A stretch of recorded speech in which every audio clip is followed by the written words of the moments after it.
to learn the lessons necessary to ensure that no women in my area or in the country have invasive and painful clinical procedures that they don't need. Minister. Mr Speaker, my honourable friend and I have had discussions regarding this matter before. I'm happy to meet her to discuss this further. Patient safety is of paramount importance, especially when it comes to surgery and breast surgery, and I'm happy to meet her at a ministerial surgery. Just let the front bench change over. Yeah, go through.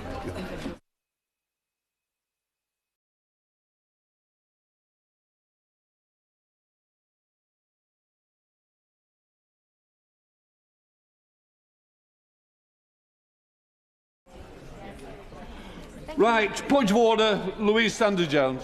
Thank you. On a point of order, Mr Speaker, I would like to correct the record in relation to something I said during the last Defence orals. On the 2nd of February 2026, I said the Prime Minister did not work with any of Phil Shiner's organisations and his role was limited to working with the Law Society on points of law.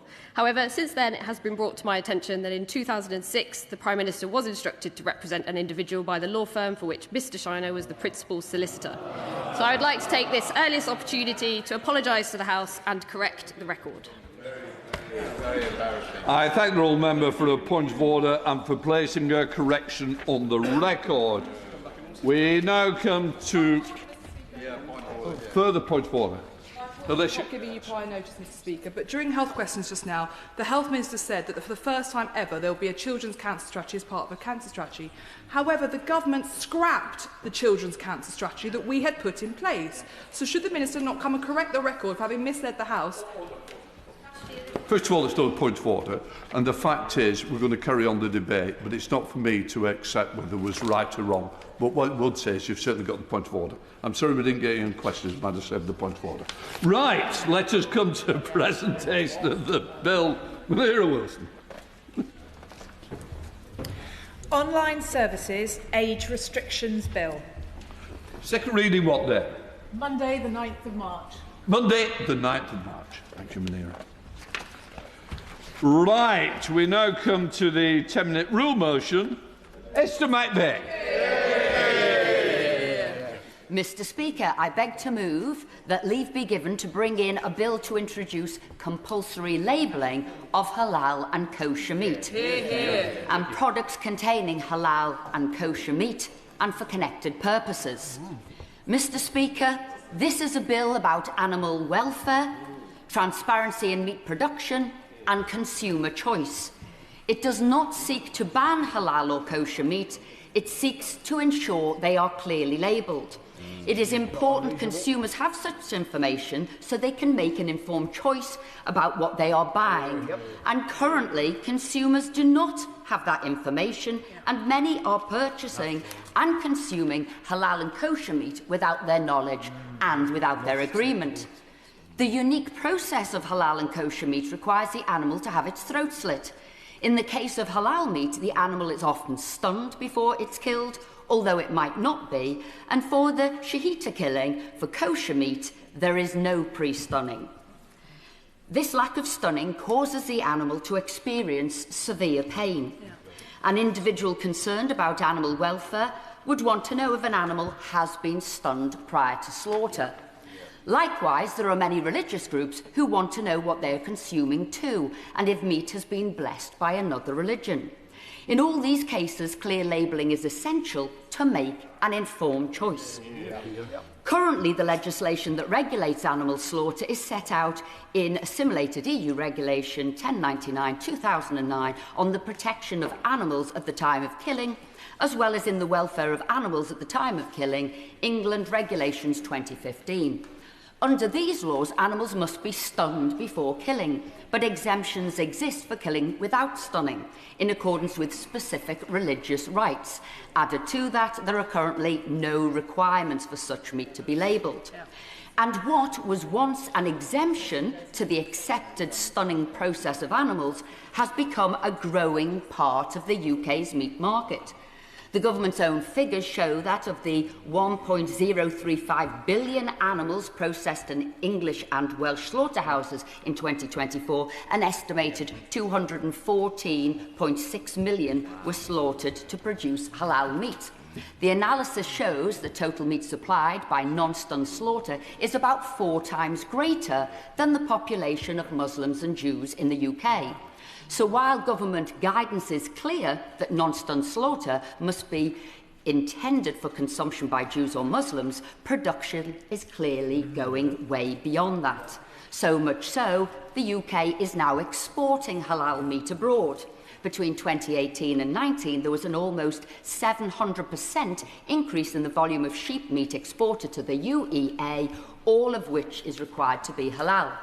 Clearly, without compulsory labelling of non-stunned meat, slaughterhouses have gone down the route of producing more of it. In effect, a two-tier system has been created, one in which some slaughterhouses comply by stunning laws and one in which others don't, citing the religious exemption, without ever intending to focus their sale on that market. Unfortunately, a driver of this market of non-stunned meat is that a step of the process is removed, meaning this meat production becomes cheaper. Supermarkets and food outlets can produce this cheaper meat without ever declaring it to the consumer, and this is not what was intended by legislation.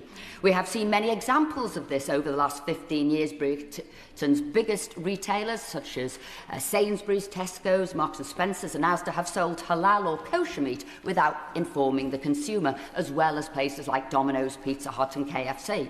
And non-stunned produce is being used by 17 local councils in schools, the majority of which are not Islamic faith schools, without parents or children having the first idea about it, as well as it also being served in hospitals and in local councils. So in December, when Labour put forward its much vaunted animal welfare strategy, a document lauded with the aim of preventing animals suffering unnecessarily, which included the banning of boiling of live lobsters, banning the use of carbon dioxide to stun pigs, and steps to ensure the more humane slaughter of farmed fish, I was surprised and alarmed to see no mention of the more humane slaughter of animals and the labelling of halal and kosher meat. There was a clear opportunity to call for this labelling of halal and kosher meat, and it was missed. Nowhere in Labour's 12,500-word animal welfare strategy was it mentioned. We often hear in the House that the UK holds the status of a world leader in animal welfare, but such a glaring gap shows this country can no longer make such a claim. Food for You Too, which is a biannual official statistics survey commissioned by the Food Standards Agency, found in 2024 that the most common spontaneously expressed food concern was food production method, and in August 2022 the government's call for evidence on labelling for animal welfare found that almost 99% of respondents said method of slaughter labelling should be introduced. Research from the Agriculture and Horticultural Development Board shows that clear halal certification is stated as important for 92% of halal consumers. So isn't it time we updated our regulations and demanded our meat was clearly and fully labelled so we know what we're buying and eating? Surely that is what consumer choice is all about, and I would wager that the overwhelming majority of animal lovers in the UK expect the House of Commons to support this bill today. Mr. Speaker, this bill will provide that assurance to all consumers that they know how their meat was produced, and I would urge all members of this House to support this measure. That the Right Honourable Member have leave to bring in the bill. The question is, the Right Honourable Member have leave to bring in the bill. As many of that opinion say aye. Aye. Of the contrary, no. I think the ayes have it. The ayes have it. Who will prepare to bring in the bill? Sir Roger Gale, Alberta Costa, Dame Karen Bradley, Sir Edward Lee, Graham Stringer, Rupert Lowe, Sammy Wilson, Jim Allister, Lee Anderson, Sarah Pochin and myself. Yeah, very good.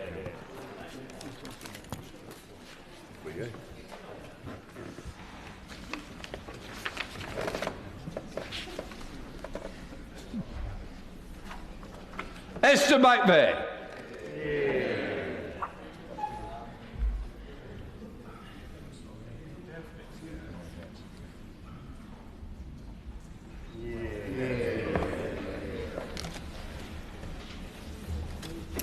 Food labelling, halal and kosher meat bill. Second reading what day? 10th of July. 10th of July. I think I remember your husband doing something similar.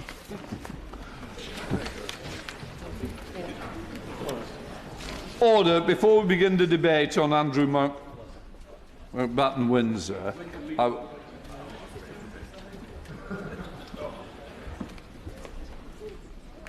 we all ready? Okay, let's try again. Order. Before we begin the debate on Andrew Mountbatten-Windsor, I would like to make a brief statement. I understand that there is a huge interest from the public on this matter, and there has been significant coverage in the media.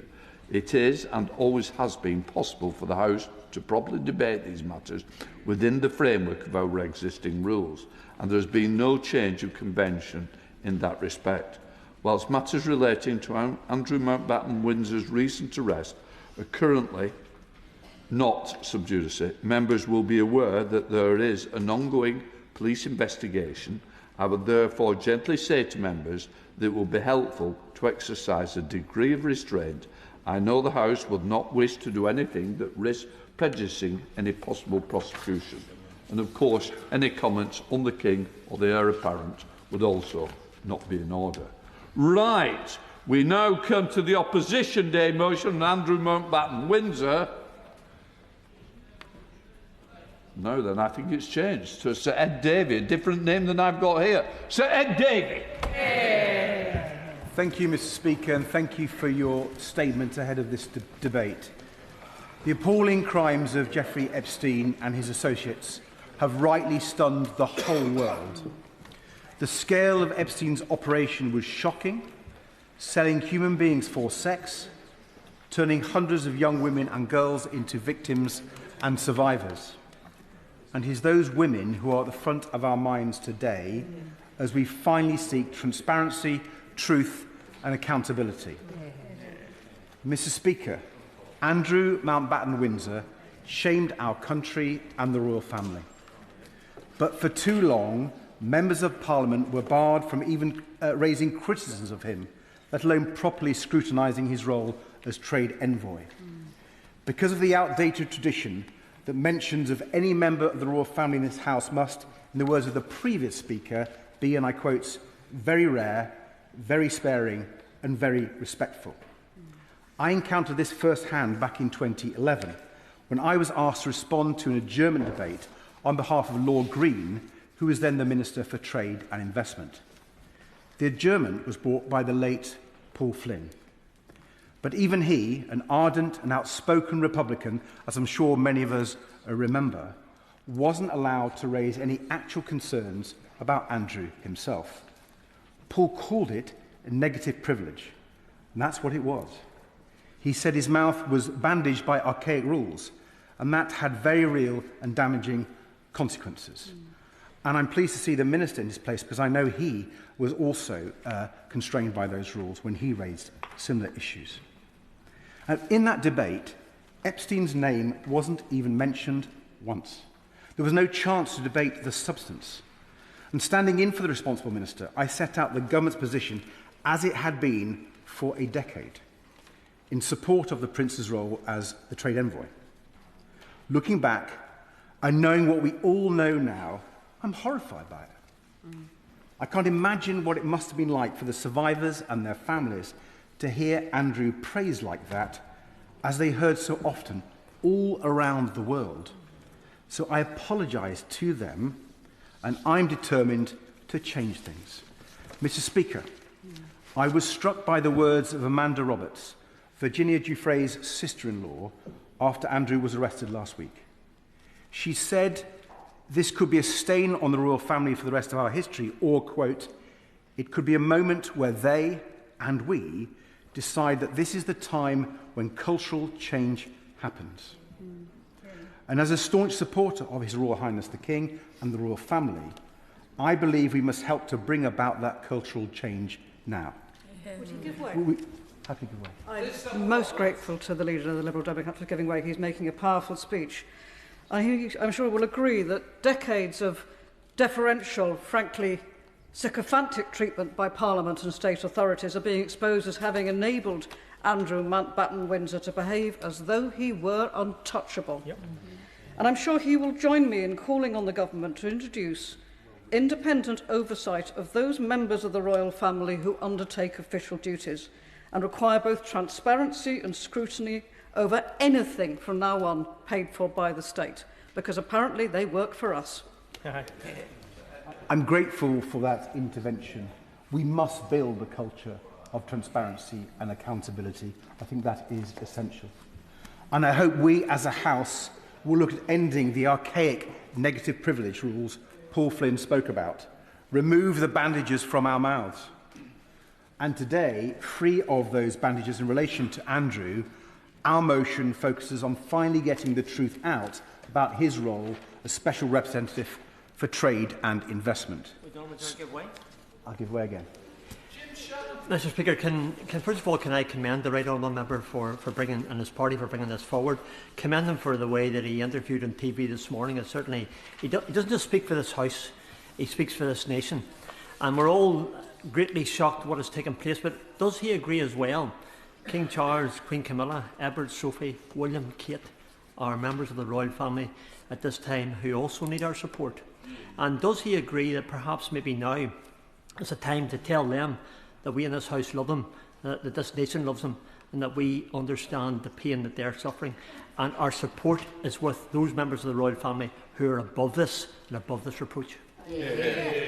I'm grateful for the honourable gentleman's intervention. I think he probably speaks for the whole House. And indeed, the intention of this debate is to bring this House together.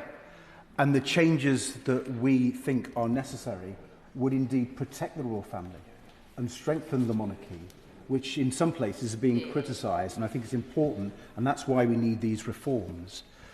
But, Mr. Speaker, if I can go back to the motion, because it focuses at the start of this, at the appointment of the former Prince Andrew to this role back in 2001. We've seen the reporting that the King, then Prince of Wales, expressed his concerns about that appointment. More alarmingly, we have read that Peter Mandelson wrote to the then Prime Minister Tony Blair, as his former Trade Secretary, pushing for Andrew's appointment. One friend of Epstein lobbying for a job for another friend of Epstein, a job that might help Epstein enrich himself. So we clearly need to get to the bottom of that appointment and the role Mandelson himself played in it. And only the papers demanded by this motion will allow us to do that. We need them published as soon as possible, without delay. And then there are the many questions about Andrew's conduct in the role, now subject to a criminal investigation. So clearly, Mr. Speaker, as you said, we do not want to jeopardise that investigation with anything we say today. We must let the police get on with their work, especially for Epstein's victims, survivors and their families. They deserve to see justice done at last. But I would just highlight one example of the way Jeffrey Epstein sought to use Andrew's role as trade envoy to enrich himself. I'm happy to give way. I thank my right honourable friend for giving way. My right honourable friend talks about Andrew Mountbatten-Windsor's role as a trade envoy. When I was working overseas for the British Council, Mountbatten-Windsor came to an exhibition that I was putting on about Dolly the sheep, which was a fine example of British scientific innovation. Mountbatten-Windsor stood up in front of Japanese dignitaries and business people and said, "This is rubbish, this is Frankenstein's sheep." Would my right honourable friend agree with me that that's a very poor example of promoting British trade interests? Well, I'm grateful for my honourable friend's intervention.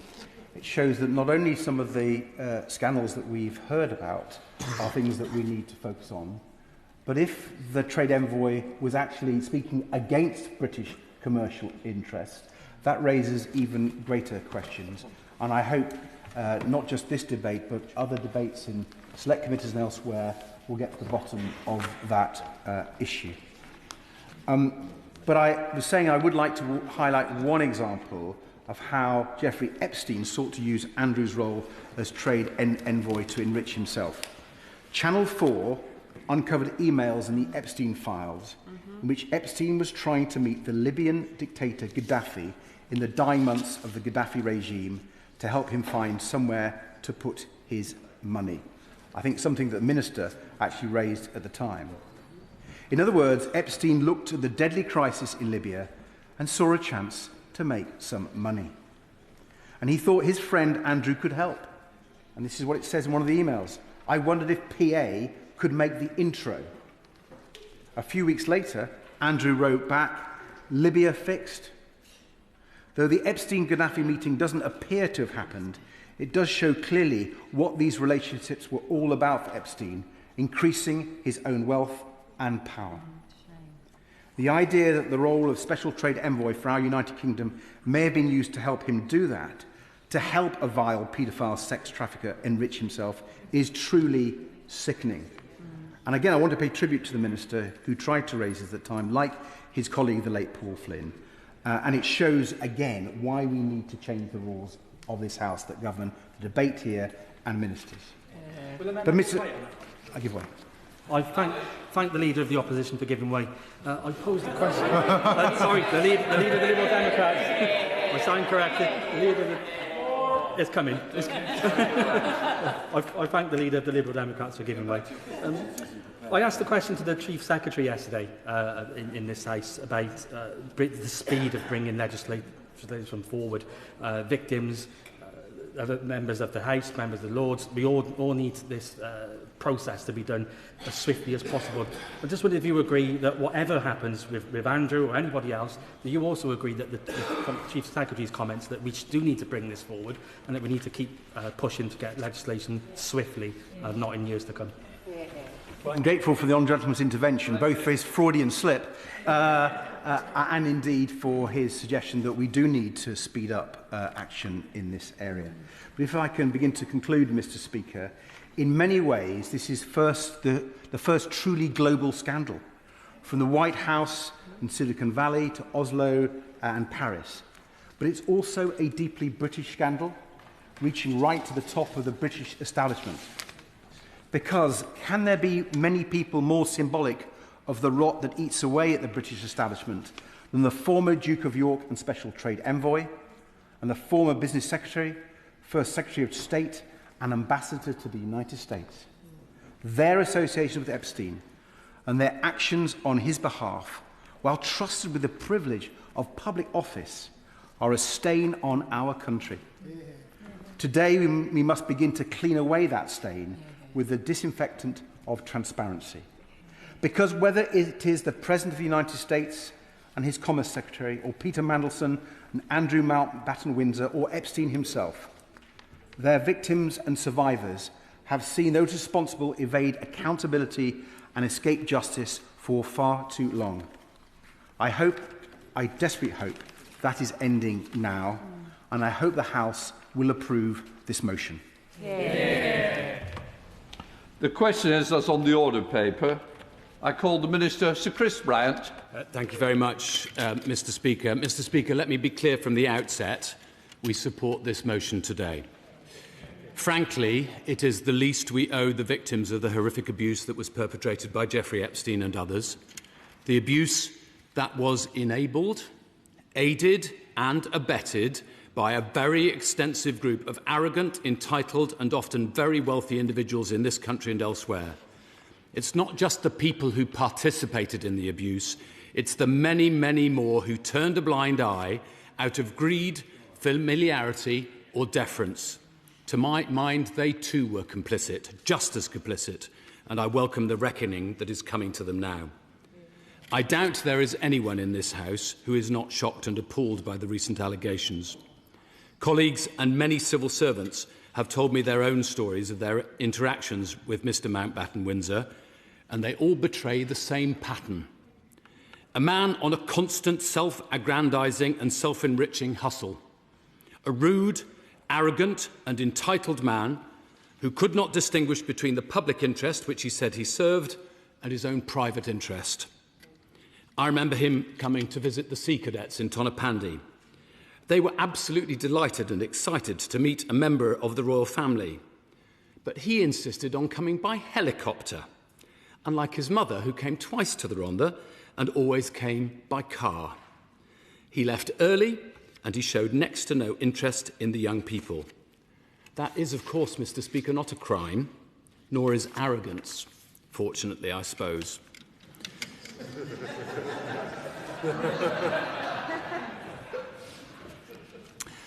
Of course, we knew much of this, much of what is now in the public domain, actually a very long time ago. And I say very gently, it is all very well for some of us to say, if only we had known then what we know now, but I'm afraid that with me that doesn't wash. We did actually have plenty of warning. I called on the then Prime Minister David Cameron to dispense with the services of the then Duke of York in this chamber on the 28th of February 2011 because of his close friendship with Saif Gaddafi, as has just been referred to, and the convicted Libyan gun smuggler Tariq Kaitouni. I was rebuked by Speaker Bercow then for doing so because references to members of the royal family should be very rare, very sparing and very respectful. I didn't disagree with the ruling of Mr. Speaker, nor would I ever, as you know, Mr. Speaker, disagree with the ruling from the chair. I heard that. Over the next few days...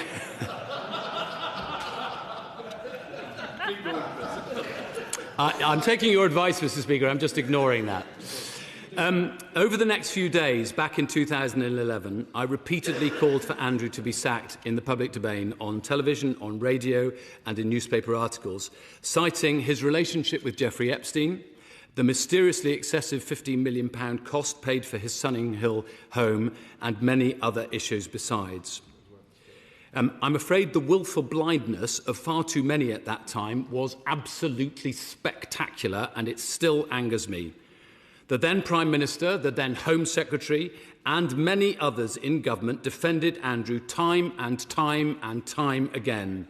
I was repeatedly told off, both in the chamber and outside the chamber. John Humphreys, the broadcaster, actually told me on the Today programme on the 7th of March, I think honourable members will be shocked by this, that Jeffrey Epstein wasn't quite a paedophile, drawing a distinction between sexual abuse of prepubescent and other children. Dominic Lawson, writing in the Sunday Times on the 11th of March, defended Andrew and made the same distinction between Epstein's involvement with teenage girls and paedophilia, since, as he put it, none of the girls was prepubescent, although he did at least admit that both were sordid and exploitative. I gently suggest that that is the least of what we have seen. So let me be absolutely clear. All of this happened after the photograph of Andrew with his arm around Virginia Giuffre was published in the Mail on Sunday on the 27th of February 2011. It is after the allegations, not before. Well, I'll give a word there and then to the end. Thank you, Mr. Speaker. I'm grateful to the honourable member for giving way, and I entirely agree with him in relation to the abhorrence of the comments that were in the media back then. But does he also agree with me that we still have a degree of that problem now, that often in the media we talk about underage girls, where actually what we're talking about is children? And does he agree with me that we should be ensuring that when we talk about Epstein's crimes, we talk about the children that were involved? 100%, and I think we should also be referring to statutory rape, because that is what it is. And statutory rape is no better than any other kind of rape. It is rape. End of story. Of course. Grateful to the Minister for giving way, speaking very powerfully about this issue, and has a strong track record, one of the strongest track records in standing up on these types of issues. I have asked that the Government release the files concerning whatever his new name is, Andrew Mountbatten-Windsor, when he was a trade envoy. That request has been refused. Can I ask gently the Minister to review that decision, and to ask that all of these files, in the new spirit of openness and transparency, that those files are open for all to see? Of course, I completely respect my honourable friend, and he's made this point several times, not only in the chamber but also to me privately. And I agree with him. That is the direction of travel that we're going in, and that's why we agree with the humble address today as it's been presented.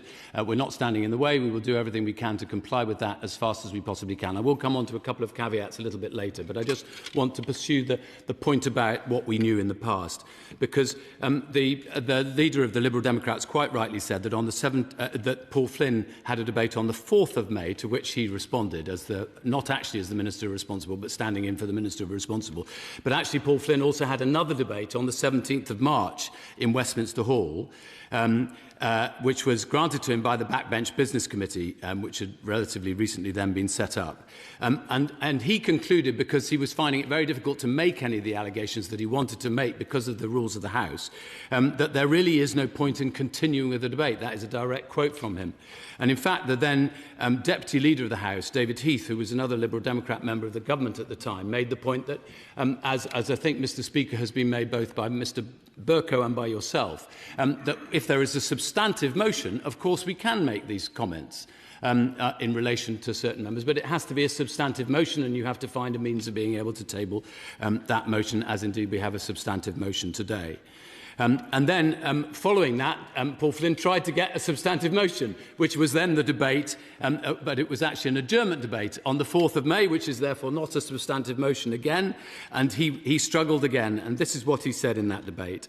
The Speaker would quite rightly abide by the rules of the House and tell me I was not allowed to make any derogatory statements that might affect the envoy, his personality or his name.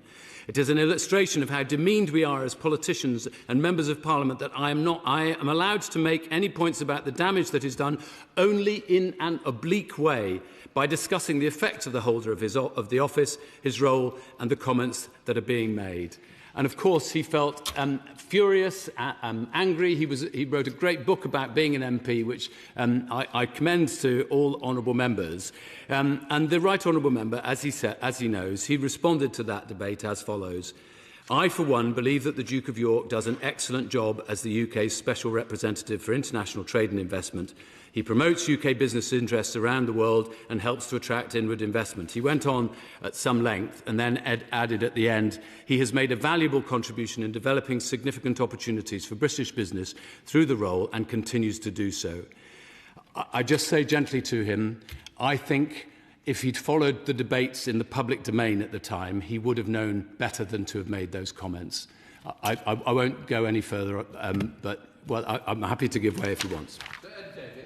Well, the Minister knows that I apologise for that comment. Taking a brief from someone else, I really wish I hadn't said those words, because I'm thinking about the victims. And I praised him for the role he took. I hope he will acknowledge that 2 months after that debate, Andrew left that role, and that was right that he did. And the government, I wasn't privy to those discussions, but the government did get rid of him.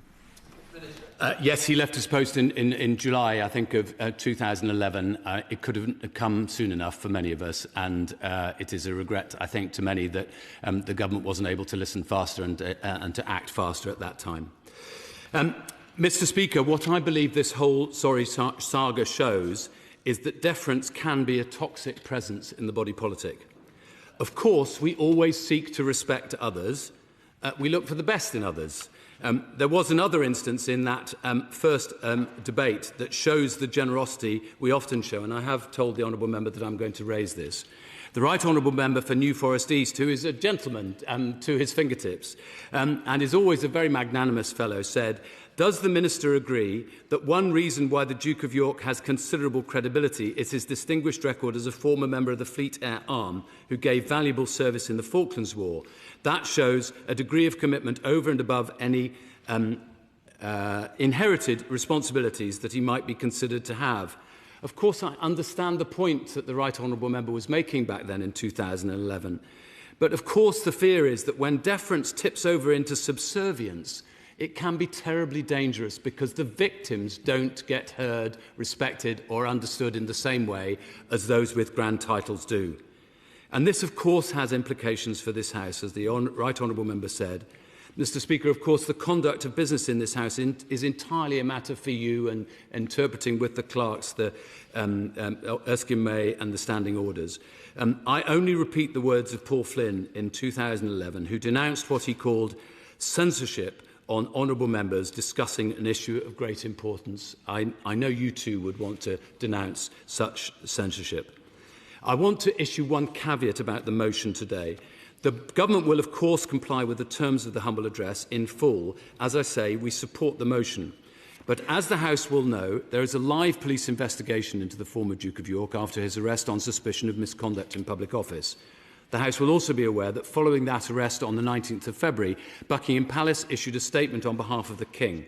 His Majesty emphasised that the law must take its course and that the Palace will provide its full and wholehearted support and cooperation. The statement concluded with a commitment that His Majesty and the royal family would continue in their duty and service to the nation. Mr. Speaker, I'm sure that is a sentiment that the whole House will support. As the police have rightly said, it is absolutely crucial that the integrity of their investigation is protected. And now these proceedings are underway, it would be wrong of me to say anything that might prejudice them. Nor will the government be able to put into the public domain anything that is required by the police for them to conduct their inquiries unless and until the police are satisfied. I'm sure the honourable member would agree with that point. Yes, of course. I agree with everything he's saying, but I think what's worrying quite a lot of us, and not just concerning Andrew Mountbatten-Windsor, but Mandelson as well, is that because of these ongoing police investigations, and because the wheels of justice grind exceedingly slow, it might be years before we see any of these papers. And I just really want to have an assurance from the government that they will do their utmost, despite what he just said about the police investigation, to ensure there's full transparency, because actually scandals are made much, much worse by any sense of cover-up. I couldn't agree more with the honourable gentleman. I want to make sure that we move as fast as we possibly can, but I also want to make sure that justice does happen, and I don't want to do anything that would undermine the police investigations. I hope that they will be able to move as swiftly as possible, and we will certainly cooperate with them as swiftly as possible. I should just say it's worth bearing in mind that the documents that might be envisaged in this are mostly 25 years old, some of them a bit earlier. They may be substantial in number, and many of them will be in hard copy. So I hate to add to the right honourable member's fears about the speed with which things may be able to happen. But I think we would all want to make sure that we do all of this in a proper fashion. All of that, yes, of course. Giving way, and as a point of clarification regarding the police investigations, he might have seen the intervention that Gordon Brown made on Sunday, asking constabularies to consider widening the probe on the basis of files that had been released as part of the data dump. One of the questions that's arisen, and I appreciate he won't be able to comment on what those police forces are planning to do or not do, but that all government departments, including the Ministry of Defence and including the Department for Transport, would be fully cooperative with anything that they would need. Could he give the assurance that every single department, without fear or favour, will give them whatever they need if they wish to widen the investigation? We will do two things. First of all, we will seek to comply with the humble address as soon as we possibly can, given the caveat that I've already issued about the police investigation. We will also make sure that every single part of government cooperates entirely with both the Thames Valley Police and any other investigations by any other police forces, police force that there may be, on whatever they may be investigating. It's not for me as a government minister to instruct the police what they should or shouldn't investigate, or point them in one direction or another. Former Prime Ministers have a different set of responsibilities, so she's quite right. I don't want to undermine the investigation, but I also don't want to delay it in any way, and we will make sure that every department... yes, I don't want to give way to every single member of the Liberal Democrats, but I will, of course. I thank the Minister greatly. Would he agree with me that it's actually timely, right now, that the government presses ahead with the Public Office Accountability Bill, which allows the Amendment 23, which is blocking everything at the moment, seems to be a way through and to ensure that we have transparency and that there's openness, but there is the security that the government can be assured, as can other members of the House, that anything that is subject to matters of intelligence or security, and indeed matters related to the police investigation, will not be released. There seems to be there's an answer in the government's hands, and I know not why they are waiting and waiting and waiting to get this sorted. I'm not sure. She might have to repeat to me what she thinks the answer that is thus far evading me might be. If I may, I will just say that actually this all relates. I could talk to him also about the whistleblowing bill and the office for an independent office for a whistleblower. It is the matter that people should be able to reveal what they know. They should tell the truth. I think it's shocking that we have to have legislation that people are told to tell the truth. But actually, all of this falls into the same remit, in that people should be free to declare exactly what it is they know, that papers should be released, but you have an independent judge, which is what happens at the moment, and is what is in this number 23 amendment. An independent judge, High Court judge, says what may and may not be released. Can I just suggest we shorten interventions rather than making speeches, Minister? I think I just want to return, Mr. Speaker, to what I said earlier, which the government will be... We will put everything into the public domain when we can. I don't want to do so at a time which would make it impossible for the police to secure the proper processes that they need to be able to do. I'm not sure that adding an intervening person helps that process. But I'm happy to listen if she catches your eye later on in the debate. And Mr. Speaker, with the leave of the House, I'll be responding to the debate as well. So I'm very happy to answer lots of questions. All right. So specifically on this point, I'm grateful that the Minister is very willing to say that he will comply with the terms of this motion, but is also trying to manage expectations about the speed in which the government may act. He will know that there will nonetheless still be some members of the public who will view that with some suspicion and alarm. They will be worried that the government might be trying to long grass it or put it in the too hard basket.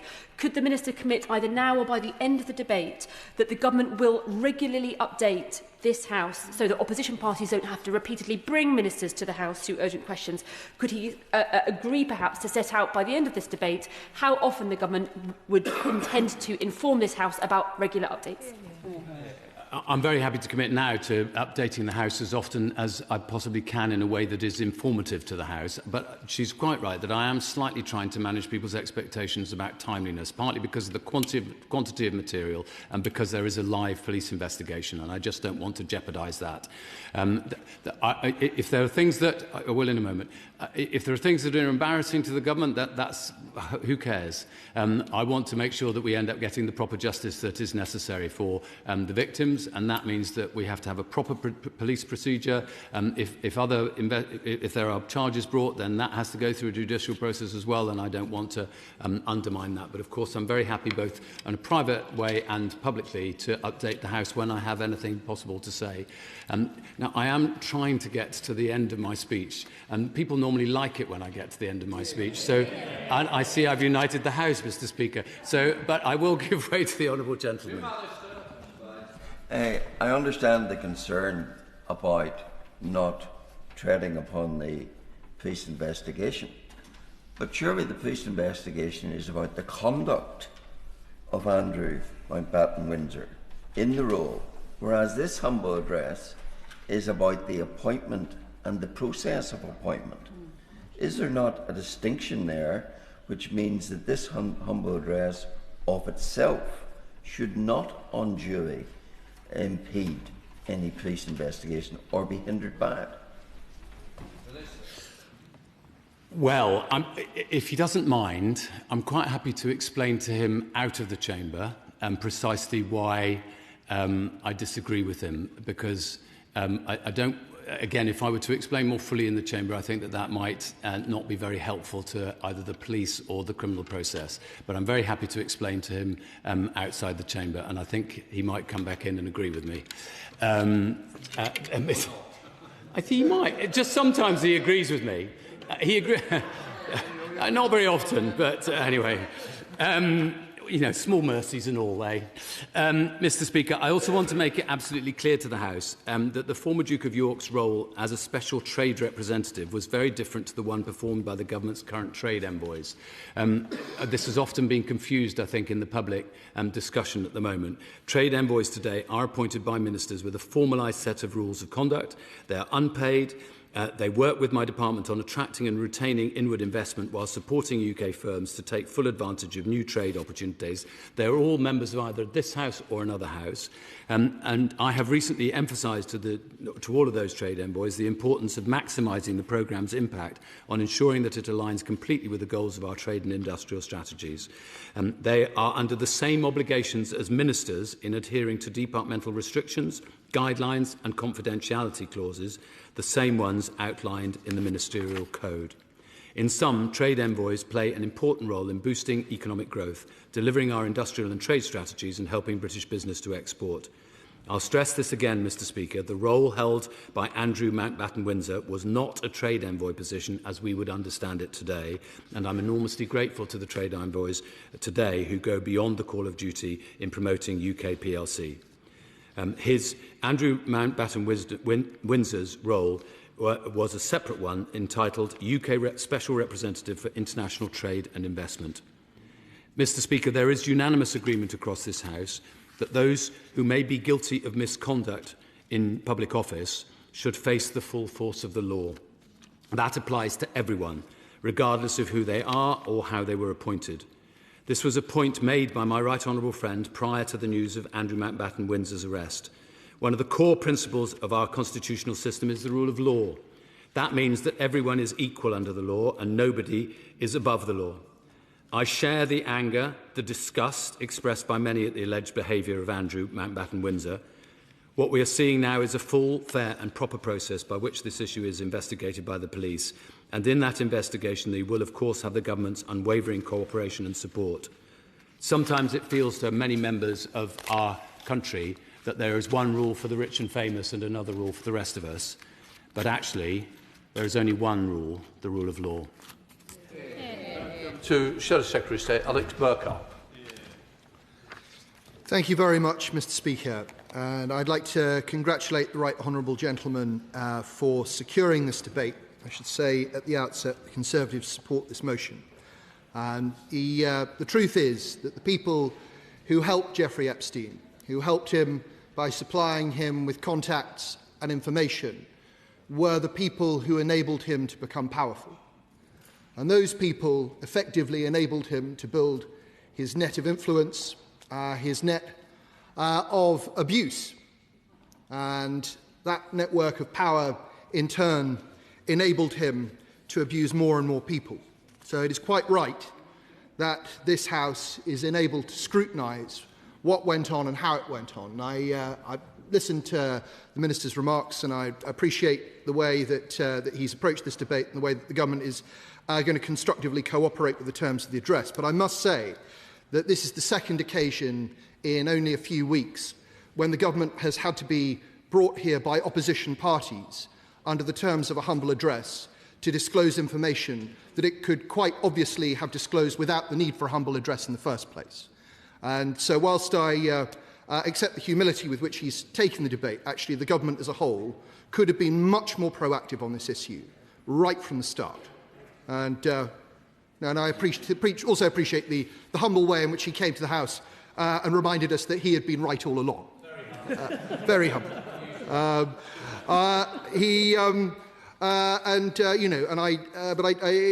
right honourable gentleman, the leader of the Liberal Democrats, referred to this as the first global political scandal, and indeed it is a global political scandal that has reached its tendrils into the operation of many governments across the West and indeed the East. And the fact that our allies in Poland have launched an intelligence investigation into Epstein's links with Russia, the fact that in the published Epstein papers it's clear that Jeffrey Epstein was supplying people at the very top end of Putin's regime with sensitive information about the American leadership, shows that this is an international scandal, and one in which our government and our security services must play their part in uncovering things. I know that the right honourable gentleman is a lover of history, so I must gently take issue with his claims that this is the first global political scandal. I think the Dreyfus affair, the XYZ scandal, the Panama scandal, there have been many, but this is, to take a substantive point, a global political scandal.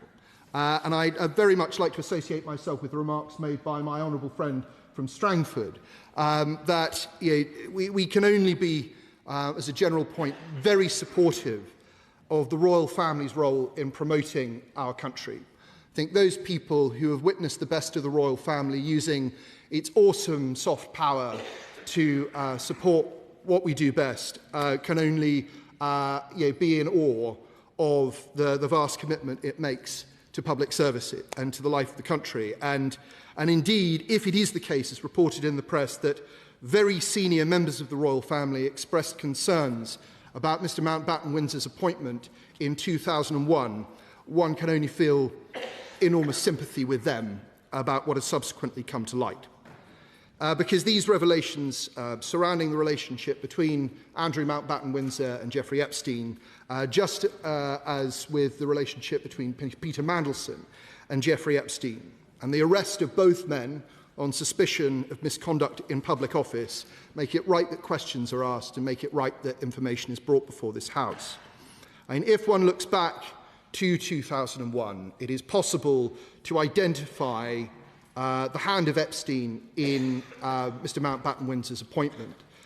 It is reported that Peter Mandelson first met Epstein in the summer of 2001. Mountbatten-Windsor had first met Epstein, I believe, in 1999. And shortly after Mandelson's first meeting in October 2001, Mandelson is appointed as trade envoy. The minister shakes his head. I'll go through the chronology again for him because it's there's no harm. Mandelson met Epstein.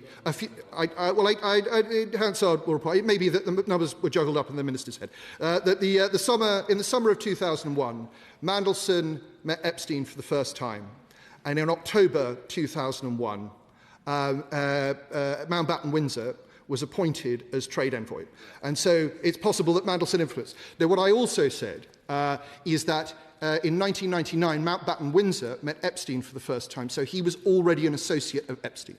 So I'm glad to have that sorted out. I can go through it again, but I'm sure the Minister can read about it tomorrow. I'm happy to give way to the Honourable Lady. Very grateful to the Shadow Minister for giving way. I think by sketching out that timeline, I think that brings to light the reason why in our humble address we are calling for information in relation to the actual creation of the appointment, which the Minister rightly pointed out was a unique role that was created for Andrew Mountbatten-Windsor. Does he therefore agree with me that we are right to not only call out that creation of the role, but also to ascertain whether Mandelson had any role within it?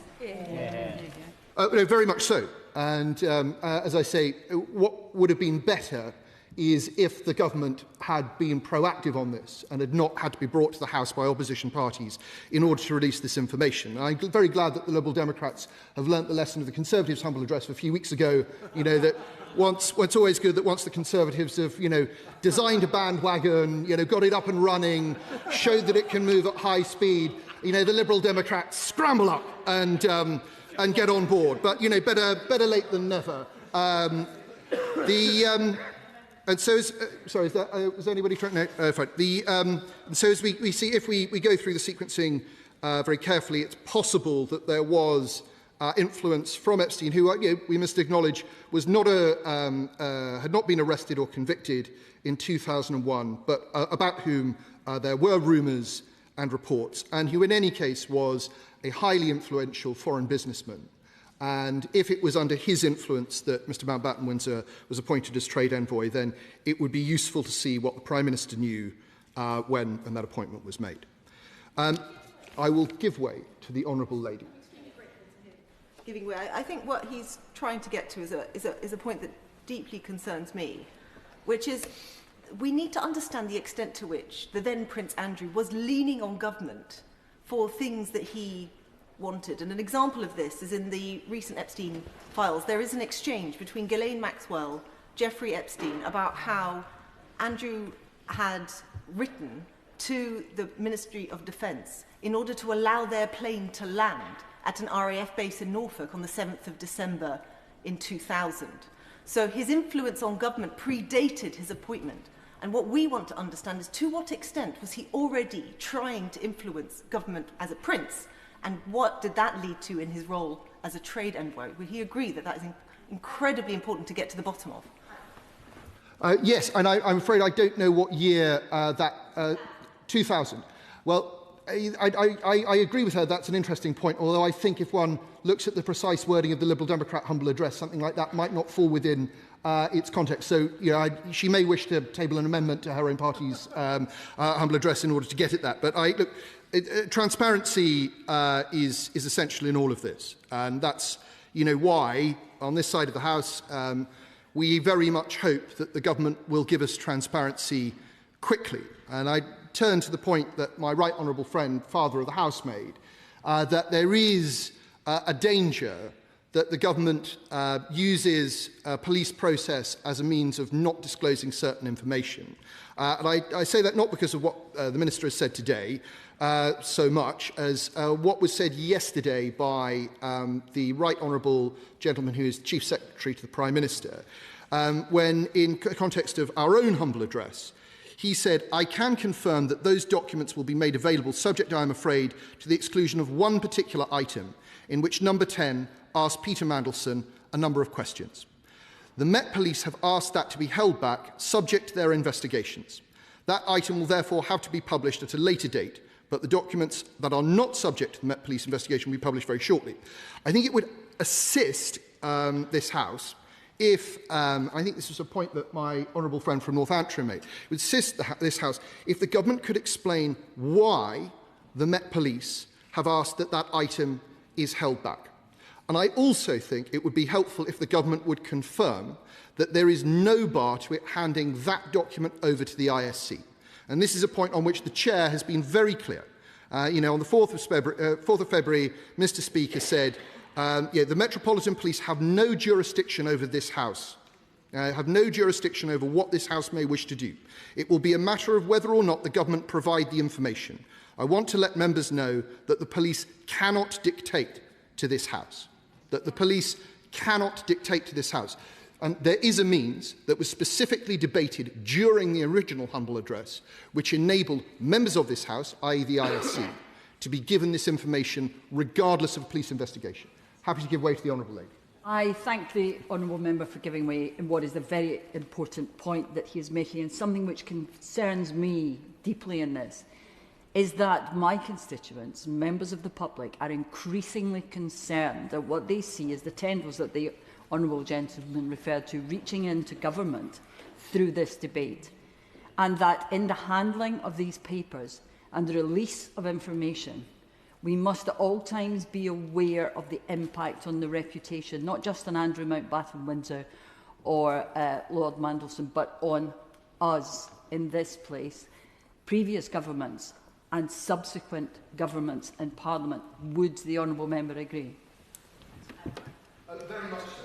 And I know that honourable members, or certain honourable members on all sides, will be aware of just how bad it will look if the government does not provide information swiftly as possible. I'll give an example where that is not happening, given that the original humble address was nearly 2 weeks ago. Now, during that debate, I raised the issue of Palantir and how in February last year the Prime Minister had an unrecorded meeting with Palantir in Washington, didn't appear in his register of meetings.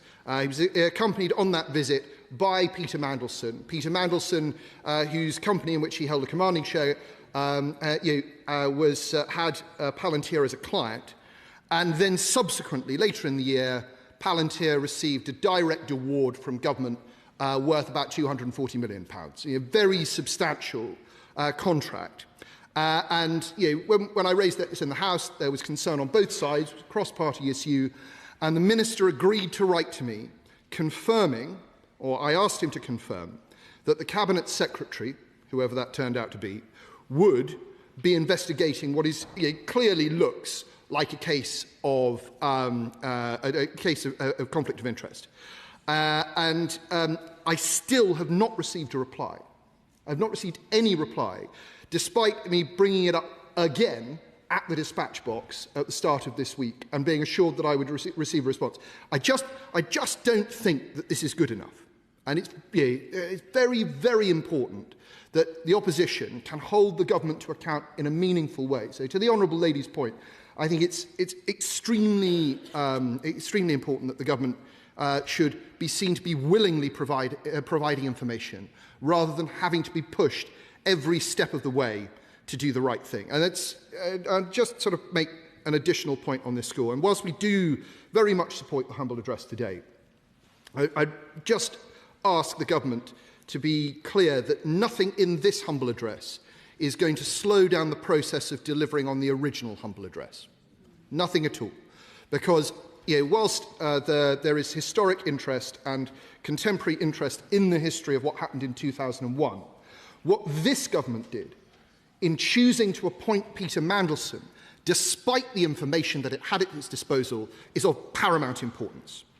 This government must come clean, and come clean quickly, because, as Buckingham Palace said the other day, no one is above the law. Rachel Maskell. Thank you, Madam Deputy Speaker. Unaccountable power must not hide. Privilege must not be protected.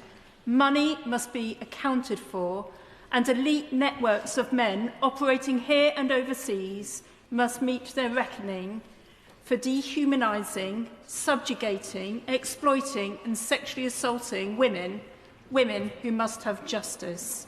The web of abuse surrounding Mr Epstein and his associates must be brought to book. And Mr Mountbatten-Windsor, as a known associate, must also be held to account in his role as a special trade envoy and for his associations too. We have all been revulsed by the stories that we have heard, and that's why today's debate must also be about the victims and survivors. I first raised concern, obviously, because my constituency carries the name York, and the Duke of York's ambassadorial associations with our city caused much concern in my community. And therefore I brought those concerns to the House on the 21st of February 2022. And this was just days after the settlement to the lawsuit to Ms Jeffrey, known to be in the region of £12 million.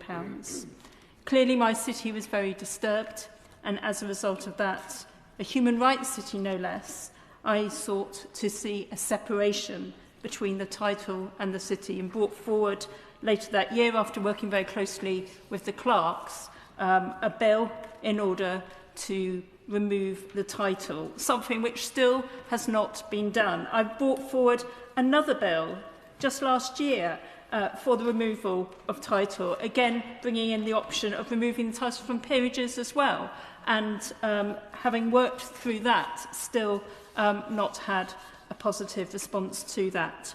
But the reason I'm speaking in this debate today is because in looking into these issues, I realise that the humble address itself is narrow in its scope. But secondly, what do we do with the information once it's been corroborated? Clearly, there's the police investigation, which must take its course, and I'm sure will be deep and thorough because it runs so far. But ultimately, if we're just looking at the appointment, what about the period over that time when he carried out the role, and also the implications to the wider networks? So I don't want this to end up in the court of public opinion, or perhaps the media digging deeper and deeper into more and more stories. But what does it do to this place? What does it do to change the way that systems work? I'm happy to give way. I'm very grateful for the Honourable Lady for giving way, and I recognise definitely the work she's done on titles and holding Andrew Mountbatten-Windsor to account. I think she's raising a good point around making sure we don't have a court of public opinion, but I would like to give my thanks to many of the media outlets, it doesn't matter which one you read, what your political slant is, who have done tremendous work trawling through tens of thousands, hundreds of thousands of documents, and I do think we owe them a debt of gratitude for bringing to light many of the awful things that Andrew Mountbatten-Windsor is alleged to have been associated with. Does she agree with me on that point? I do with the honourable gentleman, because I know that journalists have been up through the night poring over the Epstein files, digging deep to hold power to account. And it's a vital role that our media does, and long may it continue. Their scrutiny is important for this place and the work that we do here. But in saying that, we need a process of learning from this. And I do believe there should be a judge-led inquiry to ensure that the multiple strands of this global network of power are brought into account, so we can learn and we can hold to account in this place any future concerns that we may have around how these associations are formed, the depth in which they infiltrate places like this, or indeed the government, and indeed international networks, which as we have learnt over the last few weeks, where sensitive information has been shared, financial information has been shared, issues which impact on our constituents as markets, trade, and that has an impact on the very people we're here to represent. And I think for no longer can these powerful men swan around the world, having these conversations, gaining more power, and exploiting whoever passes their path, and not be accountable. And therefore we need to understand how to bring transparency across all institutions, including all areas of government, even deeper, as we try to do in this place each and every day. As the Honourable Member for Oxford West and Abingdon says, it's far-reaching, this inquiry that must pursue. I recognise that many departments are missed out in the humble address. To understand, for instance, how transport has been used. We need to understand not just civil transport, but military transport, the missing logs, who were on those planes, where were they going to, and where did they come from. We need to understand the expenses system that ensued, how signing off for massages became a duty of the taxpayer. Clearly, individuals questioned it, as we heard, but the reality is people weren't feeling empowered to blow the whistle and to raise those concerns. So we need to ensure that we institute processes where people can raise concern wherever they see that. We don't have the confidence at the moment within the systems that that was undertaken. So how are we going to institute that? Then there's questions about visas. We know that 90 people came in and out of the country during the period that we are looking at today.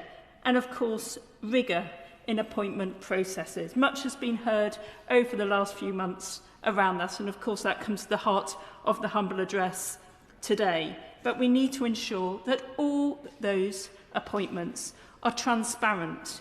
And whilst I heard what the Minister said today, we have 32 trade envoys. I've never seen one post advertised. I'm not aware of the expertise that those individuals have with regards to trade or their particular relations with a particular country, and what they actually add, what value they actually bring, how we assess that from this place.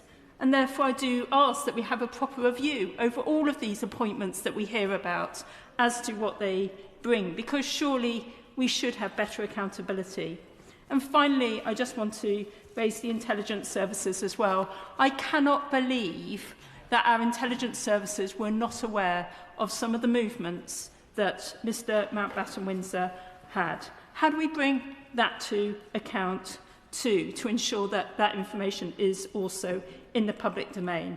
And where are the minutes of all of those meetings? What do they say? And how do we find out? So there are so many questions in response to the humble address being put today, but I do think we have to think about what we want to do from this point on as well, not just holding that information, not just examining that information, not just commenting in the tea rooms and the corridors. What we want to do is to ensure that power is held to account, and that those with privilege know that they are answerable for the responsibilities that they hold. So I conclude. As the light is shone deeper into the darkest of these networks, of the elite exploitations, and the systems must be overhauled and reviewed. May the police do their job and do it well and extensively. And in this place, may we focus always on the women who were exploited, gaslit and traumatised and left broken, as we seek justice, but also seek to hold that power to account. Monica Harding. Thank you, Madam Deputy Speaker. I want to speak today about transparency and accountability in public life and how the system that we find ourselves in today has been maintained and got us to where we are. In the early noughties, I was working overseas, as I've said, with the British Council. Andrew Mountbatten-Windsor visited us as part of his role as a UK trade envoy. Before his arrival, senior staff in both the Embassy and the British Council were rolling their eyes. His reputation preceded him. I was told it was a containment exercise, that overseas missions feared putting him out there in case he said something inappropriate, that he was arrogant and that he wasn't on top of the detail of his brief. Rather than looking forward to his visits as an opportunity to promote Britain, instead it was thought that he would do damage. Moreover, there were rumours about him, that he refused to stay in the ambassador's residence, would only stay in the Four Seasons or similar top-end hotels, and that he took with him an ironing board overseas when he went. That was a euphemism for a massage table. That was all well known amongst many officials. It even inspired a BBC TV programme, The Ambassadors, in 2013, a couple of years after Andrew was forced to relinquish his role as trade envoy. But this, it seems, was known about in the diplomatic circles I experienced way back at the start of the noughties, and yet Andrew Mountbatten-Windsor enjoyed another 10 years as a trade envoy. But yet when I questioned why this was allowed to happen, I was met with a shrug. Everyone knows, it was said. Andrew, as I have said, came to an exhibition I had put on about Dolly the sheep, at the time the pinnacle of British innovation, and we were rightly proud of it as an example of UK scientific excellence. And one of my team, a young Japanese woman who worked for the British government as a member of staff of the British Council, her job, we paid her, was to promote the UK, showed the then prince around with some Japanese dignitaries. Dolly the sheep, he sneered, it's rubbish. Frankenstein sheep, he said. My team member was deflated and didn't understand why this representative of the British state diminished what she was rightly proud of. And the talk of Andrew and what he was like came to my own personal dinner table. My late father-in-law, Air Vice Marshal in the RAF, was at a dinner overseas with Mountbatten-Windsor on an overseas trip in the 1990s. Windsor said in front of many foreign military and diplomatic seniors, no need for a Royal Air Force. My father-in-law said nothing, and that was a problem. You couldn't because of Windsor's privileged position, but he raised it with the Chief of Air Staff and was told it would be raised with the Palace. What happened next? Who knows? Did diplomats raise the concern to their seniors and to the very top from early on? Did the Palace do its own internal investigation?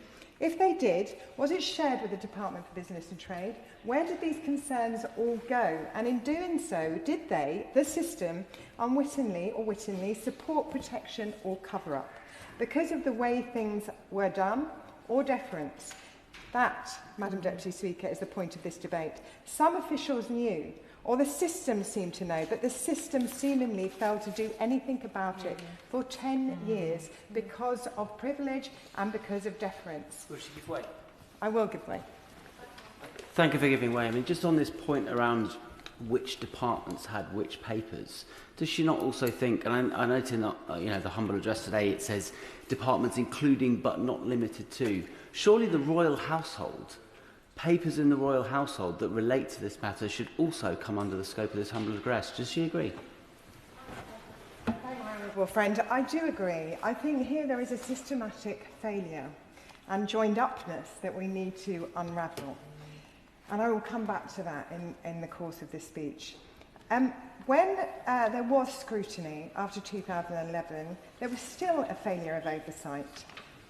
What does this say about our society, how we protect privilege and what we are prepared to accept on behalf of the British state and our representatives?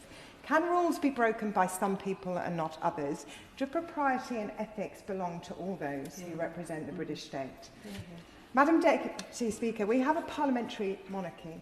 That means that if the Palace does not open itself to scrutiny and carry out its own inquiry, then Parliament must. And Madam Deputy Speaker, I have some questions.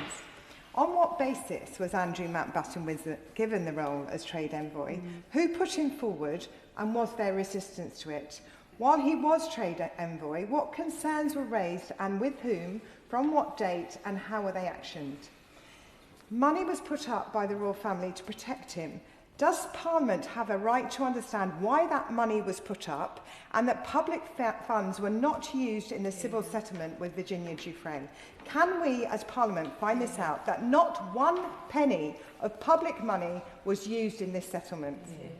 Madam Deputy Speaker, I know you will share with me the concern about levels of public confidence in our institutions, all our institutions, and in the people that represent them. Parliament must assert itself in this regard, and I call, along with my colleagues, for the full publication of all documents related to Mountbatten-Windsor's appointment as a special envoy and an end to negative privilege, so that MPs in this place can speak freely about the concerns they have and disclose information in the House of Commons, even if that individual is a member of the royal family. I will end, as I must, with thoughts of the victims of the Epstein scandal, which has triggered so much of this debate, and all of those who are victims of power and privilege and deference. They are foremost in our minds as this furore continues. It is thanks to their bravery that we know the extent of Epstein's crimes and the wider implications for our own establishment. I will give way. I'm very grateful to her for giving way, and I'm very conscious she said she was close to concluding, but her words at the end there for victims are very, very powerful. I co-chair the Harrods Survivors of Al Fayed, APPG, and we've just started our work, but members may have heard a very powerful interview on the World at One a couple of weeks ago, which talked about the fact that that lack of acknowledgement of what had taken place, and also that the police were not properly understanding trafficking. The Shadow Minister described this as a global enterprise. Does she agree with me that we need to do much, much more work around this? And it isn't just about the victims of Epstein, it is about other trafficking victims. I thank my honourable friend, and she is quite right. This is about systemic failure, and we are at the very, very beginning of this. This is not the end. This is the beginning. And for the victims of Epstein, we must do everything we can to ensure this investigation and inquiry continues into it. On behalf of those victims, that are suffering right now from the same thing, we must ensure that the wider system cleans itself up, and we must facilitate that. Brendan O'Hara. Thank you, Madam Deputy Speaker. The release of the Epstein files has shone a light where so many people did not want a light to be shone. Because even with millions of documents still to be released, what's abundantly clear is that for decades, the rich, the politically powerful and the well-connected have colluded to cover up their utterly appalling behaviours. And that light which is now being shone doesn't just illuminate those who are personally responsible for their behaviour. It also reveals those who knew what was happening, who enabled it, and who chose to turn a blind eye to it.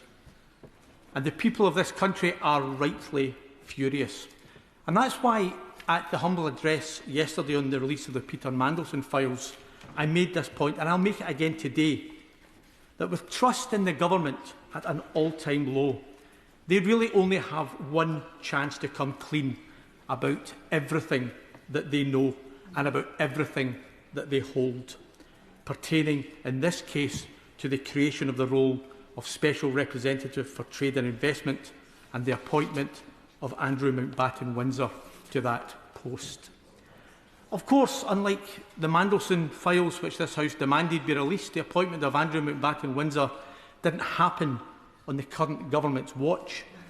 But Mr Mandelson leaves a long trail, and there may well be information which relates directly to him and which will cause serious embarrassment to many senior Labour Party figures who were in power at the time.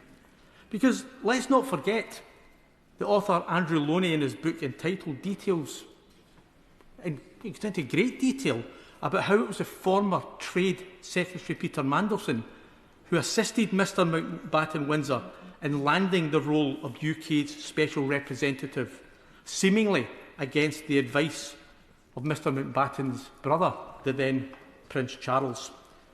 So let me repeat my warning from yesterday that these files must be released, and they must be released in full, because any attempt to sanitise what is in them and to save face for any government ministers, past or present, could have serious long-term consequences for our democracy. But it is also, Madam Deputy Speaker, the very least the victims and the survivors deserve. Madam Deputy Speaker, we know there are serious questions that need answered about the appointment of Andrew Mountbatten-Windsor as Trade Envoy back in 2001. Those questions include: whose idea was this? Who vetted him? Was he vetted at all? What role did Peter Mandelson play in making this appointment happen? What in his previous life made him uniquely suitable for the position of UK Trade Envoy? What warnings were given before and during his stint as Trade Envoy about his character and his behaviour? Who was he responsible to while serving as Trade Envoy? Who scrutinised his behaviour and his spending? And what warnings were given during his time as Trade Envoy, and how were those warnings handled? Now, Madam Deputy Speaker, I have to say, in a normal functioning democracy, we wouldn't have to have waited until Andrew Mountbatten had been stripped of his titles, evicted from his royal house, and was facing removal from the line of succession before being able to discuss this issue. There have been serious concerns about Mr Mountbatten-Windsor for decades, much of it relating to his time as Trade Envoy. There are reports of him requesting that the public purse cover the cost of his massage services. And when one understandably angry and unhappy civil servant complained, he was promptly overruled by his bosses. That now retired civil servant commented recently, "I can't say it would have stopped him, but we should have flagged that something was wrong." And of course something was wrong. But what difference would it have made to us in this House? Because as a member of the royal family at that time, we were not allowed to question or examine what Mr Mountbatten was doing as our special trade envoy. But it wasn't just civil servants who found getting information on Mr Mountbatten-Windsor all but impossible. The author Andrew Loney again has reported that he's had multiple freedom of information requests rejected, including on the grounds that it would be too time-consuming for the government departments to go through the volume of information, with one rejection actually saying that looking at just 1 year of Mr Mountbatten's time as Trade Envoy would mean going through 1,927 digital files, each containing multiple pieces of information. Yet until now, and until Mr Mountbatten's status changed, we in this House were not allowed to discuss it.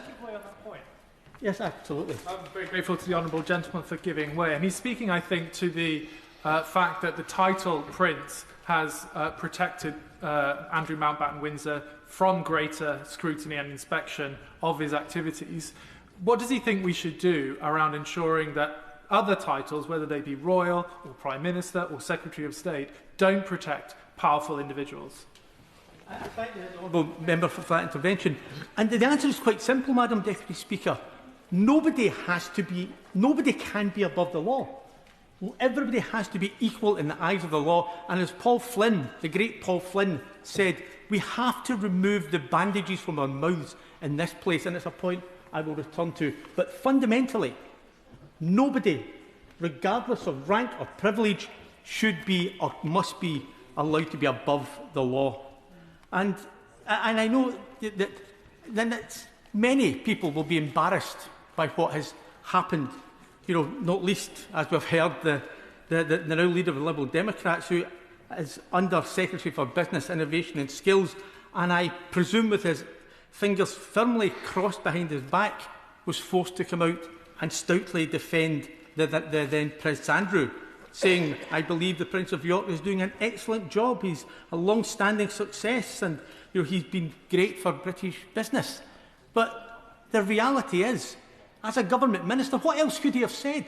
Because we are not allowed to speak the truth in this place when it comes to certain individuals. And within 3 months of the Right Honourable Member making those comments, Mr Mountbatten-Windsor had resigned from the job in disgrace because of his continued relationship with the convicted paedophile and child sex trafficker Jeffrey Epstein. But it wasn't just his relationship with Epstein that caused the concern. In February of 2011, the Minister at the dispatch box today, the Right Honourable Member for Rhondda and Ogmore, attempted to raise a question about the special representative role and his links to the notorious convicted Libyan arms smuggler, only to be told from the then Speaker, references to the royal family should be very rare, very sparing and very respectful. Madam Deputy Speaker, these archaic rules make a mockery of our democracy. And the situation we face now was always going to occur, particularly when the royal family can and do have both a constitutional role and involve themselves in the political realm. Absolutely. I thank the Honourable Member for giving way. Would the Honourable Member agree with me that it's quite extraordinary that we're urging the Parliament of a foreign country, Congress, to investigate this matter when this is our trade envoy and a member of the family? There is a slight, I thank the Honourable Member for that intervention. There's a slight irony, that we are talking, we like to talk ourselves as being the mother of Parliament, the cradle of democracy. And yet, when it comes to an issue such as this, we are bound by archaic rules, which means we cannot hold the most powerful people to account. And let's be honest, when it comes to the royal family, there may be some very, very good ones, there may be some very, very bad ones. But if you believe in a hereditary monarchy, it's your potluck what you get. Madam Deputy Speaker, having seen the rules that have led us to where we are now, it is surely time to review them, because it is beyond ridiculous that someone in a similar position could be appointed to exactly the same job as Mr Mountbatten-Windsor was, but because they have been lucky in the great genealogical sweepstake, they find themselves born into the royal family and therefore automatically above scrutiny, accountability and therefore above beyond reproach. Absolutely. I'm grateful to the Honourable Member for giving way. I'm listening very closely to what he's saying. But given that Andrew Mountbatten-Windsor is no longer a royal, there's not really anything stopping us having a judge-led public inquiry into his affairs and all that attends thereupon. Does he agree? I could not agree more with my honourable friend. Absolutely. But isn't it ridiculous? Isn't it ridiculous that the King had to strip him of his titles, evict him from his home, for us to be able to have this discussion? And I think that is what has to change. So in conclusion, I urge the Minister, for that great trailblazer, Paul Flynn, the former member for Newport East, I hope that the Government not only release everything that they hold pertaining to the appointment of Andrew Mountbatten-Windsor, but they also remove what he described as the bandages on our mouths, so that no one is above the law and no one's behaviour is beyond scrutiny by members of this House. Anna Sabine. Thank you, Madam Deputy Speaker. A lot's been said on the nature of being a trade envoy and the fact that a special trade envoy role was created for Andrew Mountbatten-Windsor. And quite rightly, the Minister pointed out that we wouldn't recognise trade envoys today as they were then. He also mentioned the excellent parliamentarian David Heath, who represented Somerton and Frome, which covers part of my constituency. David was a trade envoy when he served in government.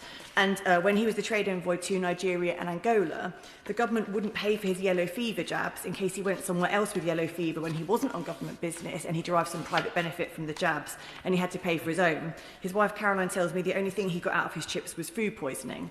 And so I think that while it would be nice to think there wasn't one rule for some and one for the other, there clearly was, and it's really important that we understand the nature of the brief that Prince Andrew Mountbatten-Windsor was given when he became trade envoy, because the others certainly weren't getting massages on the taxpayer.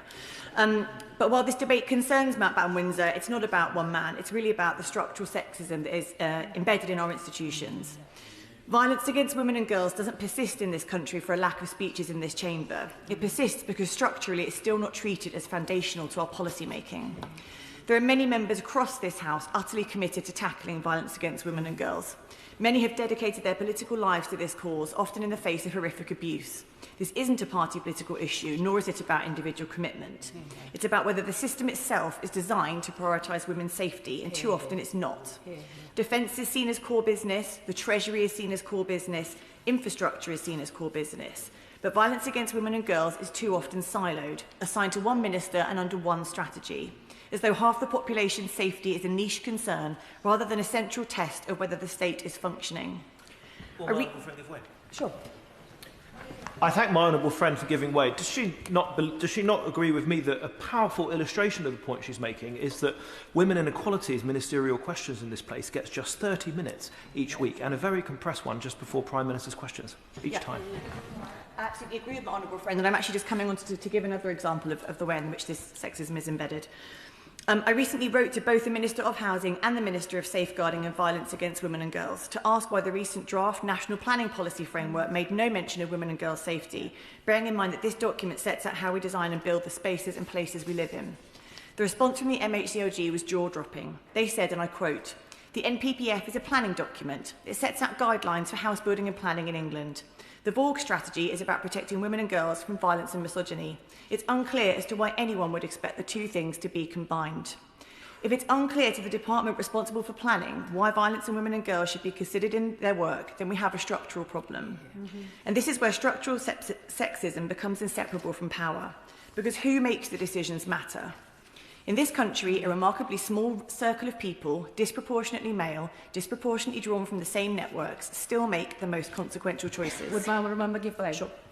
I thank my honourable member friend for giving way when she's making an extremely important point. And on the issue of structural violence against women and girls, would my honourable friend agree with me that it is women and young girls who are the most vulnerable in the face of climate change and those disasters, natural disasters as a result, and exposed to violence, rape against young women and girls when they are displaced from their homes as a result? Now, as trade envoy, Andrew Mountbatten-Windsor toured Gulf boardrooms, met alongside Shell executives, energy conglomerates, and that was, ermine royal access diplomacy. So just as in his personal life, he showed no conscience towards those women and young girls of victims and survivors of a convicted paedophile Epstein, in his role as trade envoy, nor did he think about those who were exposed to structural violence of women and young girls also. Yeah, I totally agree. I couldn't have said it better. The people in these circles appoint one another, they defend one another, and they rehabilitate one another. And sometimes they do so in ways that many women looking on in that situation would not. And when the same small group repeatedly decides what's reputationally survivable, what's politically convenient, and what's worth overlooking, women's confidence in our institutions erodes, which is how this circles back to Andrew Mountbatten-Windsor. Because the issue isn't only his personal conduct. It's about cultures of deference, it's about protective networks, and it's about systems where rehabilitation for powerful men can move faster than justice or safety for women, which is precisely why transparency matters. When decisions are taken within small, powerful circles, sunlight is not a luxury, it's a safeguard. If Andrew Mountbatten-Windsor was appointed and maintained as a special trade envoy, then the public is entitled to understand how that decision was reached, what advice was given, what risks were assessed, and who signed it off.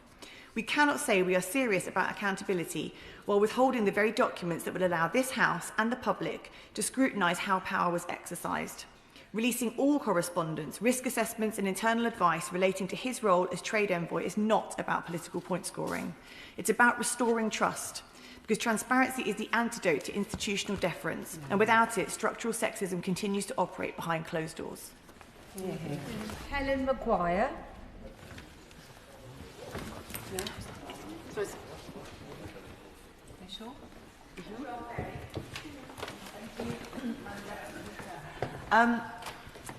As I start to contribute to this debate, I do have to pause to pay tribute to all the young women who have risked so much to stand up and push for justice over the vile and corrupt web around the paedophile financier Jeffrey Epstein and the crimes and abuse they suffered as children. But turning to Andrew Mountbatten-Windsor and the motion before us today, transparency about the workings of an organisation is a key way to prevent corruption. Sunlight really is the best disinfectant.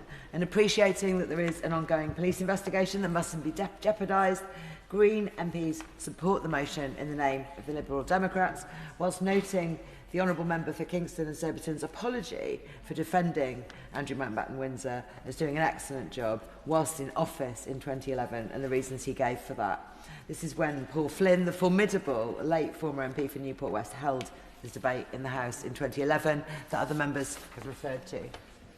Now, Madam Deputy Speaker, the royal family is sheltered from scrutiny in too many ways, and it's very, very clear now what a risk this can pose.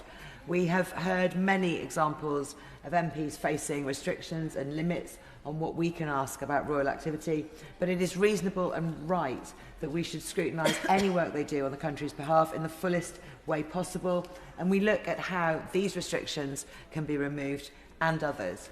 Now, as I understand it, Section 37 of the Freedom of Information Act exempts communications between relevant authorities and members, not just the King, but wider members of the royal family, from being released under Freedom of Information requests. Now, that really is one rule for the rich and powerful and one rule for the rest of us, as the Minister condemned earlier. And I believe this is a serious transparency loophole for royals that must be closed. For example, it could mean that if positions such as trade envoy are filled by members of the royal family, it would be, predictably, significantly harder for the press, public and MPs to make sure things are above board, and much harder to get details when things go very, very badly wrong.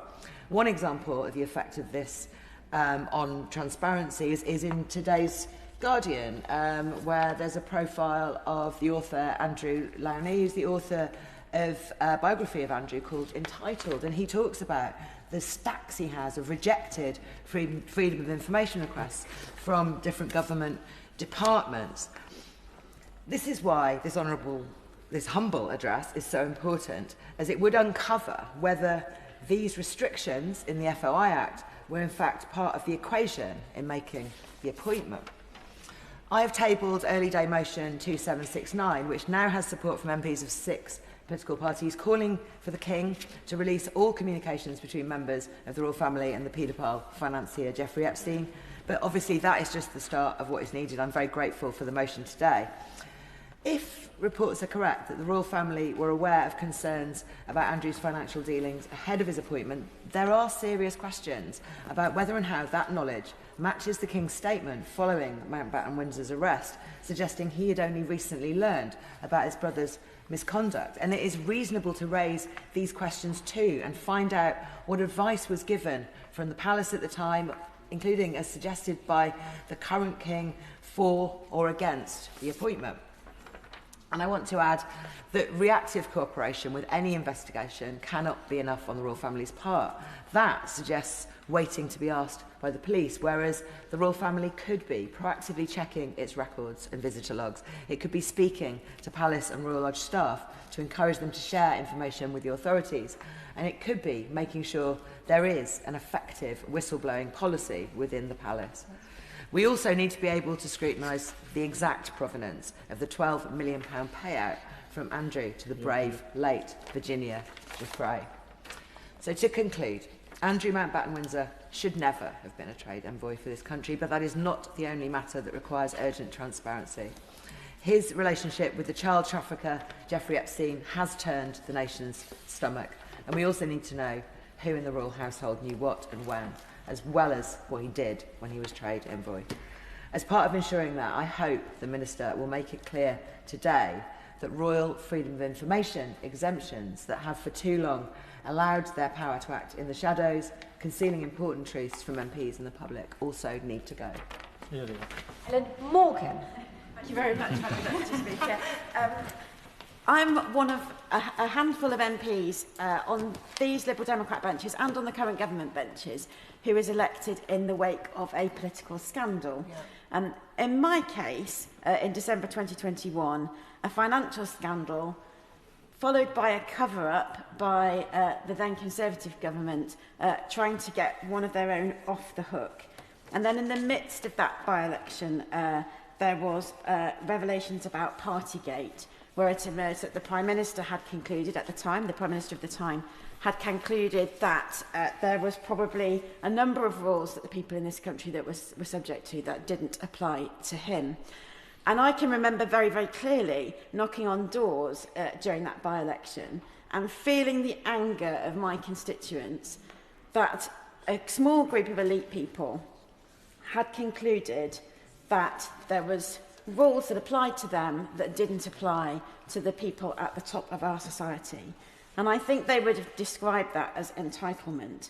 And that's why this debate today is so important, because we must, to restore the trust of the people who voted for me and for those other people who were elected in the wake of by-elections following scandals, and the wider British public, we need to tell them that we've learnt those lessons about political scandal, about cover-up, about entitlement, and are taking actions to restore their trust in what this House is up to and what the wider establishment is allowed to get away with.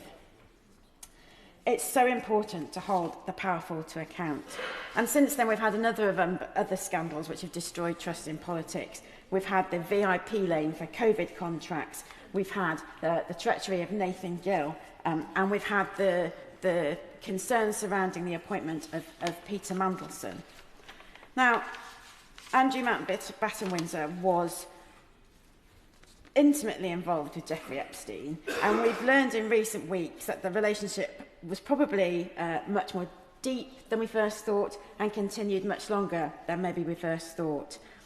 And this association with one of the most despicable paedophiles in history at the heart of the British establishment is absolutely poisonous. The victims and survivors of Epstein's crimes must have been re-traumatised many times over the year by the complicity of all those who were closely associated with him and did nothing to bring his crimes to public awareness and bring him to account. I will give way. I thank the honourable member for giving way. She makes a really, really important point about people who are victims of crimes perpetrated by people in the public eye, because it's particularly difficult for them, because it's almost like the trauma is repeated again and again when these things come to light, and obviously they're in the press and the media. Would you agree with me that we need to particularly support victims who are victims of crimes of this nature?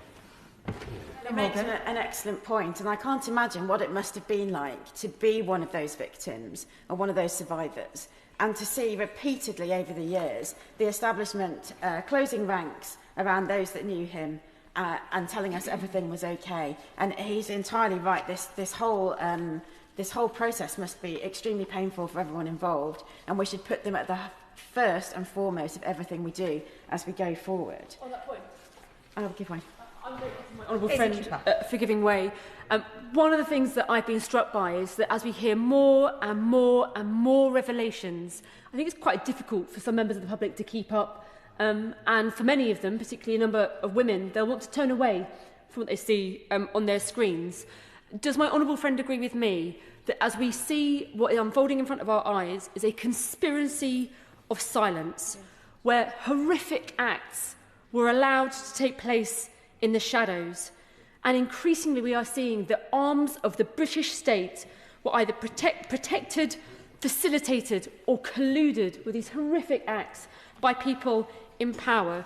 Does she agree with me that this House must make the boldest statement it can that we will not rest until every single stone is unturned? Helen Morgan. Well, I thank my honourable friend for that intervention. She puts it better than I could. She's entirely right. Because what we have seen here is complicity by people at the heart of the British establishment who we are in the right place to hold to account, but people as part of the international establishment, either turning a blind eye to the acts of Jeffrey Epstein or possibly being implicated by them. We don't know that for sure yet. But those who did turn a blind eye must have known. They must have known what was going on. It isn't normal for an older businessman to be surrounded by young teenagers all of the time, to be receiving massages and all sorts of other, as we know, terrible involvements, and for other people to think that that was somehow normal or acceptable or even admirable, as we heard Donald Trump say, some of those girls were on the younger side, as if that was something to be applauded. It was appalling. Those people must have known, and if they chose not to look, they are part of the problem. The decades-long cover-up, as I've said, must have compounded and worsened the trauma that those women, they were children at the time, compounded the trauma that they suffered. So first and foremost, let's put the victims first and let's allow the police investigations to go ahead. But we need to look at the wider elements of the scandal as well. As we've heard... Would she give way? I will. I'm extremely grateful to her. Does she share my worry, though, that as it currently stands, the potential for human trafficking, which is at its core what those victims would have been the victims of, is actually not subject to a police inquiry currently? And would she, recognising, of course, that the police will make their own decisions, that is absolutely right, does she not agree that it is for this government to make sure they've got all possible resourcing that they might need, so that if they wanted to go down that particular rabbit hole, and I would urge them to do so actively, that they wouldn't be stymied by any lack of resource in that? Well, my honourable friend makes a really important point, actually. I will allow. Urge honourable members not to speculate about what the police might or might not be investigating. Thank you very much. I thank the Minister for that reminder. I have been astounded, I have to say, by the brilliance of the British media and the journalists who have sifted through thousands and thousands of documents from the Epstein files and uncovered a scandal within a really, really short period of time that has rocked the British establishment to its heart and has got everybody in this place acting to try and uncover the appalling rot at the heart of the Epstein circle. And yet other jurisdictions who've been sitting on those thousands of documents for potentially decades have apparently had no curiosity whatsoever. And that in itself, I think, speaks volumes. I was going to say that the Polish government has launched an investigation into Epstein's links with Russia and his links with both Peter Mandelson and Andrew Mountbatten-Windsor must be causing enormous concern in the light of that development. And so I think it's right now that we seek transparency into the appointment of Andrew Mountbatten-Windsor to this role. Because, as my honourable friend has just said, this wasn't about one mistake that led to an individual in an inappropriate position. This has been about a failure of an entire establishment to exercise curiosity, to undertake due diligence, and to put aside its, as an accountant we would call it, our professional scepticism, to put that aside and carry on with that appointment regardless, because that was an entitled person who needed a role. And so it's really, really important now, and I'm pleased that the government have agreed to comply with the request in this humble address and publish those documents. It's really, really important because the public need transparency. They need to understand quickly what happened and, crucially, what can be done in future to prevent such an appointment happening again. They need to have their trust restored, and they need to have their trust in this place restored, that we care enough to hold those powerful people to account and to make sure that we are always improving public life and not slipping backwards. The humble address itself seeks answers as to how a man with such a questionable reputation came to be appointed to represent the British state. But the debate today has highlighted the impenetrable networks of privilege that for decades have protected a paedophile and those who surrounded themselves with him, possibly for their own gain, and with total disregard for the victims of his crimes and the wider public to whom they were apparently indifferent. The government, when it came to power, promised to clean up British politics. There is a real moment of opportunity for them to demonstrate now that they are serious about that mission, and I hope they take that opportunity, and I hope they do this job properly. Ian Solemn. Thank you, Madam Deputy Speaker. This last week has been, by any measure, an extraordinary one in British public life. Within 5 days, 2 people have been arrested on suspicion of misconduct in public office. one a former member of the royal family, the other a veteran Labour politician who was simultaneously, we now understand, the man who championed the first's appointment to his public role in the first place. Now, this motion is not an attempt to prejudice a police investigation. We are clear, let the police do their work. That investigation must proceed on its own terms, free from political interference. But the criminal law and parliamentary accountability are not the same thing, and they have never been mutually exclusive. Parliament has its own duty to scrutinise public appointments, to follow public money, and ensure that the institutions of state are answerable to the people they serve. That duty did not disappear when Thames Valley Police opened their case files. So let us ask the question that this House should have been asking for years. How did Andrew Mountbatten-Windsor come to be appointed as Britain's Special Representative for International Trade and Investment in 2001? And what did those responsible for that appointment know? Because here is what we do know. His appointment was, by multiple accounts, controversial from the start. Concerns were raised within government, within the Foreign Office, and reportedly within the royal family itself. And yet he was appointed.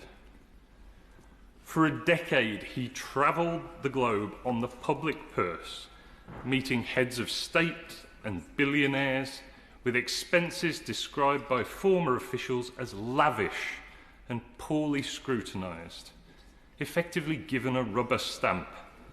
And all the while, his relationship with Epstein deepened. A relationship that the Epstein files now suggest may have been entangled with his official duties in ways that potentially breach both his duty of confidentiality and even the Official Secrets Act. The documents that might answer these questions should by now be in the National Archives under the 20-year rule. They are not. Every available exemption has been deployed to keep them sealed. National security, international relations and more. Some, we are told, are locked away until 2065. Most of us in this chamber would not be here to read them if they were.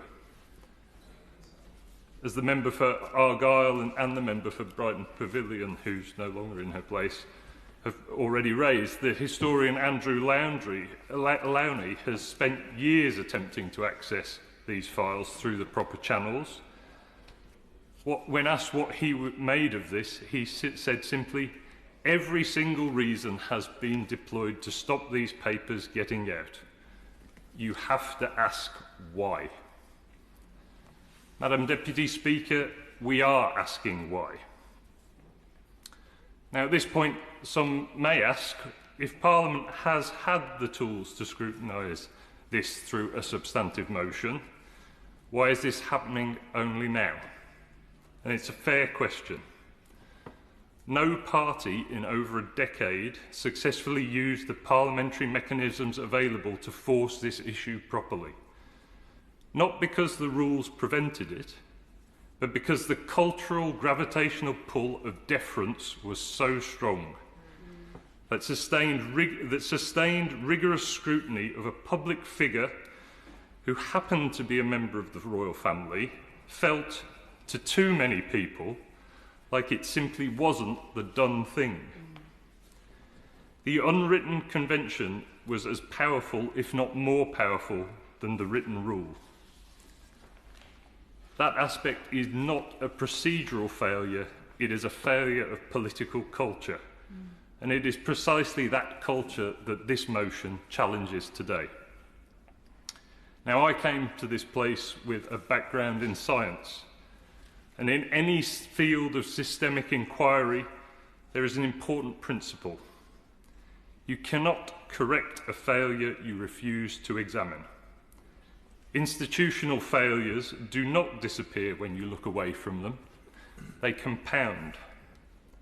The question of how Andrew Mountbatten-Windsor came to be appointed, against objections reportedly raised from multiple directions, and how he was then allowed to operate for a decade with expenses rubber-stamped and minimal oversight, is not ancient history. It is the context in which every subsequent failure of public appointment standards must be understood. Beyond this motion, the Liberal Democrats are calling for structural reforms that match the scale of what has been revealed so far. We want a genuinely independent ethics advisor, able to initiate investigations, not waiting for permission from the ministers they are supposed to scrutinise. We want an office of the whistleblower with real legal protections, so that the civil servant who was overruled when they tried to question an expenses claim has somewhere to go.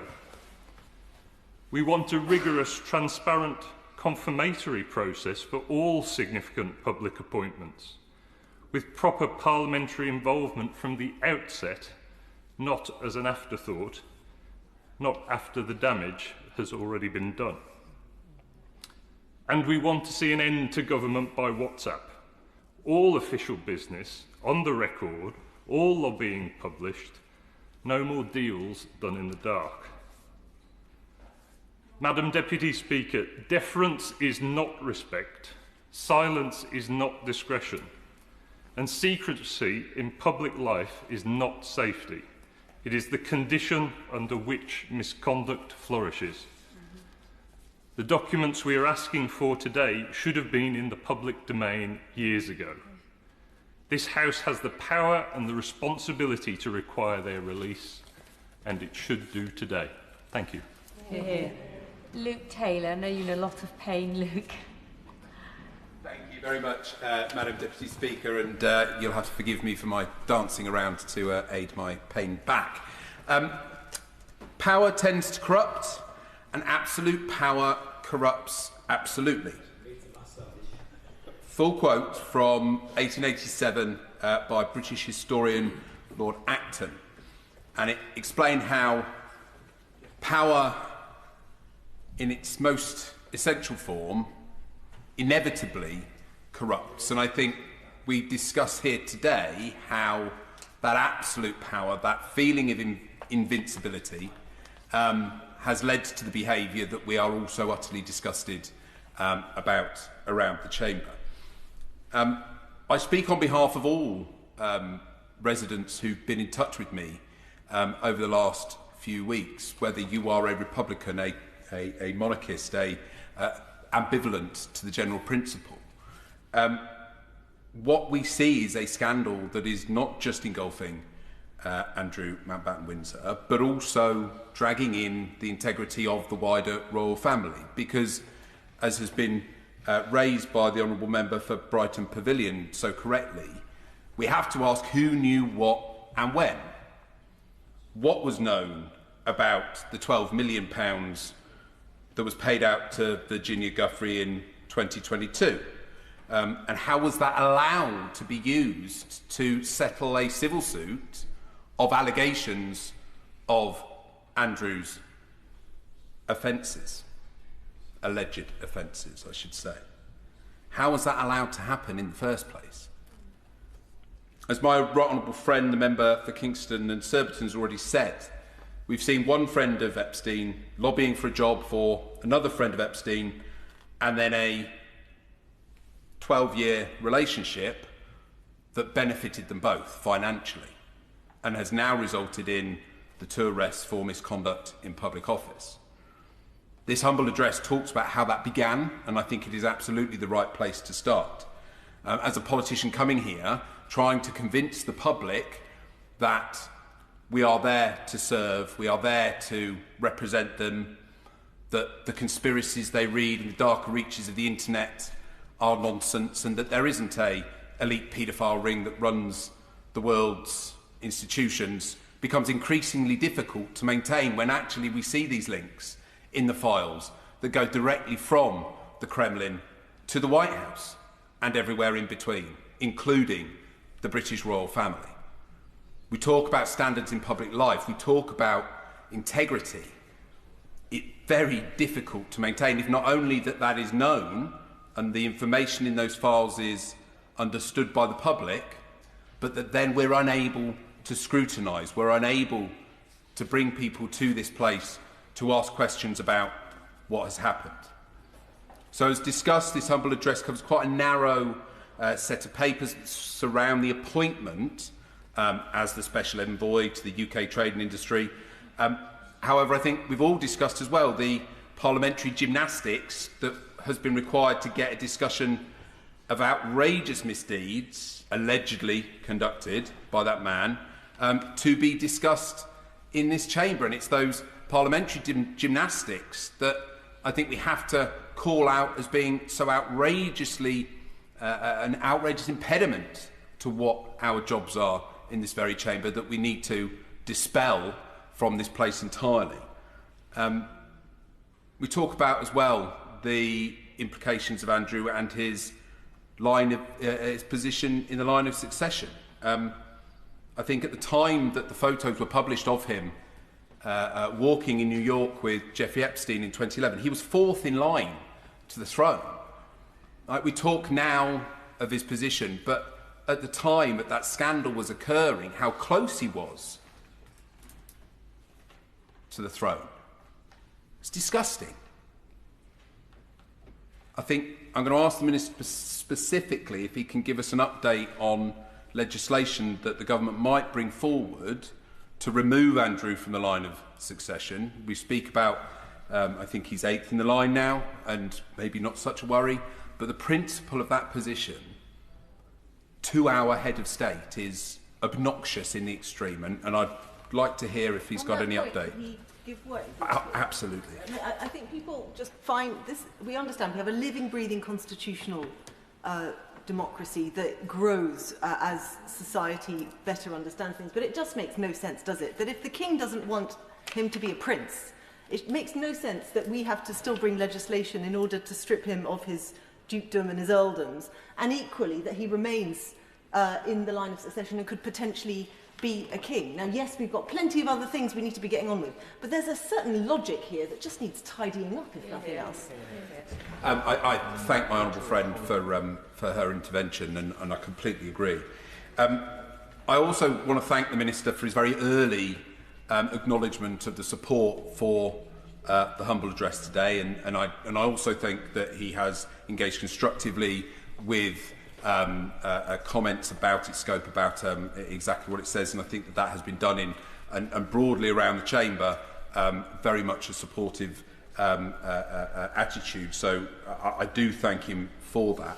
I'm just going to return to the point about the negative privilege, that we cannot speak freely and have had to use this gymnastic approach to get to the point that we're at today. I've submitted a number of UQ requests to the Speaker's office, who has absolutely understandably not managed to get to justify a discussion of the scandal as it has unfolded, but the necessity that we've had to take to phrase it in the sense of an examination of the Prince's arrangements and his use of property and all sorts of confusing attempts to not then discuss it as we've mentioned around the chamber today has precluded us from doing. I hate to add to his anguish, but there is a convention in the House that we don't refer to urgent question requests that we've put through to the Speaker.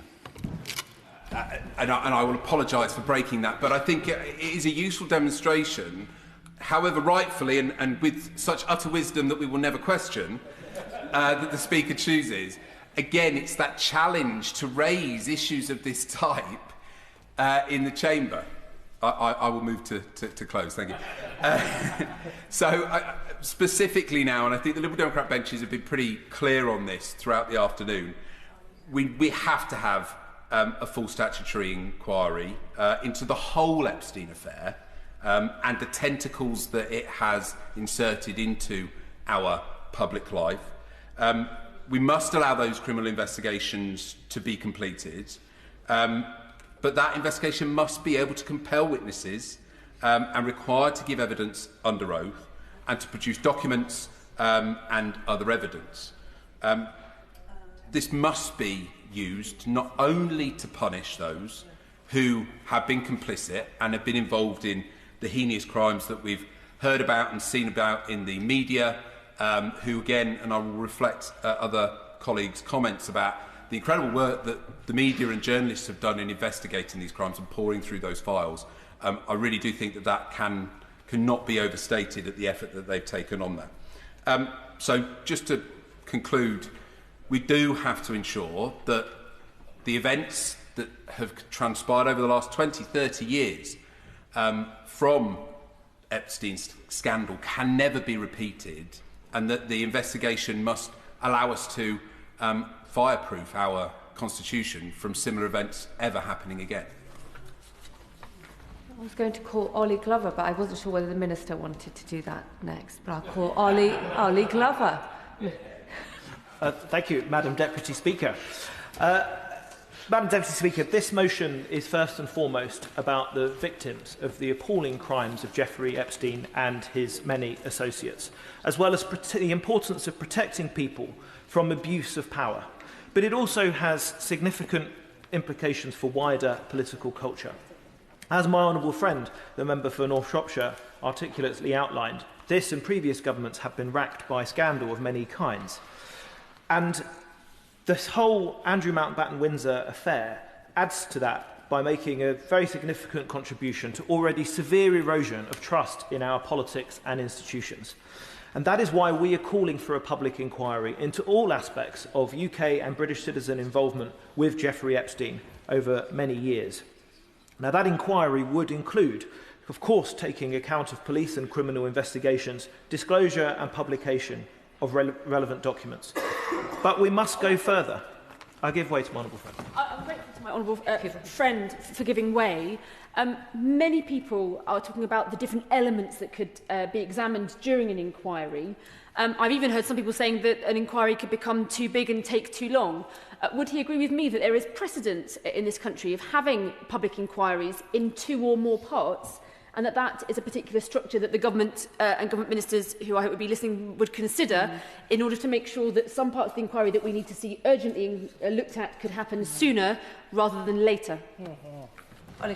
I thank my honourable friend for her intervention, and I think she makes a very practical proposal for how an inquiry could be conducted efficiently with appropriate prioritisation, so that the most urgent matters get looked at rather than being bogged down in something that would take much longer. But we must go further. We must also toughen the penalties for breaching the Ministerial Code. We must create an office of the whistleblower to both protect and to empower and encourage people with valuable information to come forward and to speak up. I also support our calls for an end to negative privilege protections, which have prevented criticism of individuals in the royal family in this House for the reasons that we have heard today in this debate. Would you give way on that point? I give way to my honourable friend. I'm very grateful to him for giving way. What strikes me, as I've listened to this excellent debate actually this afternoon, is that everything that our establishment sort of depends on is that the people at the heart of it are nice, trusted, good sorts who won't step out of line. And we don't have the mechanisms in place to challenge when that doesn't turn out to be the case. Would he agree with me that the points that he's outlining about Office of the Whistleblower and other statutory bodies to put a code around our behaviour in this place and in wider public life is so important, so that we don't just rely on people being good blokes? I thank my honourable friend for her intervention, and I very much agree. There is far too much in British political and wider culture that does rely on taking things on trust and assuming that good motives and good intentions will win the day. Very sadly, the whole affair of Andrew Mountbatten-Windsor shows that we cannot necessarily rely on that, and that we do need strong processes and procedures and protocols to make sure that we have the highest standards in public life. Madam Deputy Speaker, we all hope that the necessary changes to prevent a repeat of the whole Andrew Mountbatten-Windsor affair and abomination and the wider Epstein disgrace can be made within the structures of our current system of constitutional monarchy. Should that prove not to be the case, then we risk that calls for a change to our constitutional arrangements grow louder and more compelling. Ben Maguire. Thank you, Madam Deputy Speaker. Madam Deputy Speaker, before I turn to the wider implications of this debate, it's really important to acknowledge why the Liberal Democrats have pressed for full transparency today. Serious allegations have been raised about Andrew Mountbatten-Windsor's conduct during his time as the UK's trade envoy, including reports that he claimed taxpayer-funded expenses for so-called massage services and other inappropriate costs. Former senior officials have described a culture of deference in which such claims were barely even questioned, expenses were rubber-stamped, and scrutiny was effectively absent. I will give way. Honourable friend for giving way. We rightly say that no one in the country is above the law, and recent weeks have reinforced that principle. Surely it must also be true that no one is above our democratic. So do you think the government should now consider bringing the royal household within the scope of Freedom of Information Act to strengthen confidence in our institution? I thank my honourable friend for making that powerful point, and I think it's a really important consideration I hope the Minister is listening to and can respond to today. These concerns naturally lead to further questions. What did those around Andrew Mountbatten-Windsor know? What did police protection officers, civil servants, officials who accompanied him and travelled with him, were present during these official duties? What did they observe? What did they record? What did they raise? And crucially, what was dismissed and what was ignored? These are not just trivial matters. They speak directly to how an individual in public office was able to behave in ways that would never be tolerated from anyone else, and how the institutions around him completely and seemingly failed to act. Just on that point, We'll give way. I thank my honourable friend for giving way. And just on this point about what the protection officers knew, for example, does it not show the outrageous power imbalance between a royal and an employee, and how the fact that you have someone in that situation who then has to, and we're talking about whistleblowing, we're talking about reporting what has been seen. Does it just not show how outrageous that even the prospect of having someone in that situation is, that they are then being held to account for not calling out the behaviour of someone whose position, whose privilege, whose kind of birthright has put them into such a position? Does he agree that this just shows how our constitution and our structure has put us into such an outrageous twist, and how difficult it's going to be to unwind that? I thank my honourable friend for that intervention, and I completely agree with him, and I suspect this is just a small start on something that's much, much wider, and I imagine there's probably much more information on that to come. As the House turns its attention to the matter of Andrew Mountbatten-Windsor, I also want to use this moment to refocus our minds on those who have been most consistently forgotten throughout all of this, the victims and survivors of Jeffrey Epstein and the justice they've been denied for far too many years. It's only because of their bravery in coming forward that we know the true extent of Epstein's crimes and the deeply troubling implications that those crimes hold for our own establishment, as has just been mentioned. Madam Deputy Speaker, when we talk of these survivors, we must confront an uncomfortable truth. Many UK victims are simply too afraid to come forward right now. Their fear is well documented in UK reporting, which describes a greater sense of fear and reticence among British survivors, fear of stigma, fear of being disbelieved, fear of the powerful networks that have long silenced these women and girls. And yet abuse did happen here in the UK. Epstein carried out wrongdoing during extensive and repeated trips to London.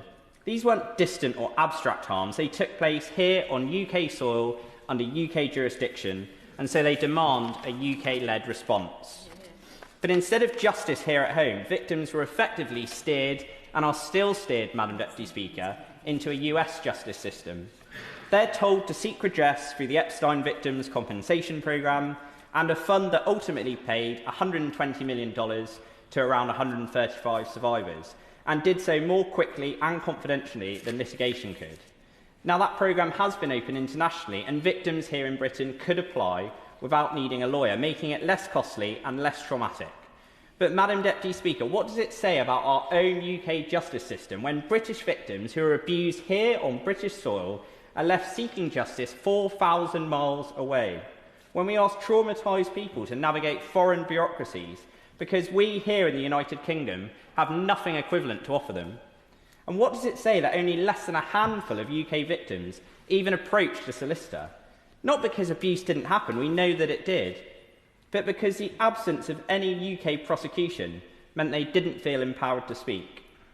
We can draw a stark contrast between figures like Andrew Mountbatten-Windsor, Peter Mandelson, who have allegedly enriched themselves through their associations, with the survivors who are left fighting for justice. What the Epstein files reveal is a powerful network of wealthy people colluding with Epstein, using their privilege to silence and dismiss survivors, a pattern which has been highlighted by the End Violence Against Women coalition. This exposes how powerful men evade consequences while their victims struggle even to be heard, reinforcing the very fear that continues to keep British survivors in the shadows. Surely the role of this House, of any democratic institution worth its name, is not simply to just reinforce that silence, but to finally break it. And that's why today we called clearly and firmly for the UK to open criminal prosecution and survivor-led inquiries into London-based offences. These alleged crimes fall squarely within the UK jurisdiction. The offender's nationality is irrelevant. The victim's nationality is irrelevant. What matters is that the harms occurred here, and those harmed deserve justice here. Justice for British victims must not be outsourced abroad. Justice must not be dependent on the bravery of a handful willing to defy enormous pressure. Justice must not be conditional on navigating a foreign compensation scheme. Justice should be delivered transparently, confidently and compassionately here in Britain. Would my honourable friend give way? I will give way. I thank my honourable friend for giving way. Would he agree with me that having a public inquiry would be a very public way for the British authorities, for the state, to show those survivors that they have been the victim of some heinous crimes, and that it would give them more confidence to come forward? And we know that survivors of all kinds of sexual abuse and rape across this country, whether it be part of some big scandal like Mohammed Al-Fayed or Epstein, or whether it be something much more local and individual, all of them will be being re-traumatised again and again and again by seeing this splashed across the front pages of the papers and all over the media day after day after day. And we have to make a stand and say, enough. We will not tolerate this in this country, and we have to stand up to these powerful men who silence their victims and ensure that they have to fight for justice every step of the way. Yeah.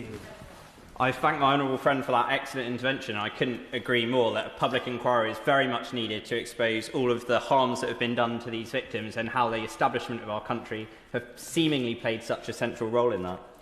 Madam Deputy Speaker, if our government is sincere when it speaks of a fairer, safer and more accountable society, it must now show leadership rather than continued deference. It must show survivors they will be believed, protected and heard in the UK, because at the heart of this matter are not titles, reputations or institutions, but people. Survivors whose lives, like the victims of domestic abuse, have been shaped by fear, by silence and by power wielded against them rather than for them. They deserve far better. They deserve a justice system that will fight for them. And now is the time for immediate action. So please, will the Minister consider not redacting any of the documents which don't relate to the ongoing police investigation? Will the government look at, as my honourable friend has just suggested, a public inquiry, a full public inquiry into Epstein and his links to the British establishment? And finally, will the Minister please go away and look to end the appalling negative privilege which prevents MPs in this House from speaking freely about members of the royal household? This is a disgusting symptom of the deference we have shown to those in positions of power at the cost of victims. Our constituents should no longer be silenced in what should be our proud British democracy. Thank you. Yeah. I call the Liberal Democrat spokesperson, Lisa Smart. Very much indeed, Madam Deputy Speaker. I think we've had an extremely powerful debate today, and I'll address a number of the points that have been raised. But I want to start by talking about how the revelations of recent weeks and recent months have been shattering for the British public and deeply, deeply distressing for many of those directly impacted. We've listened to the gut-wrenching stories of abuse endured by vulnerable women and girls, and we were reminded by my colleague, the member for North East Fife, that we are in many cases talking about children here. We've learned of the arrogance and cruelty of rich, powerful men who felt that no rules applied to them and who made a mockery of our values and our laws. And we have seen laid bare the hollowness of a political establishment that was manipulated so easily and who treated state secrets like cheap gossip. Public trust has been catastrophically undermined by the Epstein saga, and we are now at a crossroads in our public life. If Parliament does not act with courage, faith in our institutions will suffer even more permanent harm and will remain under intense public suspicion and unease.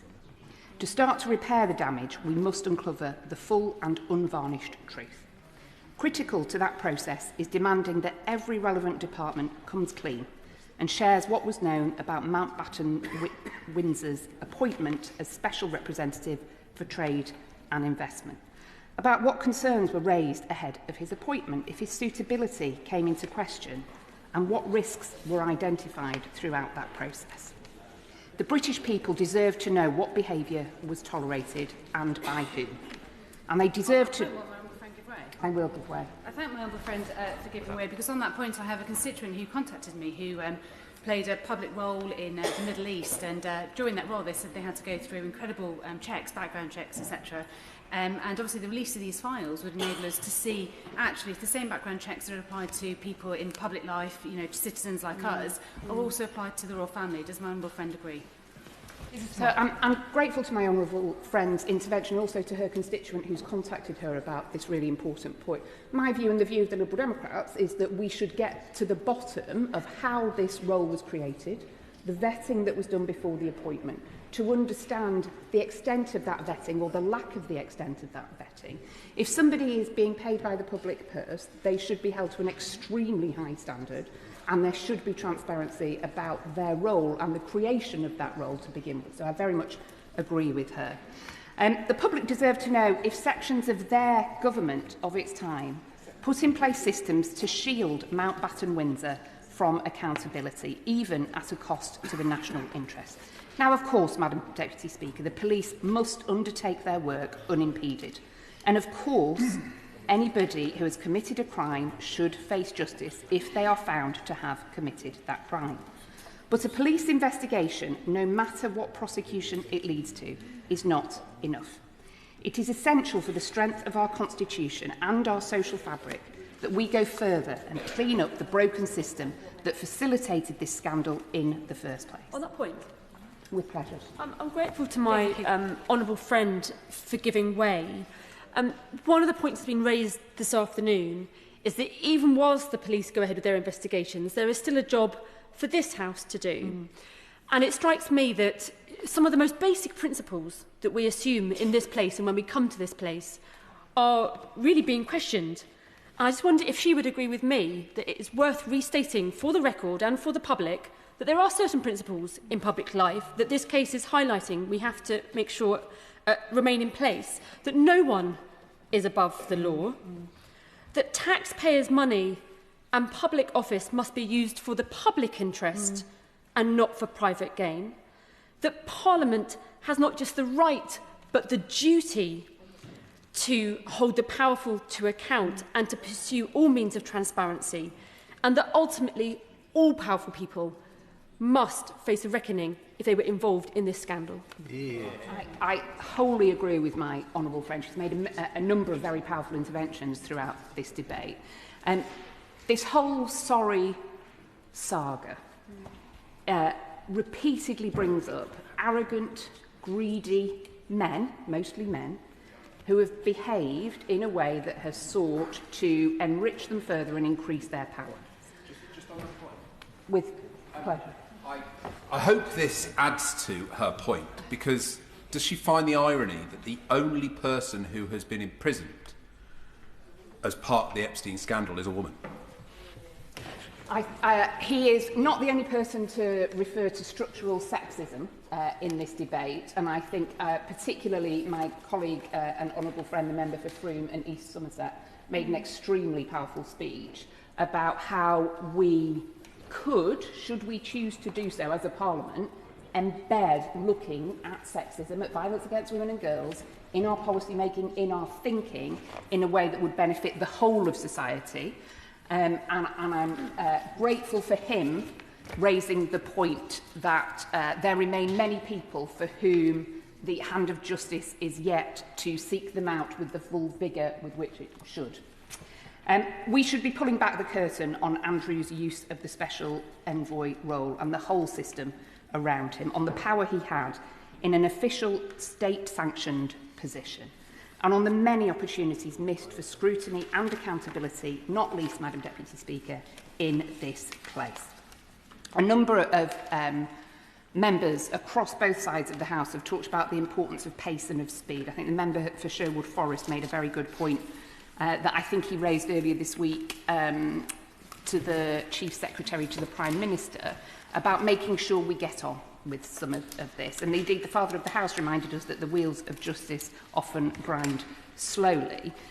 My friend, my deputy leader indeed, and the member for St Albans gave some really practical solutions about how we can make sure progress continues at pace, to make sure that one thing isn't holding up another. And indeed, the Shadow Minister reminded us that police involvement in this should not unduly delay the whole of the process. It is, of course, an absolutely vital part that the police should be free to do their job and do it well, but that should not unduly hold up the release of the information we are seeking. We Liberal Democrats very much welcome support from across the Chamber for our motion today, including from the Treasury bench. And I wonder when he's winding up if the Minister could confirm, like when the government was responding to the previous humble address that we discussed in this place, that information will be released when it is available, that is, any information will be released when it's available, only holding back that information that is directly relevant to a police investigation.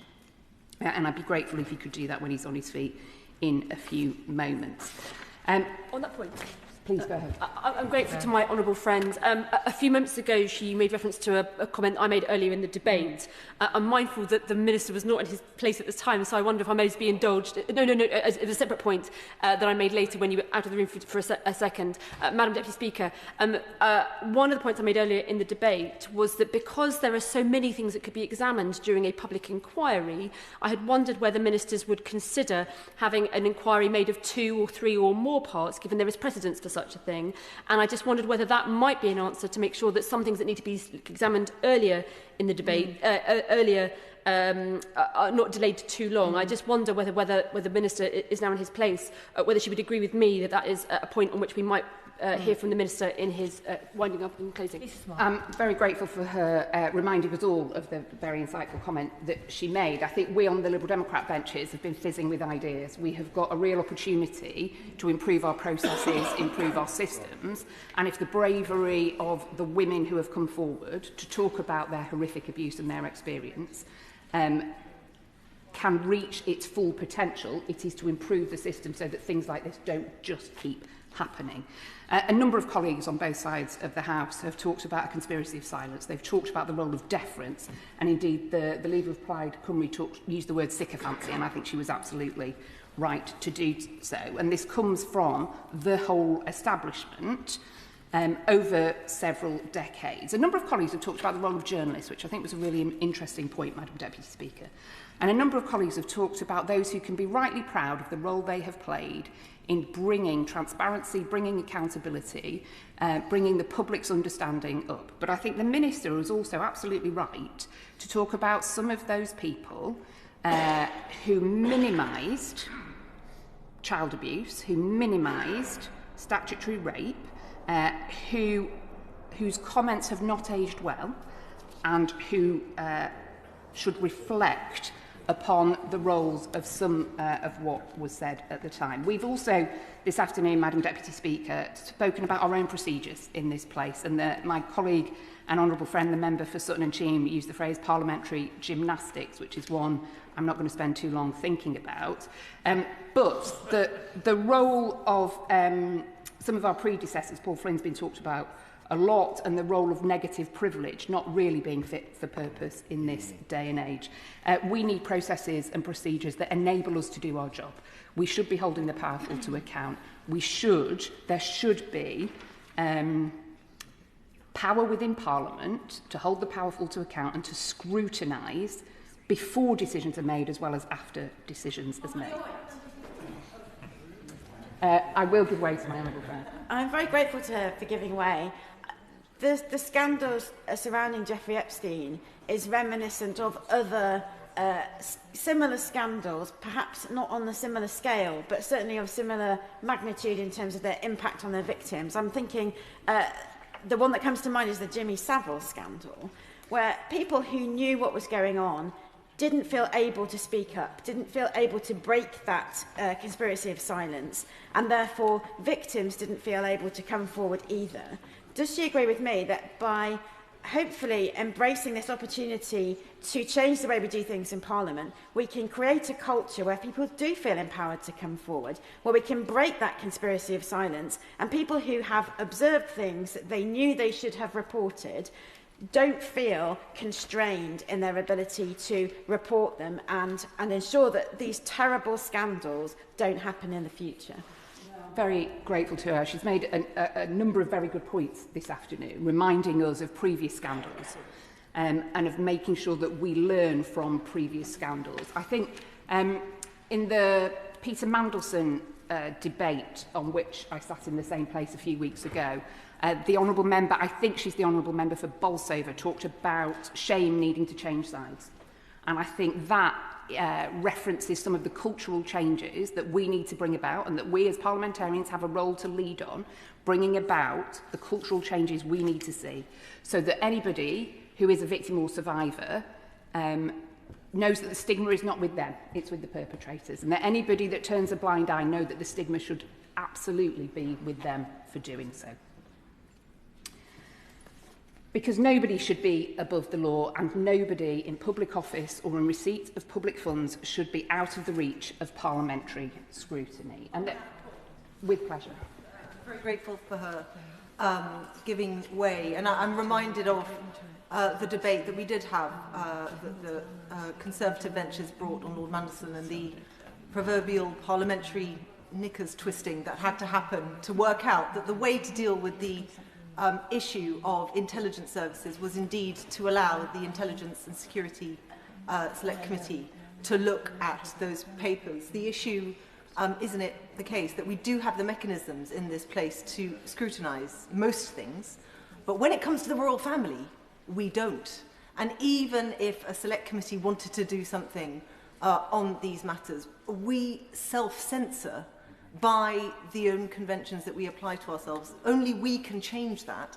What I'm curious to know is, what is the government going to do? What's the facilitation mechanism by which we change those conventions? Because they're clearly the nub of the issue in terms of parliamentary scrutiny. Liz Smart. Nobody should be above the law, and nobody should be above scrutiny. I think when good people get together, there is a willingness to embrace creativity and sufficient nerdery of parliamentary procedures, Madam Deputy Speaker, so that we can find a way through to get to the truth that we need to get to.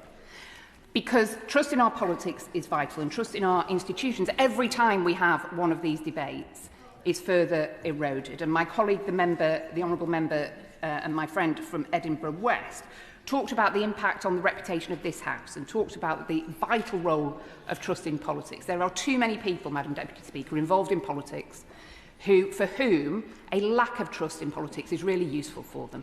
That stoking of division, that stoking of mistrust means that there is space for voices that, in my view, are not welcome and we should reject. It is in all of our interests, it's in our whole country's interest for there to be some trust in our institutions, some trust in our political set up. And we were reminded of the need for proper processes to be in place, because as my honourable friend, the member for North Shropshire, reminded us, not everybody can be relied upon to be a good bloke. And I think many of our systems are based on gentlemen's agreements and just expecting people to be a good bloke. And that, as has been repeatedly proven, is simply not the case. I will give way. I'm grateful to my honourable friend for giving way.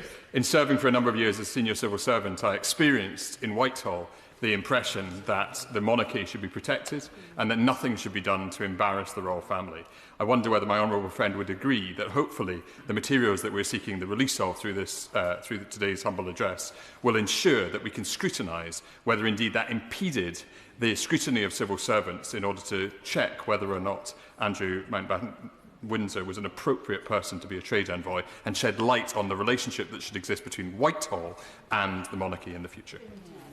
I very much agree with my honourable friend. And I think we've seen some press reports, Madam Deputy Speaker, about civil servants who were doing their job, absolutely rightly questioning some of the expenses that were tried to put through, but were overruled.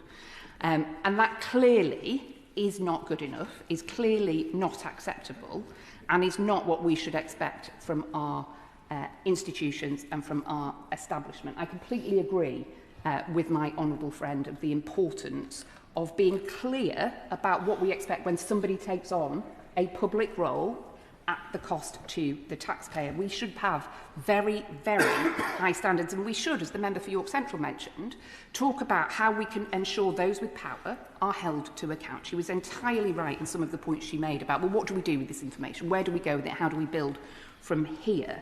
And my friend, my honourable friend, the member for St Neots and Mid Cams, made a really strong speech, I thought, where he gave some very constructive suggestions to the Minister about some of the things we Liberal Democrats would support in terms of bringing about the change to the system that we need to see. We're calling as part... I would give way. I'd like to thank her for giving way. She'll be aware, of course, that this is... we're in the week of St David's Week, a terribly important day for all of us in Wales.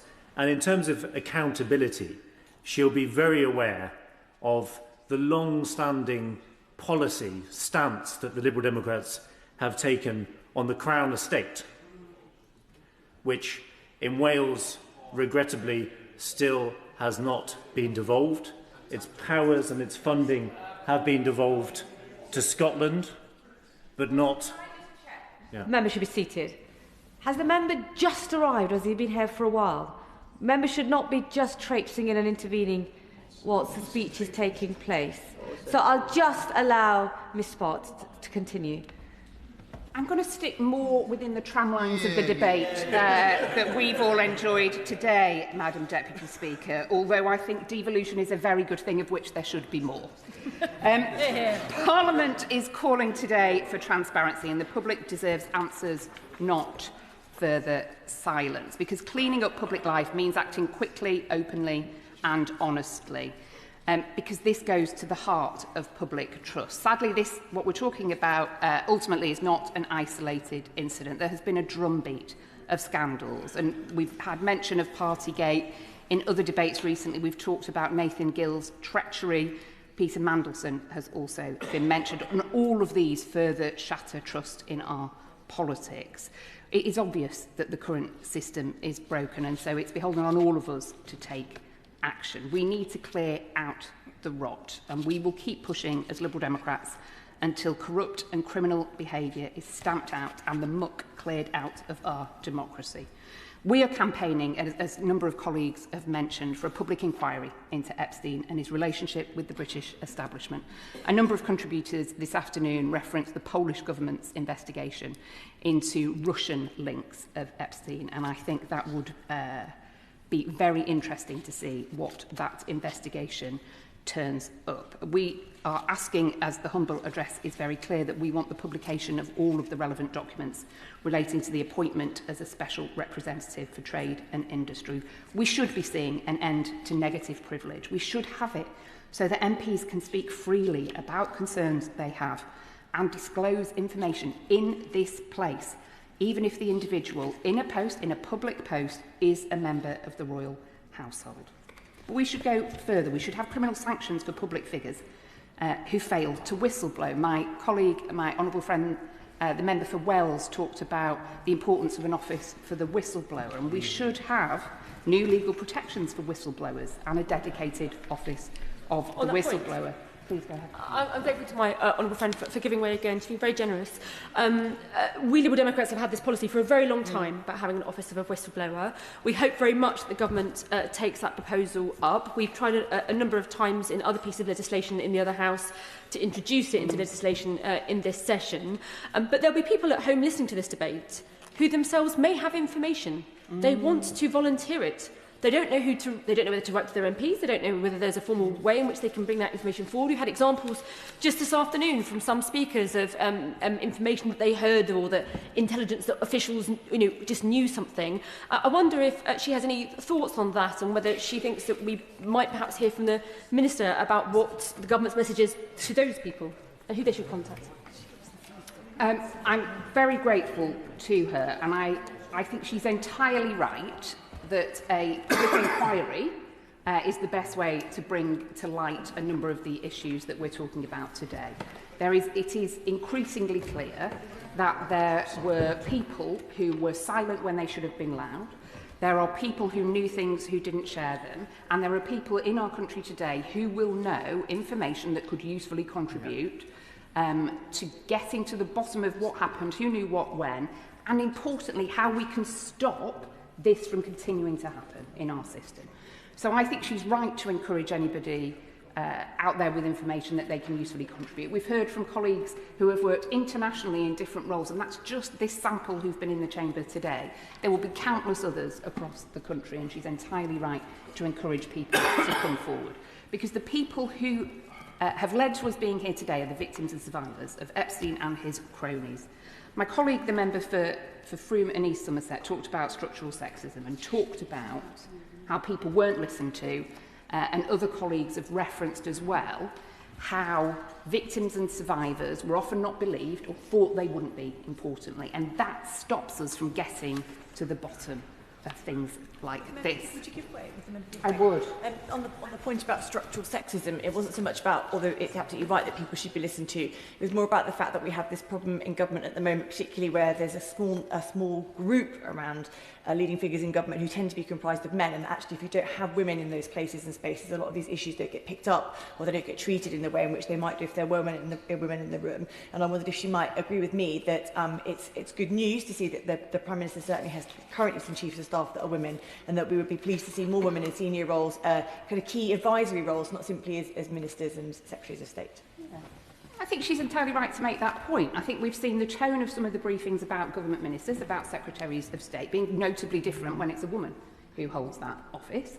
And I think all of the evidence shows that the best decisions are made by teams that draw on a broad range of experiences, and there is a balanced team. If everybody went to the same school or had the same experience, they're going to be missing an awful lot.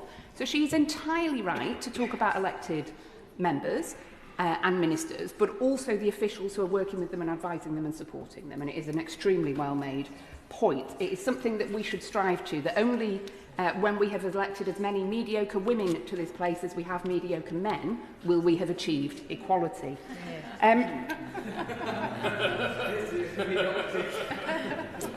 But, Madam Deputy Speaker, it should not have taken the bravery of victims speaking up about their experience and seeking justice over years for Epstein's cycle of cruelty and criminality to finally be interrupted. Where would we be if victims of Epstein, like Virginia Giuffre, had never come forward? If the right photograph hadn't been taken at the right time? We are left to wonder if Andrew might easily have remained a special representative today, operating without proper scrutiny and continually disgracing his office.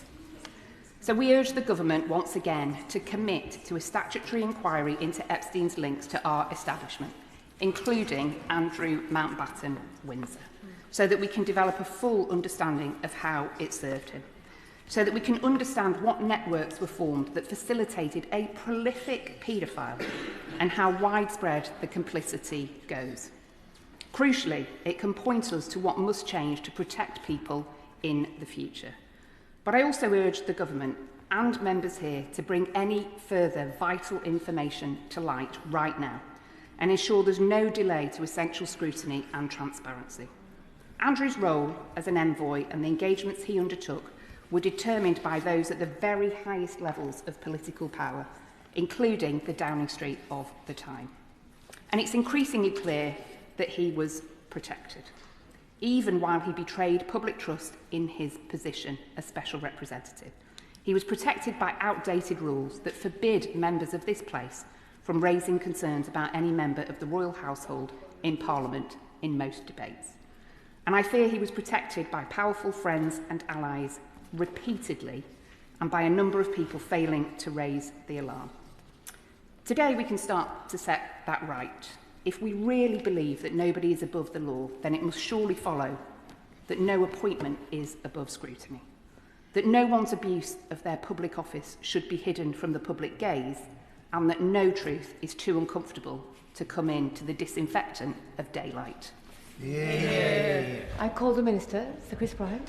Thank you very much, Madam Deputy Speaker. By leave of the House, I spoke earlier, so I need to be sure that the House is happy for me to speak again, and I'm not going to speak at great length.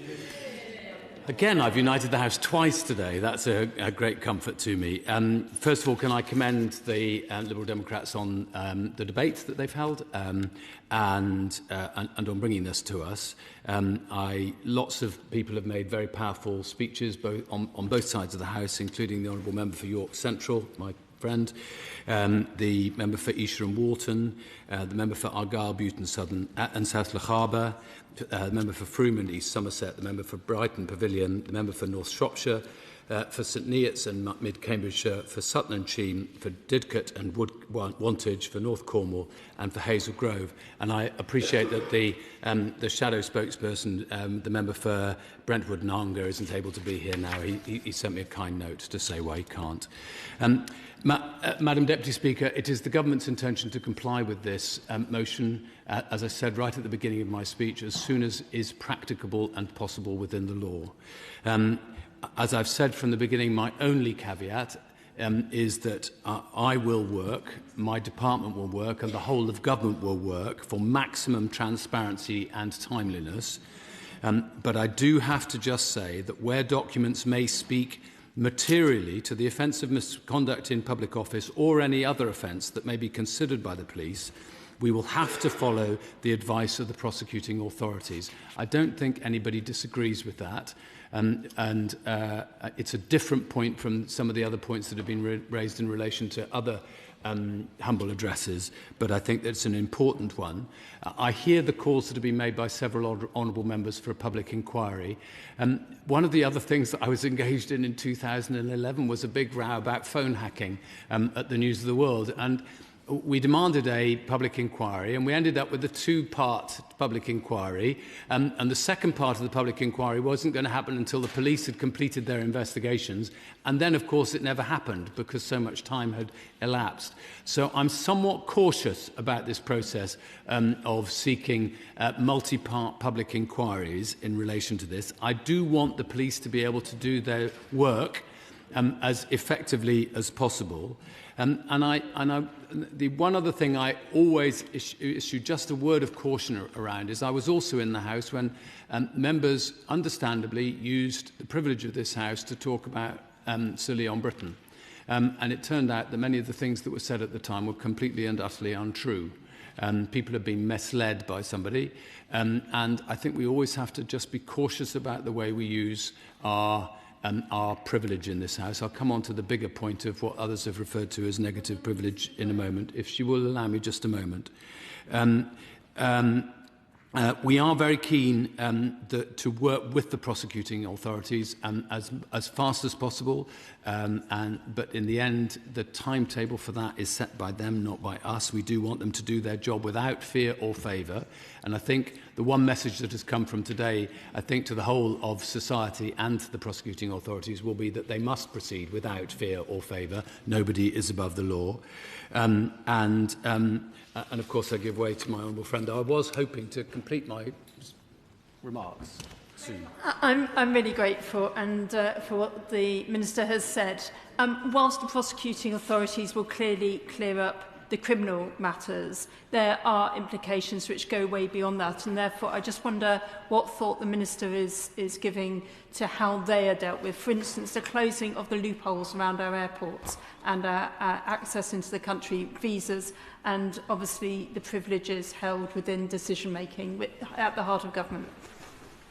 Well, I hear the points that she makes, and of course I sympathise with them. However, it is actually remarkably difficult to disentangle some of these from possible prosecuting issues and possible offences that might be brought.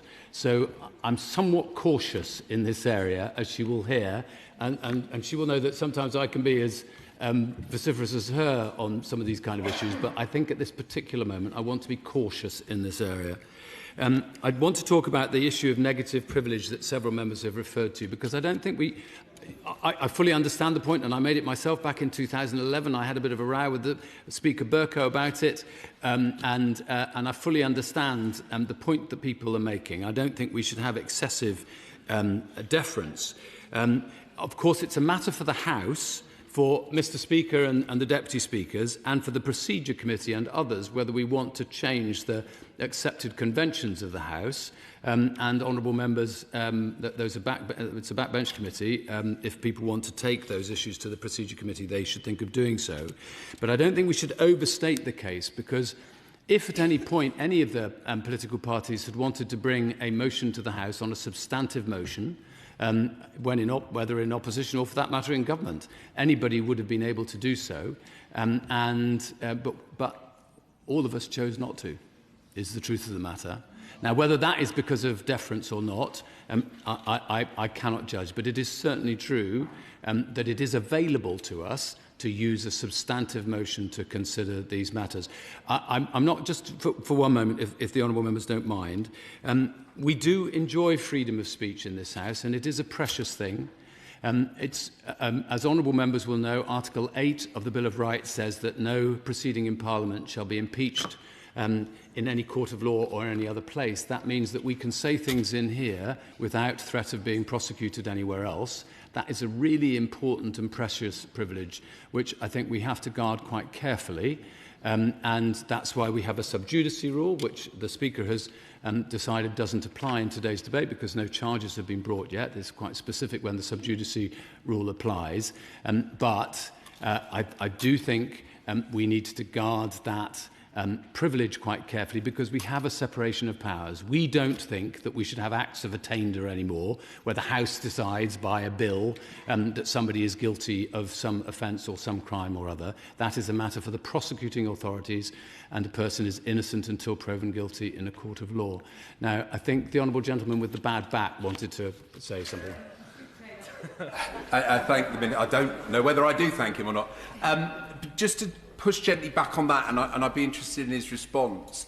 Does not the fact that we've had 15 years since Andrew resigned in disgrace, and that hasn't come to Parliament, demonstrate that there is a reluctance, there is whether if it is indeed a true misunderstanding of process, that just hasn't come before the House to discuss and to really get into the weeds on this? Does he not see that as a demonstration of a need for a change in the process, or at least an acknowledgement that we need to be digging deeper into these sorts of issues? Well, yes, and I also think probably we need more Paul Flynn's, is the truth of the matter. I've always been a bit sceptical about independent MPs, but I've always been very much in favour of independently minded MPs. And I think that that's one of the backbones of making Parliament really function effectively. I love the whips, of course I love the whips, but...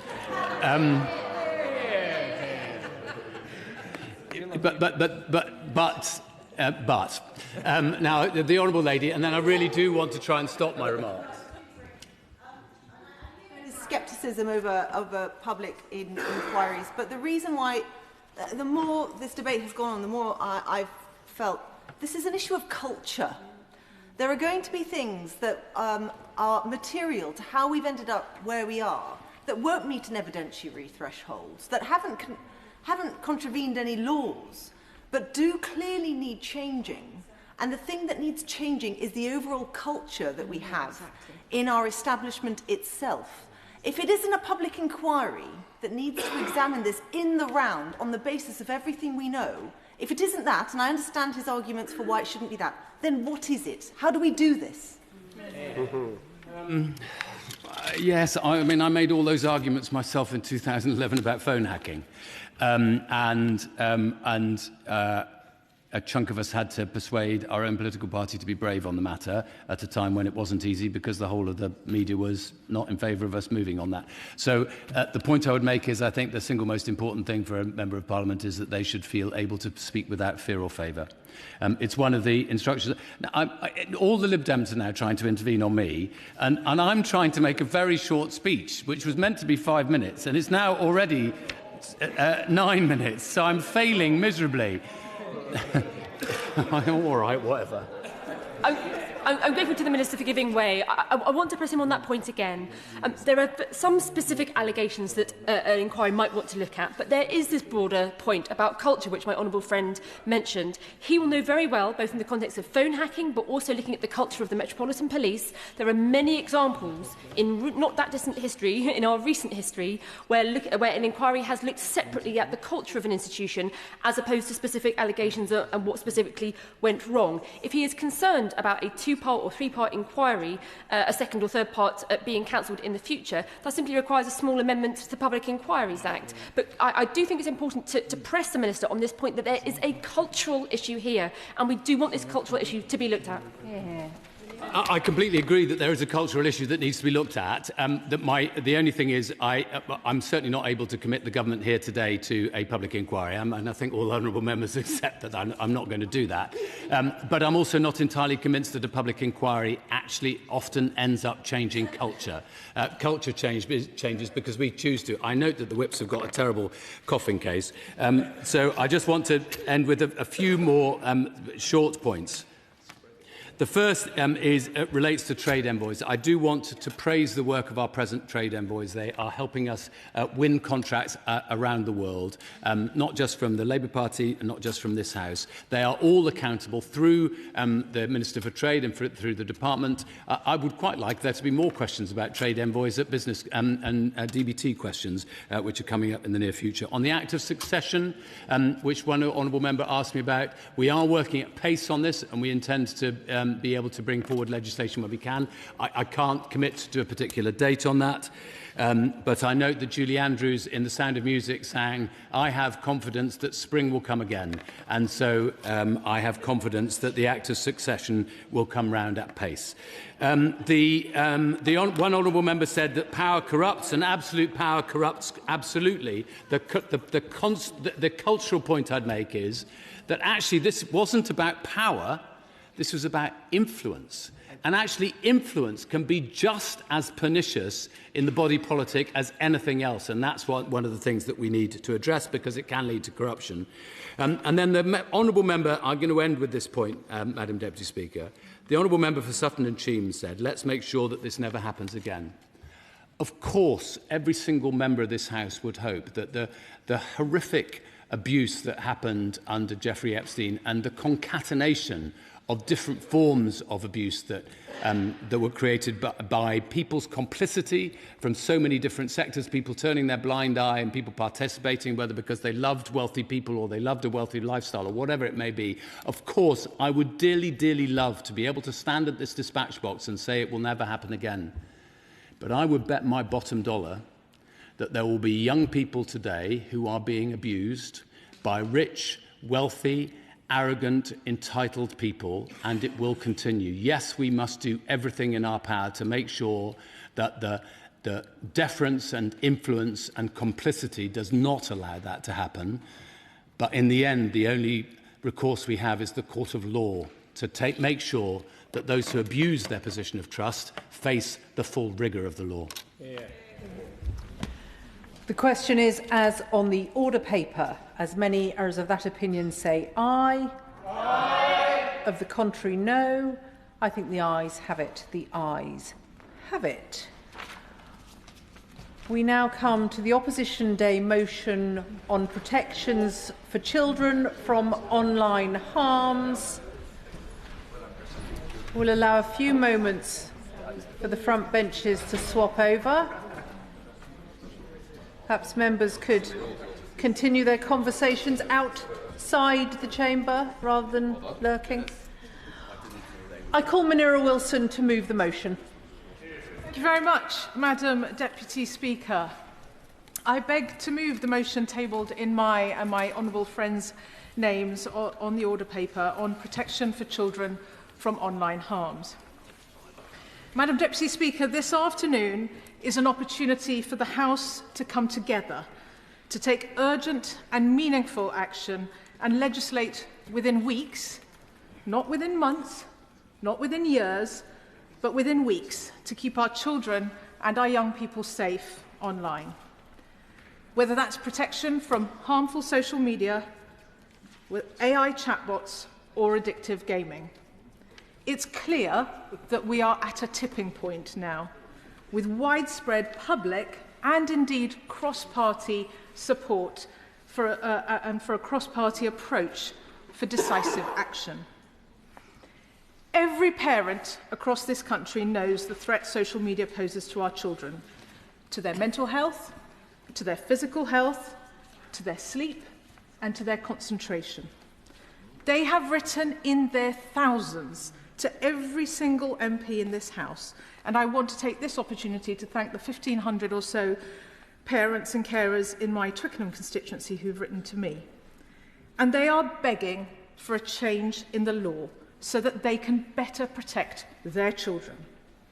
They are not abdicating parental responsibility, as some would like to suggest, but they are pleading with the government for help in providing the tools and the safeguards they need when faced with the might and the business models of enormous tech companies profiteering from our children's attention. Now, for me, Madam Deputy Speaker, this is personal. My husband and I fight the daily battle at home with our children, aged 11 and 7, on screen time, on what platforms and what games they can access. Peer pressure is overwhelming. For children, especially those just starting out on their secondary school journey, as my daughter recently has, desperate for belonging and connection, parents are torn.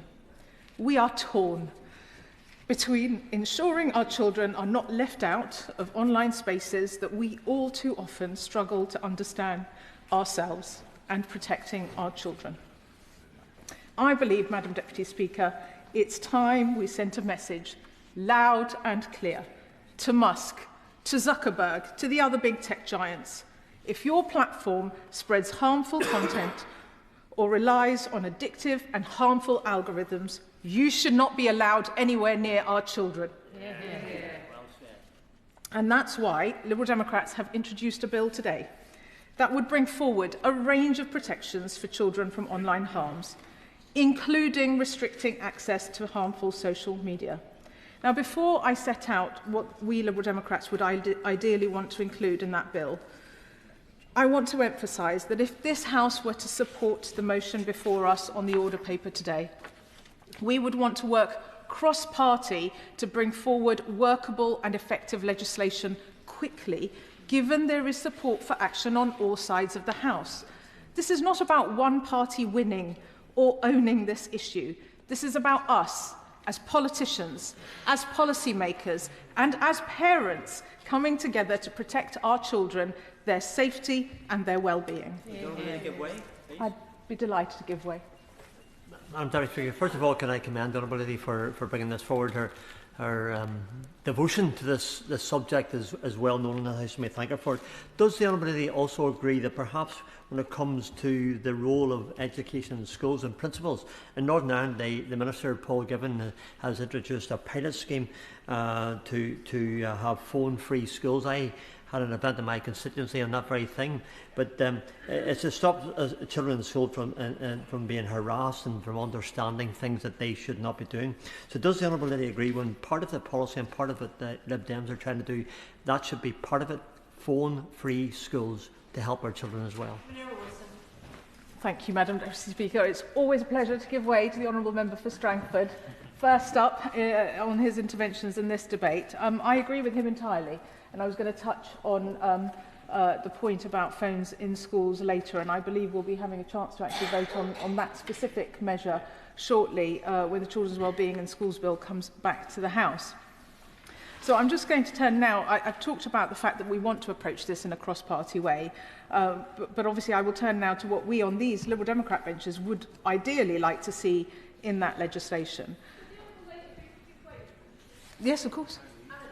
Thank you, and I thank the Honourable Lady, and she makes a case very personally and passionately about the harms to young people's mental health that we see from these predatory algorithms that the tech giants have created to create addictive content for children. And I think there is cross-party agreement, as she says, for us to look very carefully at how we protect children. I was on a call today with the campaign group 36 Months from Australia about how they're approaching this in Australia. But does she not agree that the right approach is to have a full public consultation, as is proposed, so that parents, schools, that we can get this right and make sure that we're learning from evidence, learning from places like Australia to protect our kids? Lady, and I hope she won't mind me calling her my honourable friend, even though we're on opposite sides of the House, for that intervention. And I take that point, and I've heard that point expressed by the government, and I agree we do need to consult, but I think we should be consulting on how we implement some of these things, not whether we do or what we do, because I think there is general consensus. You look at every opinion poll out there, certainly when it comes to things like banning social media for under 16s and other measures, there is overwhelming public support, and there is cross-party support in this House, and as we've seen recently in the House of Lords as well, in the other place, I should say.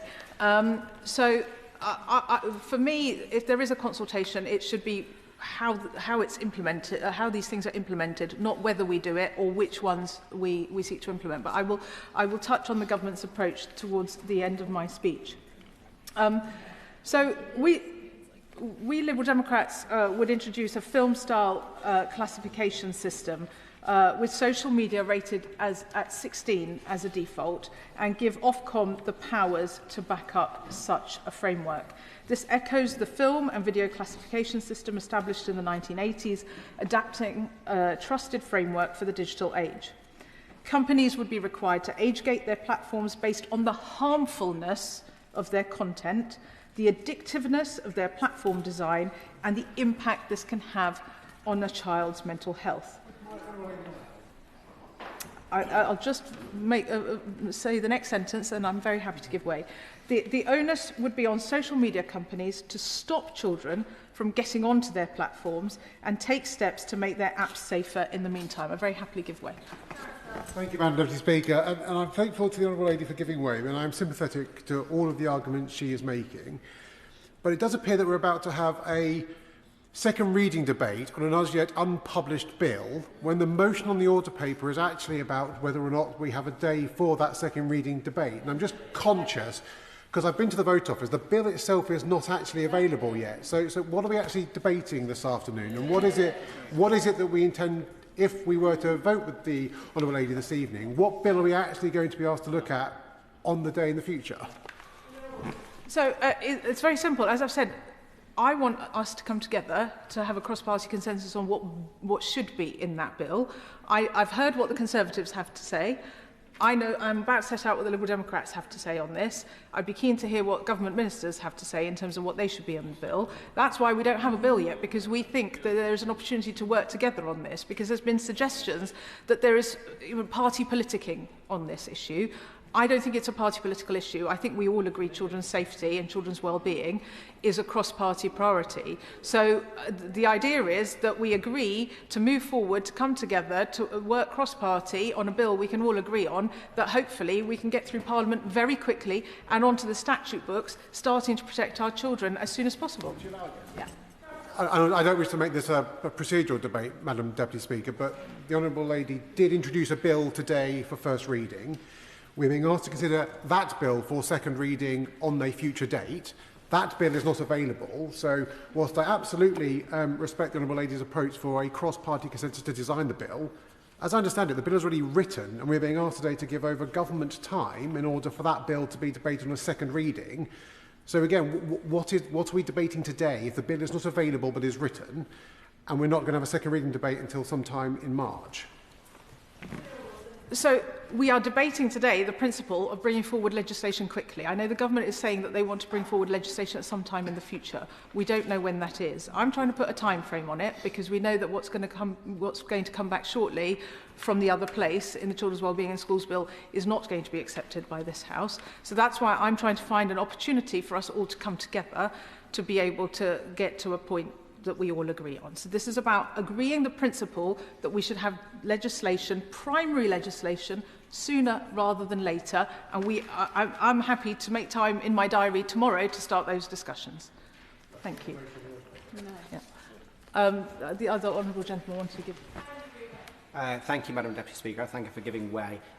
Look, she's making a really passionate case and spoke movingly about the debate she has within her own family and how to protect her own children. I recognise that. I have 2 young children myself. I think very carefully about what they look at online, and I worry about when they get older and how we're going to deal with that.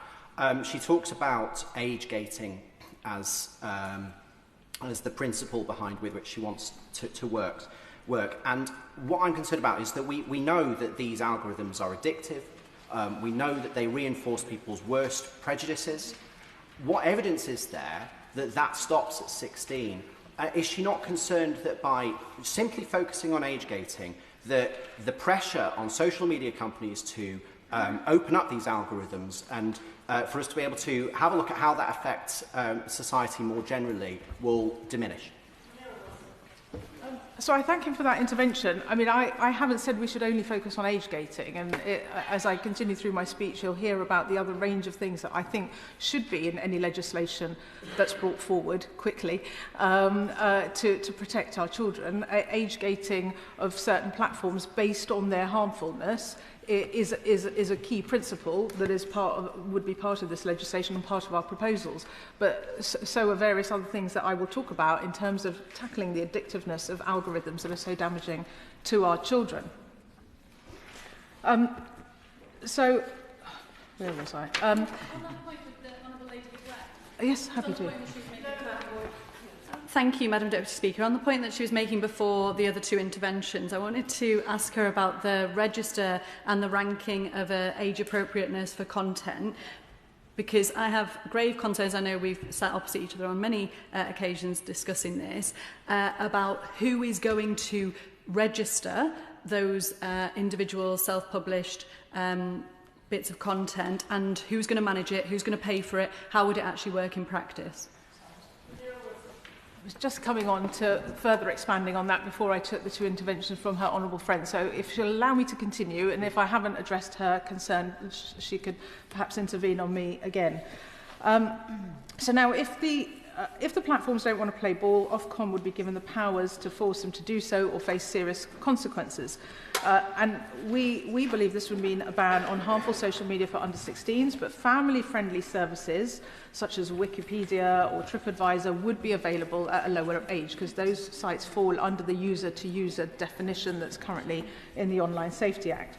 But we know that the most harmful sites, those that host violence and pornography, even 16 could be too young to access those sorts of platforms. That's why our proposals would allow what we think are really harmful platforms such as X to be age-rated and age-gated up to 18. Now, and a harms-based approach like the one we're proposing today, Madam Deputy Speaker, is supported by 42 charities, including the likes of the NSPCC, Molly Rose Foundation and others, and would protect children from the worst of the web without breaking the parts of the internet that families actually rely on. And crucially, it is future-proof and could be applied to chatbots and games and other emerging technologies. Now, I welcome that the Conservative Opposition Day motion a few weeks ago, which we were unable to debate, moved towards the Liberal Democrats' nuanced approach to keep under 16s away from harmful social media. So I hope that they can support our motion today and this approach going forward, when unfortunately they were unable to do so in the other place, which was just a month ago. I'm very happy to give way. I thank the Honourable Lady for giving way. She's right that we did bring a opposition day motion in Conservative time, on the subject. But the difference between our motion and her motion is that there was a motion with proposals. And this afternoon, she's asking us to debate a motion that does not mention the topic that's in the title of the bill, but merely to give the Liberal Democrats control of the order paper on March the 9th. So why did she not choose to bring a bill forward and allow this House to look at her proposals, have a solid and principled debate on it, before she asked us to give her control of the order paper on March the 9th? Whilst you'd be giving me or the Liberal Democrats control of the order paper, I've made it abundantly clear that we would work together to bring forward legislation. So the Conservatives have proposals. The government is consulting on something, I'm not quite sure what, because they haven't published consultation yet. And we put forward proposals in the other place, which his party chose not to support, unfortunately. But I don't think we're actually that far apart. So we have published proposals in the other place. We would use that as a basis for discussion. The Technology Secretary has already told me and my honourable friend, the member for Harpenden and Berkhamsted, she'd happily work with us on our proposals. So there are proposals out there in the public domain. This is about the principle of legislating soon and quickly to bring forward legislation that we can all agree on to protect our children. I am grateful to her, genuinely, for giving way, but I have to push this point again, that she has outlined that she has, her party have published proposals in the other place, but her party are called the Liberal Democrats, and this is a democratically elected chamber that should be debating a proposed bill from the Liberal Democrats on the day of their opposition day debate. I agree with her that we need urgent legislation, but why is she depriving members on all sides of this House detailed proposals that we can vote on, instead of giving them control of the order paper in a procedural motion that she's published on the 9th of March? Well, all I can do is repeat myself again, that the thing is that I know if I had published all of these things that I'm laying out as a piece of legislation, probably all sides of the House would have voted it down. I have told the House that I am happy to come forward in a spirit of cooperation to draft something up together. So I'm going to try and move on now, because, as I say, I'm going to make some progress, because I think we've tested the procedural approach to death now. It's important that we reach a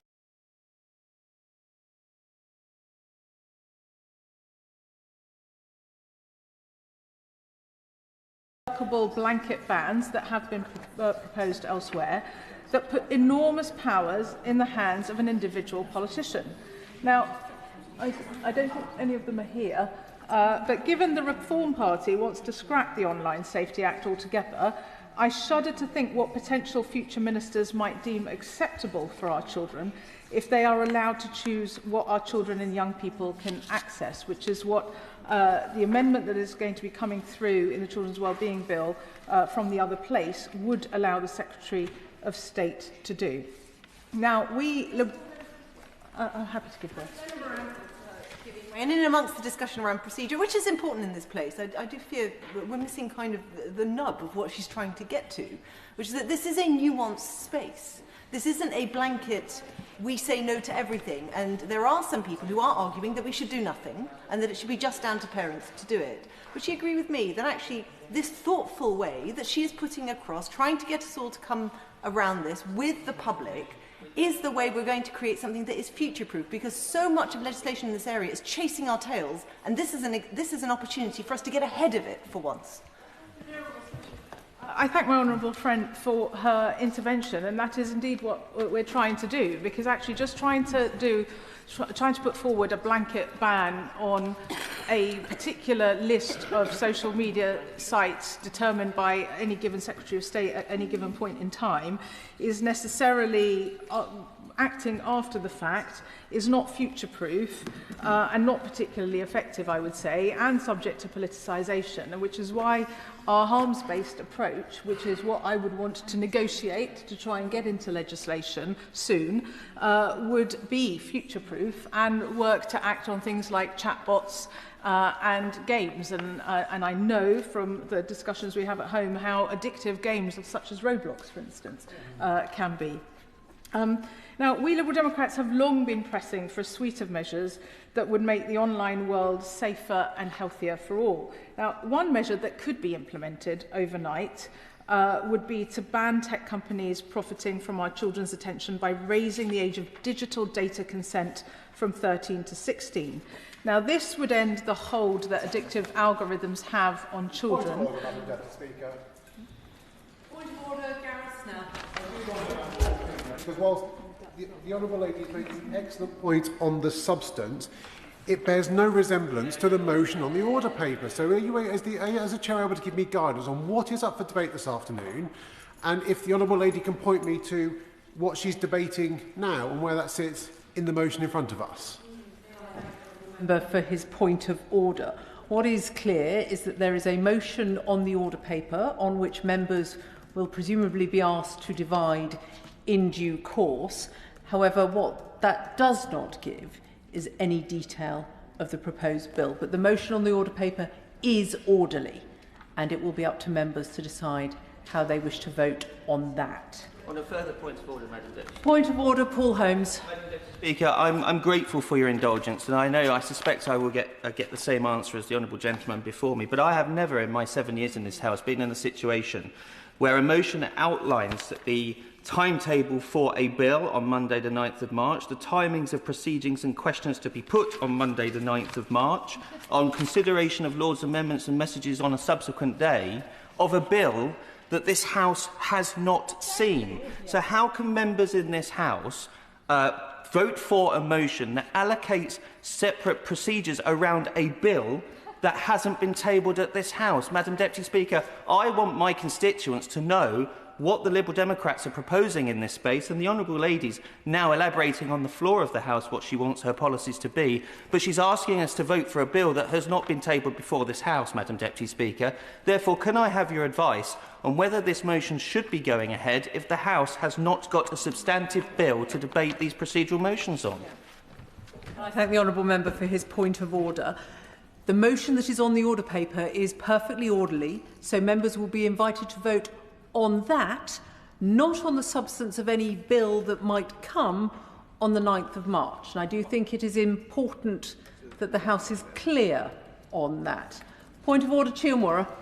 Thank you, Deputy Speaker, for allowing this point of order. So it's further to that point of order in terms of how I can assess what is orderly in my contribution in this debate, given that the substance of the motion is about process.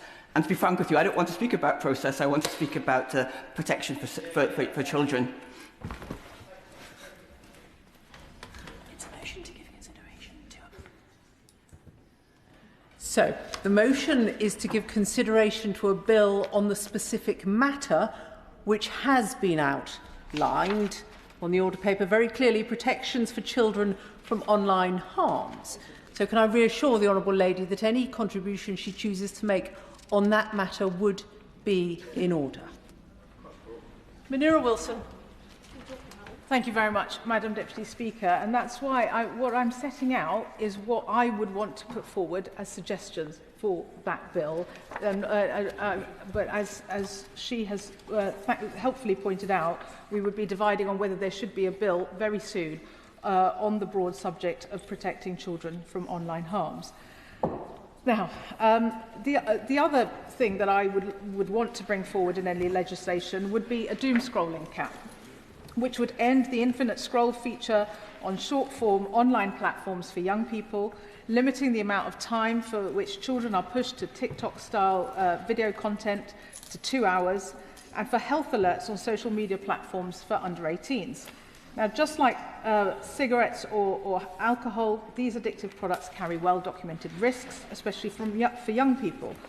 The evidence is clear that excessive use of these apps exposes children to mental health issues, to anxiety, sleep disruption, and to real harm to attention spans. And don't they deserve to know that? When we pick up a packet of cigarettes, we expect to be told about the harm that product will pose to our health. So why is social media the key driver of a crisis in our young people's mental health any different? Now, and given that young people themselves are saying that they want a break from the stress of social media at school, and given the impact of phones on children's concentration and focus, will the Education Secretary finally listen to her own Children's Minister and put the government's guidance on mobile phones in schools into law to give teachers and head teachers the backup and, crucially, the resources they need in order to restrict their use? That is also, I think, something that could be part of this bill if the government refuses to accept the amendment that will be coming from the other place in the Children's Wellbeing and Schools Bill. Now, I recognise the Technology Secretary has announced a consultation on children's online safety and also that she will be tabling an amendment to the Children's Wellbeing and Schools Bill to enable further legislation to come forward on something at some point in the future, all as yet to be determined. Frankly, they're kicking the can down the road. And to quote Baroness Kidron in The Other Place, who's an expert and a campaigner on children's safety online, she said about the government's consultation, "It does not concern itself with the gaps in provision or enforcement of the Online Safety Act, nor the emerging or future threats that we repeatedly raise. It does not seek to speed up enforcement or establish why non-compliant companies are not named in Ofcom research or while they are being investigated. The consultation is entirely focused on 2 amendments that this House might send to the other House, which its backbenchers might agree to. The consultation's purpose is to stave off a backbench rebellion. It is not about child safety or governance." That is the esteemed crossbench peer Baroness Kidron in The Other Place. Now, the Honourable Lady give way. I'm very happy to give way. I thank the Honourable Lady for giving way. I had understood that her party was keen on public consultation, and there's clearly a lot of public concern over this very real problem of online harms and the need to protect children from it. So I am puzzled by the fact that she is seeking to control the parliamentary agenda in just a couple of weeks' time without any substantive proposals and rush through legislation without any consultation. If she's concerned about the scope of the consultation that the government has announced, why not try to amend the scope of that consultation, and why not emphasise the importance of parents in particular having their voices heard rather than rush through potentially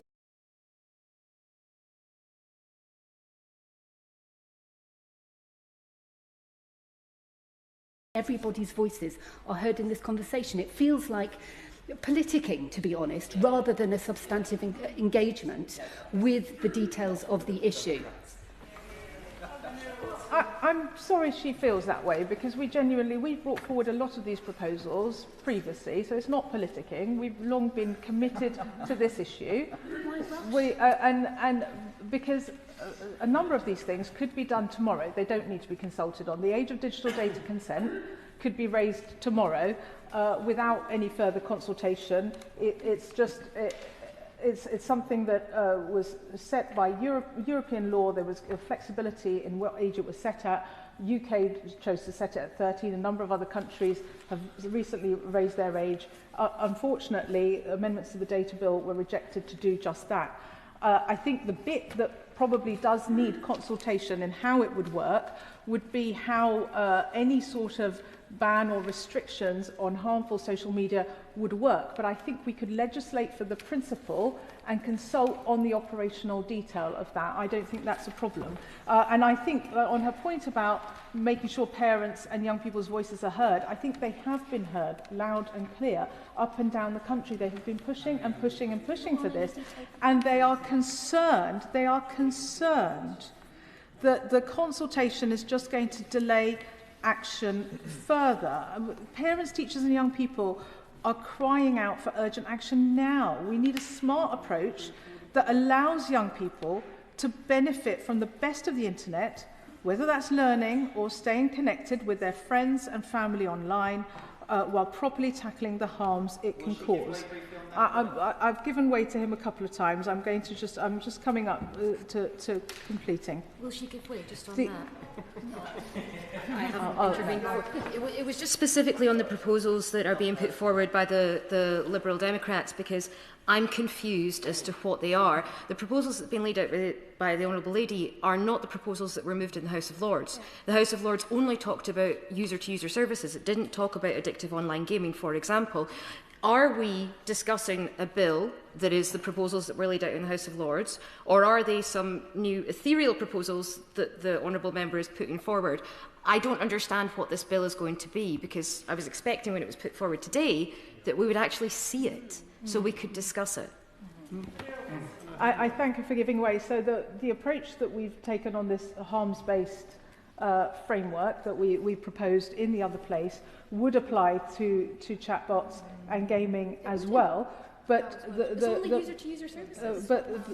The point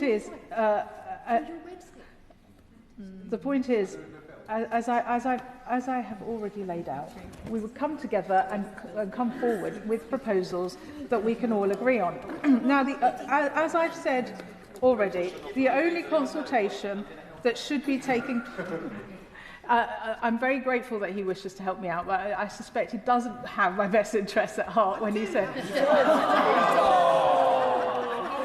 I'm happy to take him on, then. The Honourable Member. The Honourable Lady is being characteristically courteous in the way in which she's giving way, and I always have her best interests at heart. But she's right in her speech that she said that people are keen to be heard loud and clear. And she is in her own way, in a rightful way, setting out her position on the floor of the House today about legislation that she would want to see come before the House. But if she thinks that people have been heard loud and clear, can she tell this House whether the things that she has outlined today are in a drafted bill that was sitting somewhere within a safe, somewhere within Liberal Democrat HQ, and why she chose not to publish that this afternoon so that we could have a principled debate on her policy proposals? Sorry, no. I wouldn't expect the Honourable Member to try and help me out. Look, all of the things I have mentioned, we have put forward at various points in both houses as amendments. So they have been tabled and drafted, albeit, I am happy to admit, they haven't been put together in one bill that I presented today, for which I apologise, Madam Deputy Speaker, on that procedural point, which I can see has upset many members. But all of these proposals that I've outlined today have been tabled in both this House and the other place as amendments to various bills, whether it's the Children's Wellbeing in Schools Bill or the Data Bill last year, or indeed both. Thank you. So, and just to reiterate, on the consultation point, I made this point before, but I reiterate it. I think the only consultation that we should be focusing on now is how these restrictions might work in practice, not whether they are needed at all, because I think the public has made their views pretty clear on that already. As have all the campaign groups, whether they support or oppose a blanket ban. I think there is real consensus, which is why, although I have been criticised for the way I've come forward without a bill, the whole point was I was trying to come forward to say, let's work together, because I think there is real cross-party consensus on this. On that point, honourable friend to the I thank my honourable friend for giving way. There seems to be great confusion in the chamber today, even though the Liberal Democrats have set out their proposals quite clearly, time and again, in different places. And I find it fascinating that we've got opposition party today accusing us of politicking, when they probably agree with us on the substance of what we're proposing today, but are contorting themselves to find a way to not support the motion today. This motion is about urgency and about acting much more swiftly than the government is proposing, and I, for one, think that is a good thing.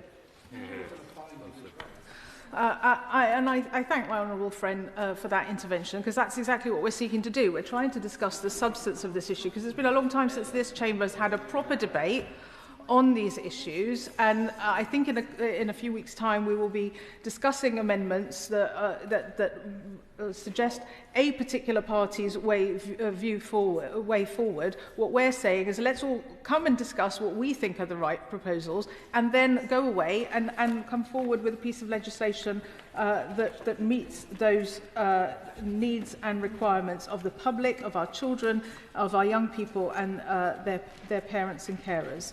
So, we on these benches say once again to ministers and to the official opposition, we have a set of solutions. We'll work with you in the best interest of children. We need to act now. vote with us today, make time on the legislative agenda for this bill. If you don't want to make it a time, if the government doesn't want to make time for our bill, then perhaps they'll make time for their own bill. But we need one quickly. We stand ready to work cross-party to create a safer future that our children deserve. I was literally about to finish, but I will give way to the Honourable Lady. I thank, and I will call her my honourable friend, for giving way on her last sentence. And she's made a powerful case for working cross-party, for hearing different perspectives, and for bringing forward change quickly. But I really would urge, that is the point of a consultation. How are we going to do this? Let's get all those views of parents, of schools, and everyone else in through the consultation and come out with something that we can take forward, implement, that will be effective in the long term, not like the online safety bill, which took far too many years, but also not this proposal, which is bouncing us into something we don't even know what we're voting for. So with huge respect for my honourable friend, please let's use the consultation to do this. I thank the Honourable Lady for her intervention, and I just say gently to her that, look, although the Prime Minister has promised us legislation at some point following this consultation, first of all, it will be secondary legislation, which gets far less scrutiny than primary legislation. Secondly, I'm afraid his track record for U-turning on commitments is not great, let's face it. I have tried to be as consensual as possible and not make political jibes, but I mean, we've had 14 U-turns.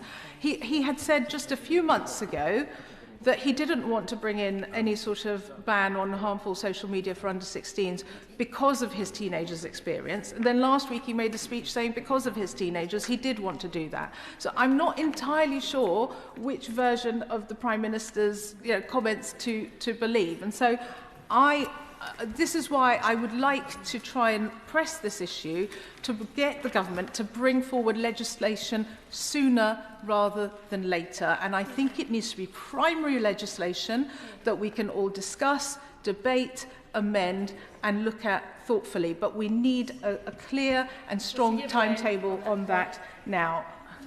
One final intervention, then I shall finish and sit down. Thank you. We all want to find a solution to online harms for children. We all want to protect children. I think in this House we wouldn't be in this debate today if we didn't care about children and protecting them. But the way to do that is to bring a bill forward outside of the chamber. We all consult on it. We have a long consultation period, and then we come forward with a bill. This is not the way procedurally that any bill is debated or given merit or even taken through the different stages of making it law. If the Liberal Democrats want to take this seriously, they should do it in the spirit of procedure in which a bill is taken forward, which we can all debate, which there is a long consultation process, and then we can take it forward together.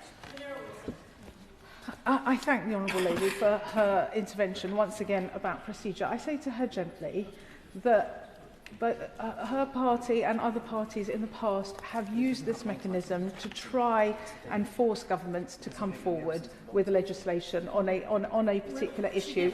I'm not going to give way again because I think we have tested this particular argument to death. I understand her concerns about procedure. It is not unheard of. The Labour Party did something similar on fracking when Liz Truss was Prime Minister a few years ago. I remember it well. I was in this place. She was as well, and we all voted on that. There was no substance to that bill, and they wanted to bring forward legislation. I'm going to come to an end now. Point of order, Dr. Ben Spencer. Thank you, Madam Deputy Speaker. This is a procedural question. Given that the long title of the bill is not within this motion, does that mean that effectively any subject or theme can be subject to the bill if the order paper is seized on this day?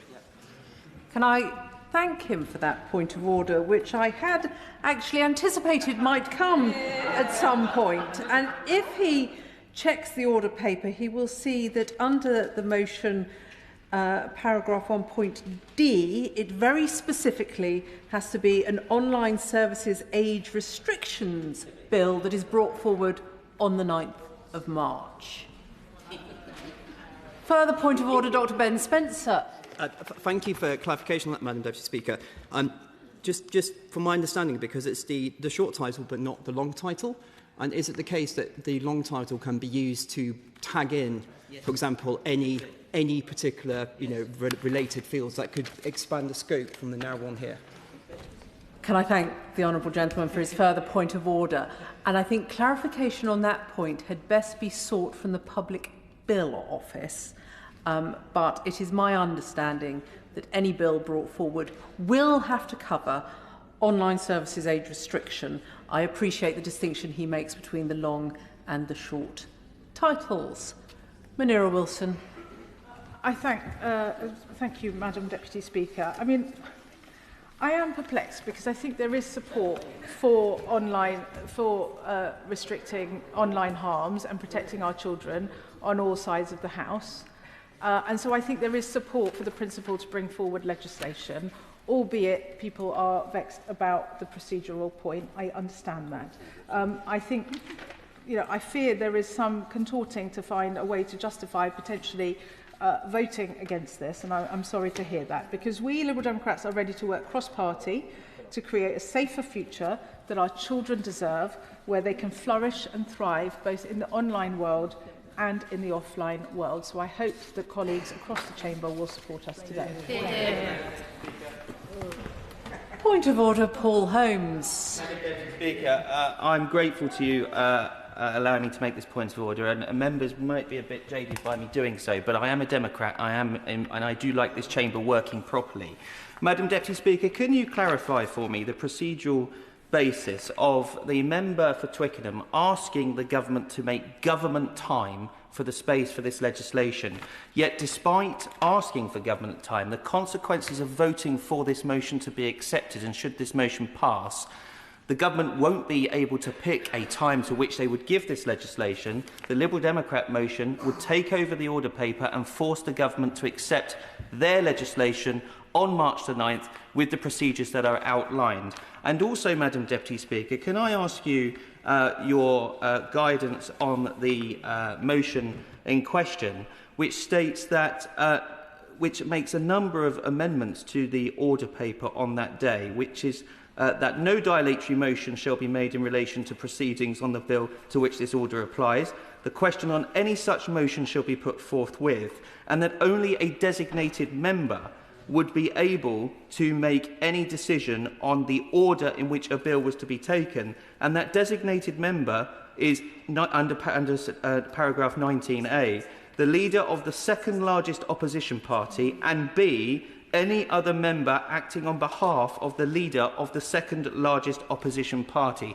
So, Madam Deputy Speaker, despite the protestations of the Liberal Democrats that they want this to be a cross-party approach, actually, this is the Liberal Democrats taking over the order paper, giving their leader carte blanche to table what they like on that day on March the 9th, and does not give the government the opportunity to table legislation on a cross-party basis at a timing of their choosing. It has to happen under the jurisdiction of this motion put forward by the Liberal Democrats, doesn't it, Madam Deputy Speaker? Yes. If it agrees to this motion, then it gives the power set out in the motion to the Liberals. Can I thank the honourable member for his very long point of order? Yes, he's made the point that he's trying to be helpful. Can I just clarify? Firstly, it's the House's time, not the government time, but the powers given, as set out in this motion, are as he has outlined them. Could I further highlight that it is not without precedent for a debate on a motion taking over the order paper for a bill without the bill having been published? And I think last occurred on the 6th of February 2024, when there was an opposition motion tabled to take over the order paper to discuss ministerial severance reform, and that was a bill that had not yet been published. So it is not without precedent. However, he is absolutely correct in his understanding of what this motion would do were it to be passed by the House today. The question is, as on the order paper, hope we're all clear on that, can I call the Minister Kanishka Narayan?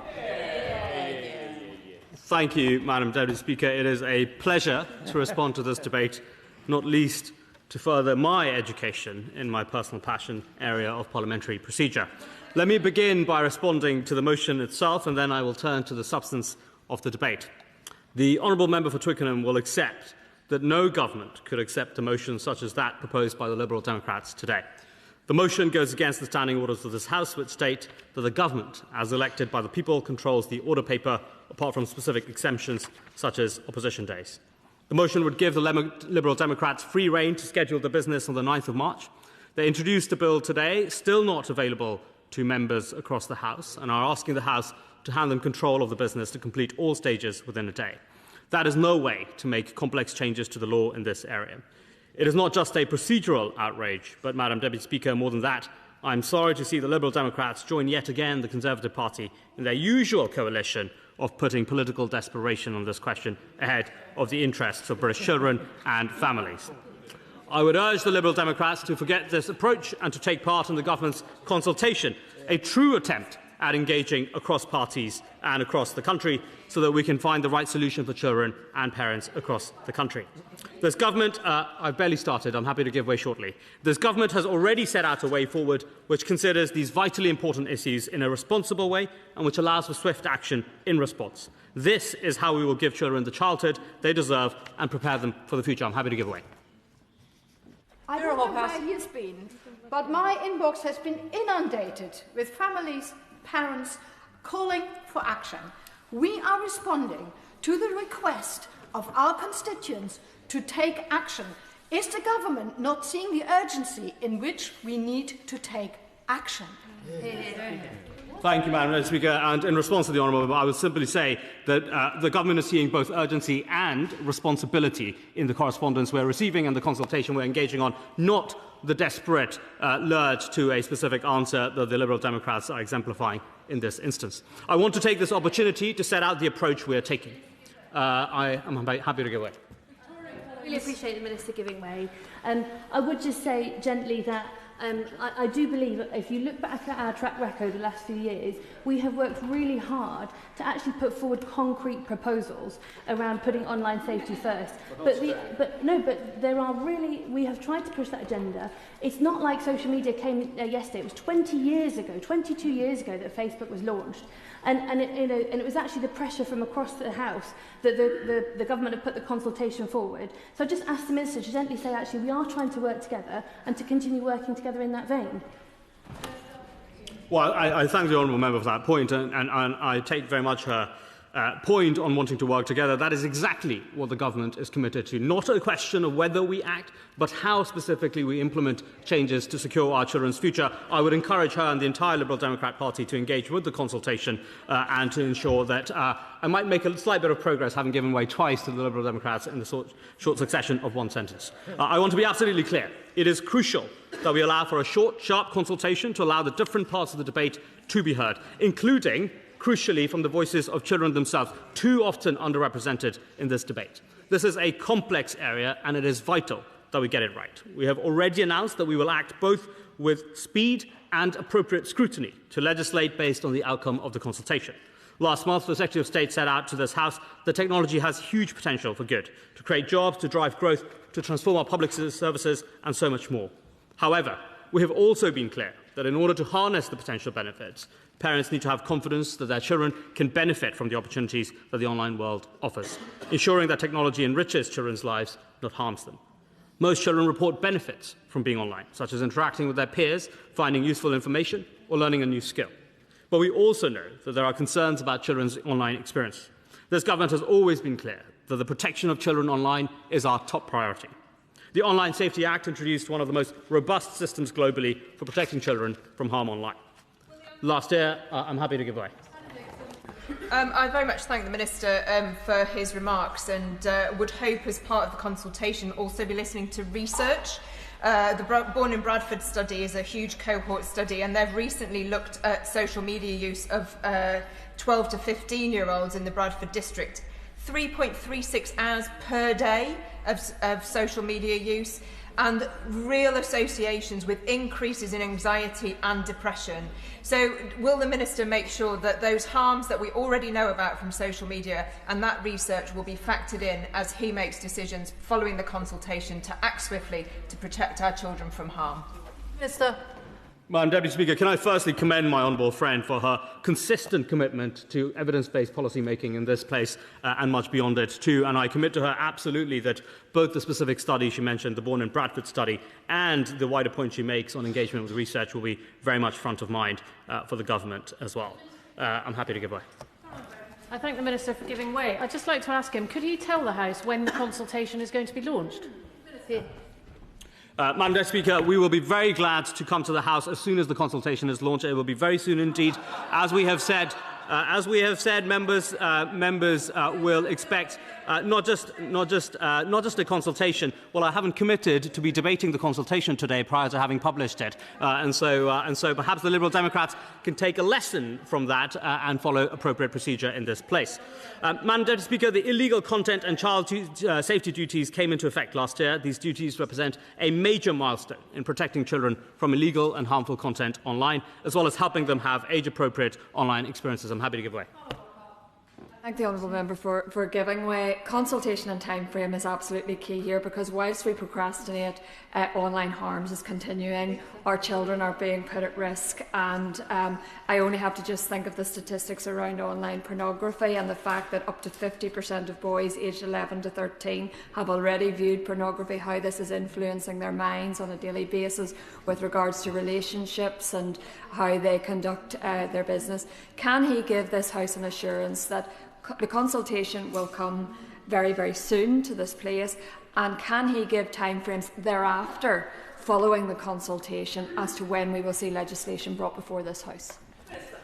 Madam Deputy Speaker, I can firstly confirm to the honourable member that the government has committed to acting robustly by the summer. This is about as short and sharp as a consultation can get, and I would also encourage her, instead of procrastinating on this question, to engage intensively with the process of consultation and the national conversation too. Madam Deputy Speaker, I mentioned illegal content duties as well as child safety duties. For example, under those, services now must conduct highly effective age assurance, precisely on the honourable member's point, to prevent children in the UK from encountering pornography, as well as content which encourages, promotes or provides instructions for self-harm, suicide or eating disorders. Platforms are also now legally required to put in place measures to protect children from other types of harmful content. This includes abusive or hateful content, bullying content and violent content. Happy to give way.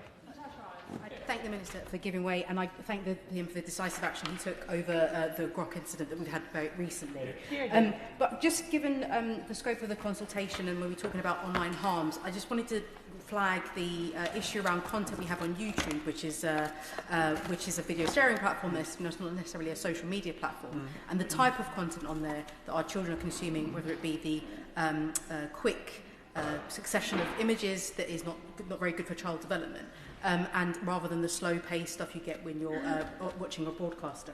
Will the consultation look at the quality of content on those platforms? Because not all screen time is equal. Some screen time can be quite dangerous for child development in general.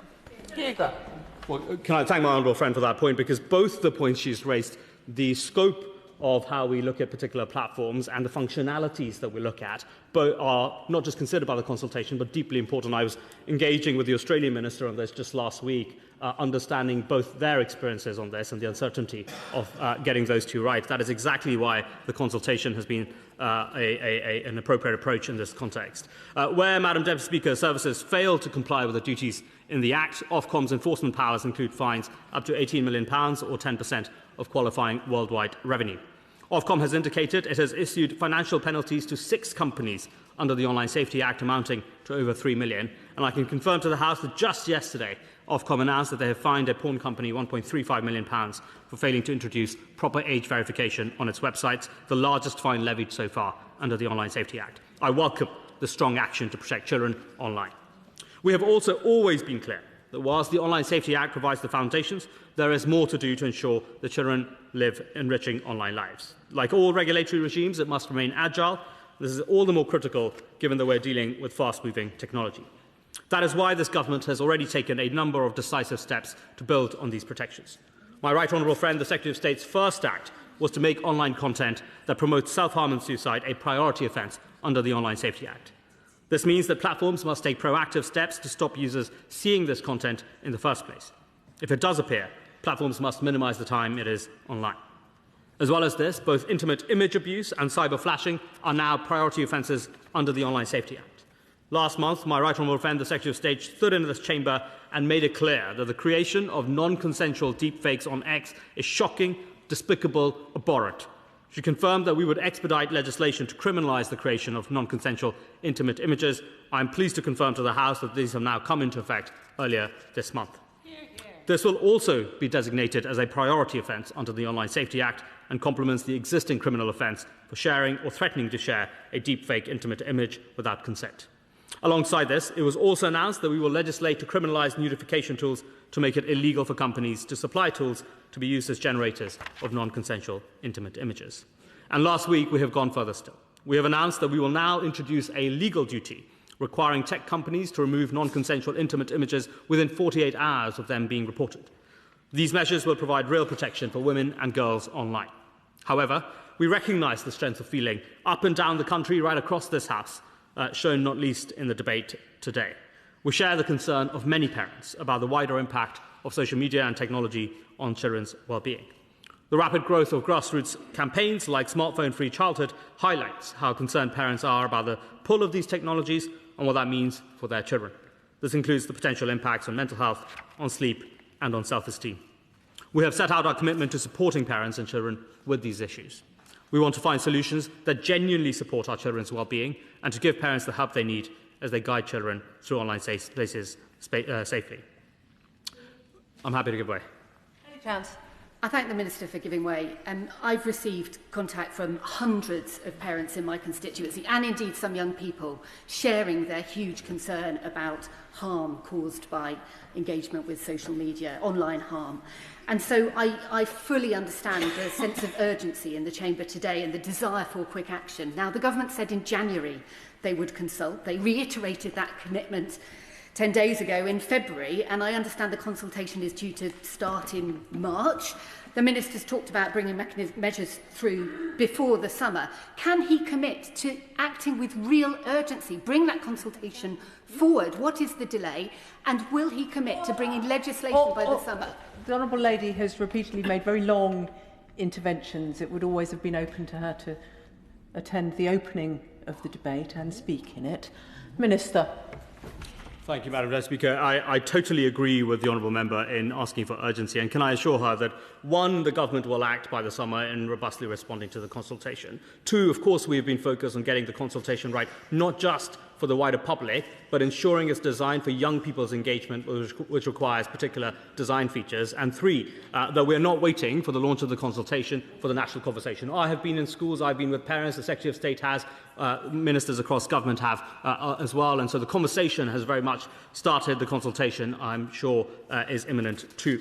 Madam Deputy Speaker, whilst there is consensus that problems remain, there is not yet consensus on the best way to address them. That is why last month the government announced that we will be launching our short, sharp consultation and national conversation on further measures. We recognise that while some people support age restrictions on social media for children, there are diverse views both on the what and the how. Prominent voices in this debate, the Molly Rose Foundation, the NSPCC, are concerned that blunt age limits might not be the right approach and risks doing more harm than good. And even among those who support age limits, there are differing views on the ways to do it, including which service restrictions should apply to. These views are worthy of consideration, but we need to consider them properly and responsibly. We owe that to our children. That is why the consultation approach is the responsible path forward to look at these issues, considering in a swift and evidence-based way the full range of implications, the most effective way of protecting children and enhancing their lives online. We will consult with parents, the organisations representing children and bereaved families, tech companies, and crucially, with children and young people themselves. None of this will be allowed under the motion being considered today.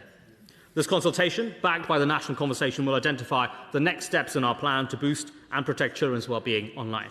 The consultation will include the exploring of options of banning social media for children below a certain age, but as well as a range of other measures.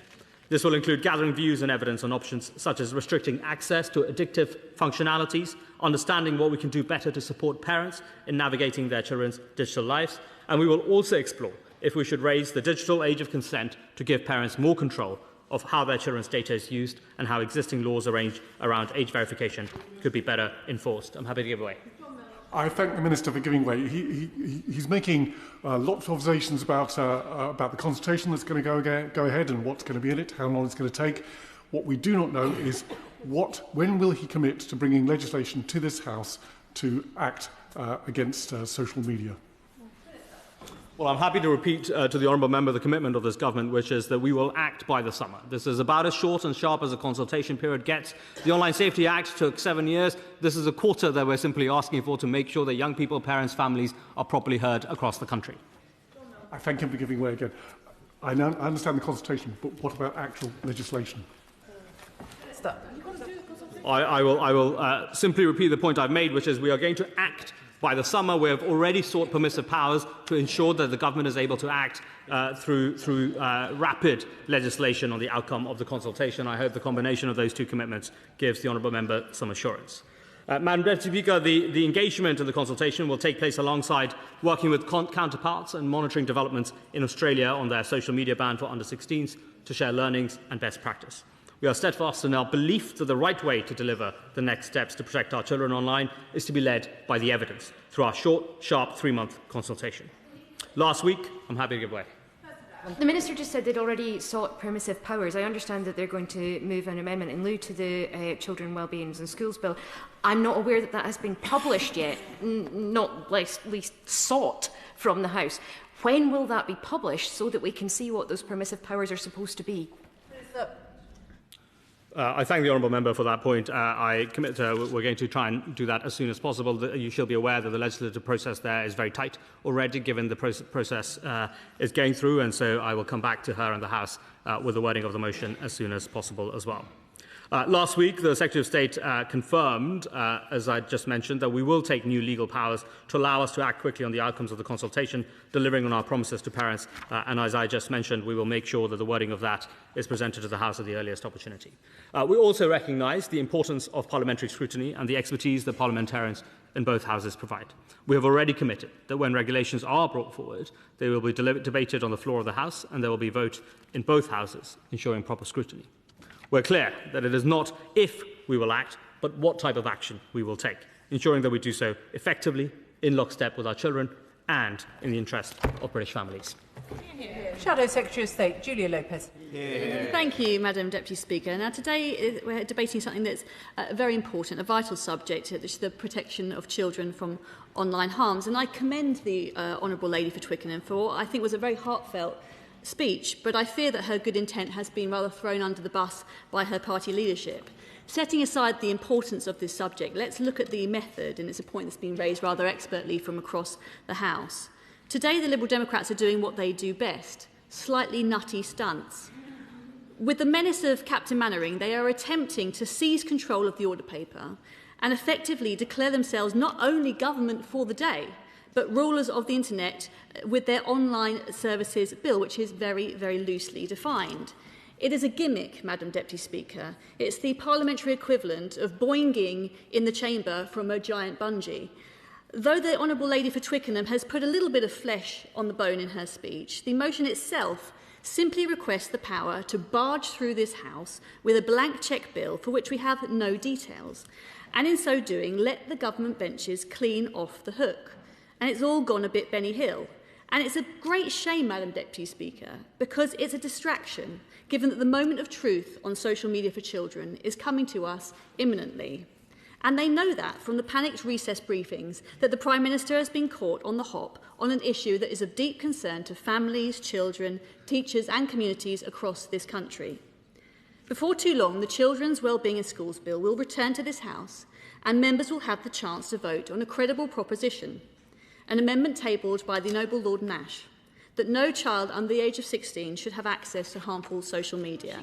Certainly. If this is the Conservative stance, given the Online Safety Bill went through so long in consideration, it was even referred back to committee, which no bill had been done in 20 years, why did they not ban social media for under-16s in that bill when they were in government?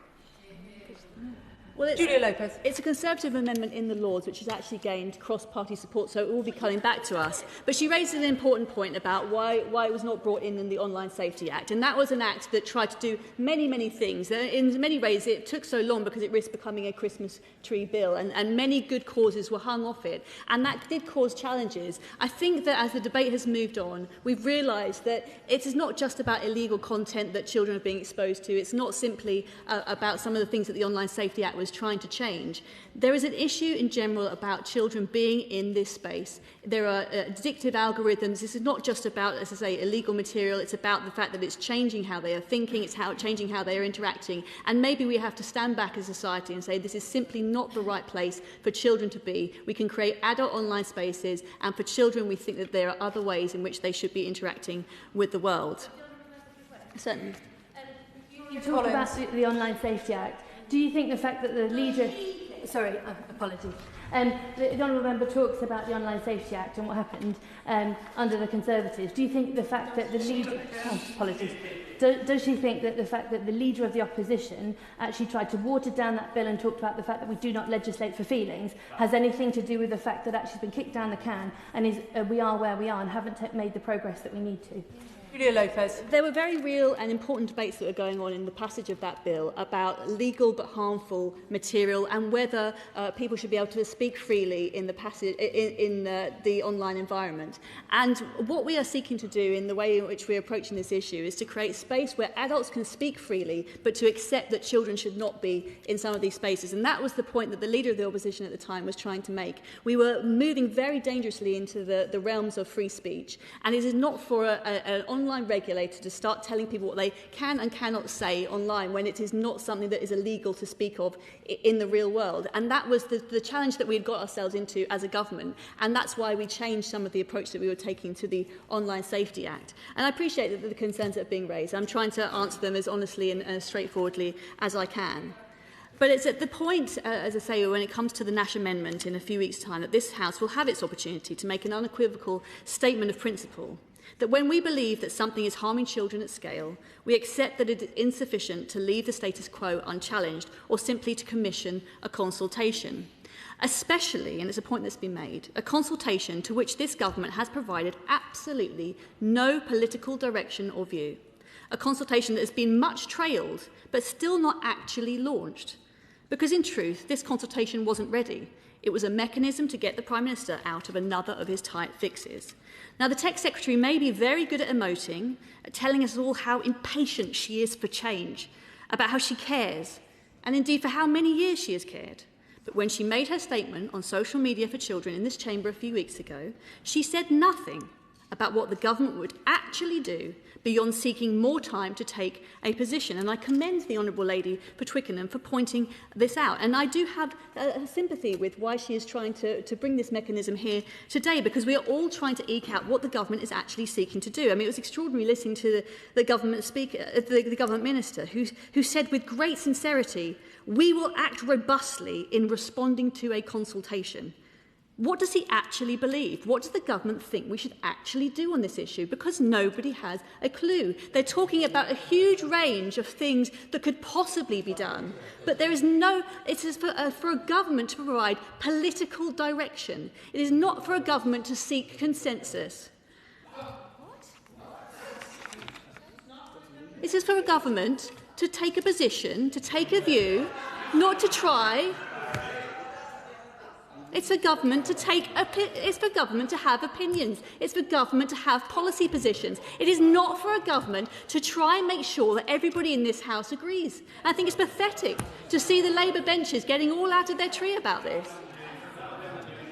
Honestly, I sincerely thank her for giving way. When we talk about the consultation, it's not about necessarily seeking consensus in this place, it's seeking consensus with the parents and the children, the people outside of this place. Yeah. And just on the idea of banning social media, I think, I think that is a good approach, but this isn't just about that, is it? It's also about the screens that our kids are on, the time that they're spending on it, and the quality of that. And that's what this is about. It's about having a digital childhood that we can all get behind and support. I can agree with that. The point I was making is that this government is trying to suggest that a consensus can be found on all of this in the absence of the government having a policy position. It is talking about consultation. What on earth is it consulting on? Nobody has a clue. They have not been able to say anything about what they actually want to do, because this is a Prime Minister who has no opinions. And this is why he's in such deep trouble. And the Labour benches can get all up out of their tree and all uppity about it, but no. The Prime Minister is being blown around like a paper bag on this issue. Everybody knows it. You know, first of all, he was saying that his children didn't want to ban social media. Now he's saying his children are the reason he wishes to ban social media. He said there's going to be a consultation. One hasn't materialised. What does this man actually think? I'm glad that the Honourable Member has been very clear that her position is the Lord's Amendment that is coming through, that is suggesting to ban social media. Is she aware that it wouldn't apply in Scotland? The Lord's Amendment that is written, that's coming here, does not apply in Scotland, because the Children's Wellbeing in Schools Bill, territorial extent, apart from one clause, does not apply to Scotland. So I take it her position is that she only wants a social media ban for children who don't live in Scotland. Well, I'm sure the applicability of this legislation in Scotland is something that can be debated when we have the opportunity, when the bill comes before the House. Now, to give them credit, many Labour MPs understand the fact that there is an absence of any position from the government, and they're not going to be taking out their foot off the pedal. And I suspect many may have the guts to speak out today, although perhaps not. Those MPs recognised immediately that a consultation is a mechanism for delay, a delay that goes beyond a summer and into another parliamentary year before the sniff of legislation. And that holding position is now falling apart, as we've seen from the Minister here today.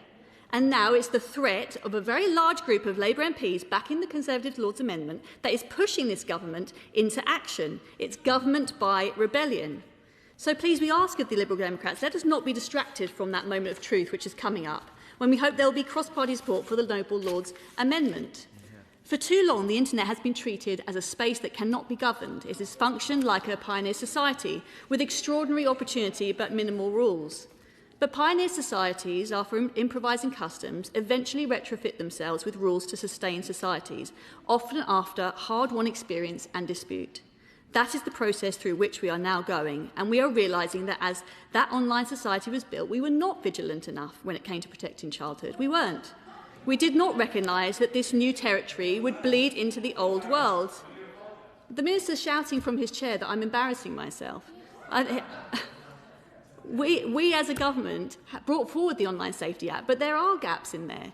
And we've taken a clear position now as an opposition party that we think that children should not be on social media. And he's looking very angry. But what is his view? Can he stand up here and tell us what his personal view is as the Minister with responsibility? What does he think should be done on this before he launched his consultation with such earnestness? Someone tell us. Would you like to tell us? Could I just be helpful? There's been a lot of help this afternoon. The Minister hasn't asked to intervene. The Honourable Lady can't force him to intervene on her. Julia Lopez. Thank you, Madam Deputy Speaker. I was pointing out that the Minister has no manners. He wishes to shout from his sedentary position. You know, I sat there listening and waiting to see if I could decipher in his very long and self-regarding diatribe whether he actually has any opinions. But it turns out he doesn't. But he's very comfortable to sit on the bench and chunter away at me. See, he says it again, I'm such an embarrassment. Certainly. Give her a moment. Because I've listened to what she said, but I was talking to one 15-year-old last week who said to me, we have no youth clubs. If I go on the street, I don't feel safe, and I get told I'm a nuisance. So I come home, and I interrupt my friends online, and I'm told I can't do that. So I'm not sure what the right answer is, and I sometimes think not knowing the answer is as good sometimes as having absolute certainty all the time about everything. So what would she say to that 15-year-old about what the outcome is for her? Because she's asking what she can do. How can she say, oh, she's with her friends? And we don't have an answer to that yet. So what is the party opposite offering? Julia Lopez. I don't think the answer, and I respect his intervention for its politeness, I don't think the answer is to is to suddenly encourage all children who are finding it hard to find purposeful and meaningful activities in the real world to retreat to their bedrooms. And I think that this is one of the challenges we've seen, that children have felt that the online space is the most stimulating for them. And unfortunately, that has led to an even greater retraction from the real world. And I think that we can all recognise that has been a negative for society. Sorry, was he for? Oh, okay. So I shall move on. Certainly. Way. I think she's being very clear that she wished the government had just charged forward in some direction or whatever. I've had hundreds of constituents email me about this from various different perspectives and with various different workability concerns about certain solutions. I'd like to listen to them, and I think it would be really helpful if the opposition parties could try to do likewise, engage with this process, rather than just kind of criticise whatever approach we try to take. Julia Lopez. I appreciate where he's coming from. I don't think it's wrong to seek evidence, to ask people for views. I don't think that's wrong. But the Prime Minister should be honest about what he wants to do. And the problem is that he has been floating around with various different opinions, and he's been buffeted by Labour MPs and by opposition and by others. And if he doesn't think that this is the right approach, then he should feel confident in saying so. He said a whole range of different things about this. The government is seeking to launch a consultation, but what it precisely is being consulted on, nobody actually knows. And I think if Labour MPs were honest with themselves, they would recognise that. It's the very reason why I suspect in rooms with party whips, there are very serious conversations going on saying, well, actually, we would like to know what the Prime Minister does think about this issue, because we're not convinced by this consultation. We think it's kicking an issue into the long grass. We're worried about the length of time that that's going to mean in terms of before we get legislation to protect children from various different challenges online. And that's the very reason why the Minister is standing before you today saying, actually, we are probably going to do something very definitely maybe in the summer. And the reason he's saying that is because the pressure is growing amongst Labour MPs. Now, this is what's being briefed out, that they're going to actually bring forward amendments to the bill because they're being buffeted into it. And this is the problem. Nobody knows what this Prime Minister believes. And this is why on every single issue that's happening with the government at the moment, despite the very large Labour majority, this Prime Minister is being buffeted around. That is the problem, certainly.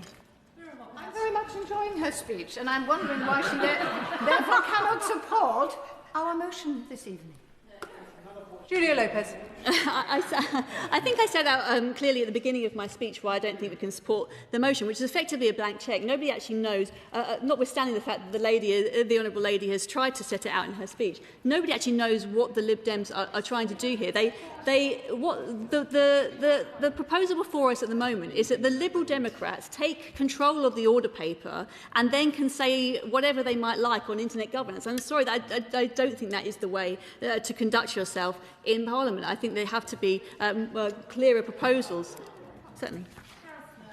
Because I agree on this point with the Honourable Lady, because the other problem is if you read the motion, it caps the amount of debate at 4 hours, 2 hours for the second reading debate, and then 2 hours for the commencement of committee and third reading. Now, this presumably is going to have to be a meaty, multi-clause bill to deal with a complex issue as an internet governance regulation, all of which will be unamendable by this place because of the timescales available, all of which the line-by-line scrutiny would happen in a committee stage, and most of those amendments that get tabled will fall because there won't be time for members to propose them. So this isn't some sort of solution that brings consensus. It's just a Lib Dem railroad of a really complex issue with policies that they can't get through in conventional manners. Julia Lopez. Naturally, I agree with him wholeheartedly on the points that he makes.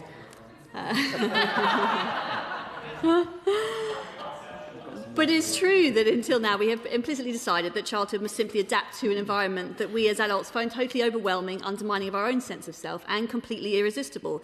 And we have been exposing our children to this place of no settled social rules where that exposure is constant and the boundaries are porous and responsibility is diffuse.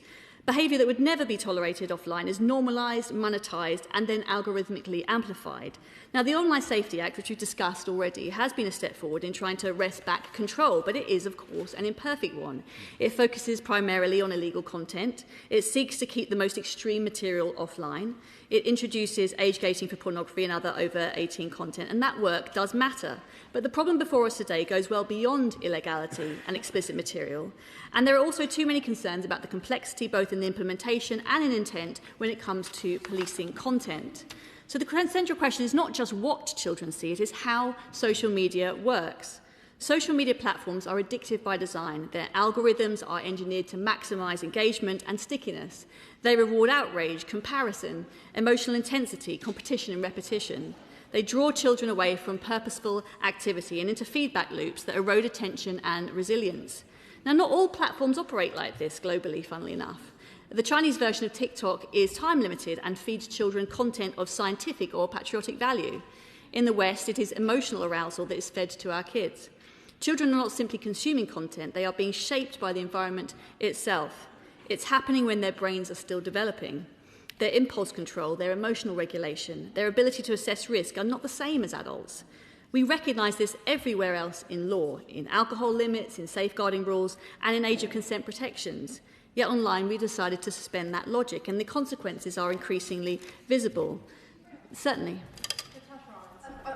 Thank you for giving way, and I'm new to this place and clearly still learning, but I was just wondering, why then were things in the online safety bill watered down, things around designing out harm, like the things you're talking about, she is talking about designing out harm at source, because we're absolutely right, we're creating these online worlds, and they should be designed in a safe manner, just as we would design clothes for children to not have toxic materials in them. Yeah. We'd hope the spaces they inhibit and lie also don't have toxic material. So why didn't we strengthen that in the bill that the opposition passed when they were in power? I said that before, what we were trying to achieve with the Online Safety Act and why certain things were in it and why they weren't. So I won't want to go over that same material. But I think the consequences of some of these design things are increasingly visible, which is including rising anxiety and low mood, poor sleep, shredded attention spans, cyberbullying that follows children home. Did somebody say it? Certainly. I'm grateful to the Shadow Minister for giving way. When I was growing up, social media was genuinely social. You would spend your time on it to speak to your peers, to your classmates. I remember MSN Messenger and Facebook when it first arrived.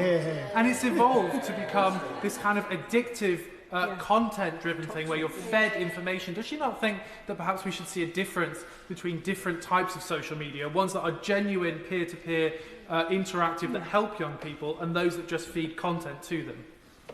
Julia Lopez. Well, I thank him for that intervention. I went off on a slight sort of nostalgia trip in my own brain, thinking about there was a certain MSN chat rooms and all the rest of it. I think that was a time when people weren't really aware of the power of the internet, and I don't think that potentially some of the predatory behaviours that we subsequently saw started to become very much normalised and industrialised. And I think that whilst it might be tempting to want to try and go back to that place, whether we can actually get there, I don't know. I think it's certainly something that we can aim towards and aspire to. And I think he makes an important point that the essence of social media does not have bad intent. It is the way in which it has been manipulated and changed over the years to amplify negative behaviours that is the problem that we are seeking, I think, to solve here. Certainly.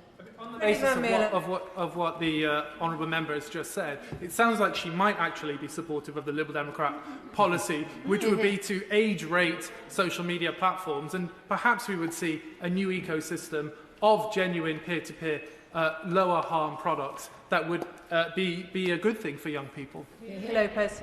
Well, we think the priority at the moment is to make sure that under 16s are off harmful social media policy, platforms. But I'm sure that there is space over time for a market to develop where you're not seeing those sorts of negative algorithms and activity, and that there is a world in which new products can be developed that would retain the essence of positive social interaction. Certainly. Is the Honourable Lady not concerned that if you simply ban a list of social media platforms, that on the one hand you leave the opportunity for new ones to develop, which are a problem, and at the same time you don't allow existing ones to develop in ways that will be less harmful? Lopez. The list of functionality. Oh, right. Sorry, the question was a list of functionality, and I'm sure that is an issue that will potentially can be explored as time goes by. And I think it's important to say this is not a moral panic. This is a structural problem. Today, the Leader of the Opposition gathered a panel of grieving parents who had lost their children, where negative online activity had been weaponised with real-world and utterly tragic consequences. Their children have been drawn into dangerous challenges, coercive relationships, bullying and bribery, and they all created despair in those young minds. And it showed us plainly why the pioneer phase must now come to an end, at least where children are concerned. Pioneer societies don't remain lawless forever. Eventually, they are retrofitted with rules and boundaries and protections for the vulnerable. And what is striking is this, Madam Deputy Speaker. After years of the problem building, countries around the world are reaching the same conclusion with remarkable synchronicity. Not because it's fashionable or because governments are copying one another or because anybody thinks this is going to be particularly easy to impose and enforce, but because the evidence has accumulated to the point where denial is no longer credible. If social media were broadly harmless for children, this would not be happening. But governments of very different political traditions are acknowledging the same reality, that when it comes to children, some control must be wrested back. And I suspect that this trend will be reflected vividly in the Chamber today, with examples from across the nation of what is happening in the real world because of that laxity in the online one. Certainly. I asked her government to ban suicide forums that encourage young people to harm themselves.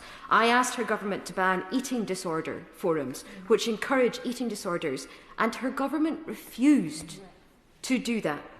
Her government refused to do that in the Online Safety Act, despite us asking for that to happen. How can she stand there now and take a moral high ground on this when they refused to ban the worst, most egregious, most harmful platforms? They don't have a moral high ground on this. Julia Lopez. I'm not seeking to occupy a moral high ground. I'm seeking to set forward a way forward in relation to keeping children off social media platforms under the age of 16, because trying to legislate for specific different activities is very challenging. And I think that's what we saw with the Online Safety Act, that there were very good causes, there were very important activities that we sought to try and stop online, but actually turning that into a workable law is a very large challenge. And that's one of the reasons why we think that it's important that you actually take a whole of society approach, which it tries to shift the debate to say that online spaces, certain types of online spaces for people under the age of 16 are simply not appropriate. And I think that that's trying to take a sort of principles-based approach to governing the online world, which tries to steer away from some of these very difficult debates about how you write implementable law to try and stop very nasty and negative behaviour. Certainly. I do thank the Shadow Minister. She's being very generous, but because I confess that I have not made my mind up on this.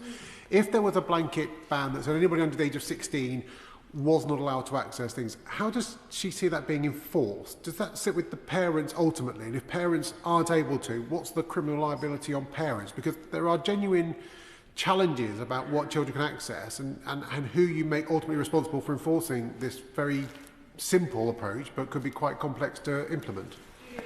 No, I would not envisage that parents would be responsible for that. There are mechanisms to make sure that the platforms would be the ones that would not be permitted to provide accounts to under 16-year-olds, and that they would have to have highly effective age assurance techniques. And I've spoken very recently to a major platform who said that they have actually very, very effective techniques in relation to being able to test whether somebody trying to open an account is actually the age that they say they are. I'm afraid I won't take further interventions for a little while, just so that I can make progress. I know that other people will want to speak. Now, there are serious arguments against this approach, and some of them have been heard, and they deserve to be addressed and not dismissed, and we will likely hear further of them today.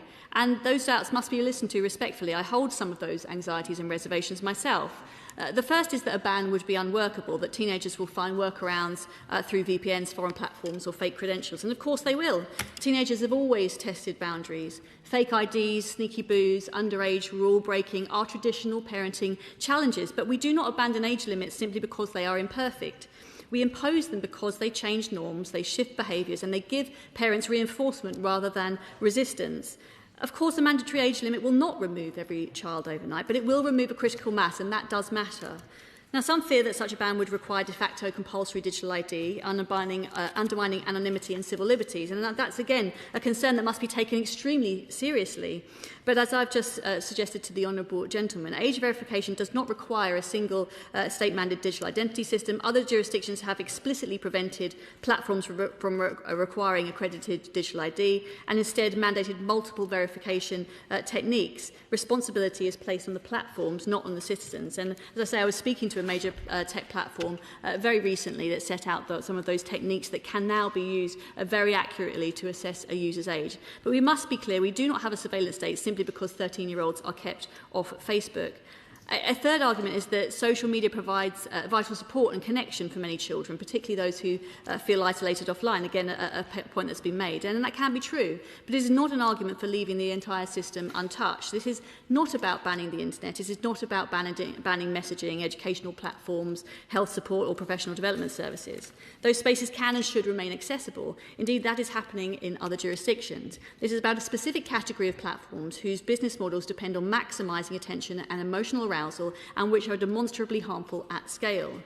Another concern is unintended consequences, that children may be pushed into darker corners of the internet. And these issues do need to be included in the government's consultation when it eventually sees the light of day, particularly whether there needs to be a parental consent required for the downloading of certain apps. But doing nothing already leaves children exposed just in plain sight on platforms that we know are optimised against their well-being. Protection will never be perfect, but neither is inaction benign. Doing nothing is not neutral. It leaves parents despairing, schools firefighting, and children navigating a digital frontier with no one by their side. There's also a broader freedom argument here, which is that by keeping children off adult social media platforms, we can restore freedom to adults online. We no longer need to contort those digital spaces to be universally child-friendly, which is where I think some of the challenges have come in. And finally, this is about leadership, Madam Deputy Speaker. A consultation, as I have said earlier in my speech, a consultation without direction is not leadership. And a consultation that pushes real change 18 months down the line is in truth a decision to do nothing now. Labour MPs know that, which is why the coming moment will not be on this rather nutty Lib Dem takeover attempt, but on the Nash Amendment, when this House will have a clear choice. To accept that the pioneer phase is over, to recognise the sanctity of childhood that deserves clearer rules, to acknowledge that giving parents support is not the same as the state stripping them of their ultimate responsibilities. They must always be the first line of defence. But to conclude, when harm is real and growing, leadership requires a decision, even when the answers are not perfect. So, as members will know, this debate has to conclude by 7 o'clock. There are slightly more than 10 people bobbing. So I plan to move to the wind-ups at 20 to 7, which should leave you all plenty of time. Dame Chianwara. Thank you, Madam Deputy Speaker, and I am grateful to the Liberal Democrats for bringing this debate on protecting children from online harms. I remain uncertain as to what measures they are proposing. But this is a debate which is happening up and down the country, in homes and at school gates, indeed, wherever people gather. So it is right that we debate it here. If the Conservatives had done something during their critical 14 years of power, our children would be better protected now. But they did not, so it falls to us to take action. And I'm going to speak about 3 things: online platforms, their history and approach, the work of my select committee on algorithms, the work of the Committee on Digital Childhood, all within the context of protecting children from online harms. Now, the key online players range in age from pre-teen. TikTok was founded in 2016, and late 20s. Google was founded in 1998. So in human terms, they are just entering or leaving adolescence, and it shows. Now, honourable members on both sides may have heard me mention that I am an engineer, chartered as it happens, thanks for asking. And my last job was as head of telecoms technology for Ofcom. And I remember meeting with a US platform who shall remain nameless, around 2005, and the company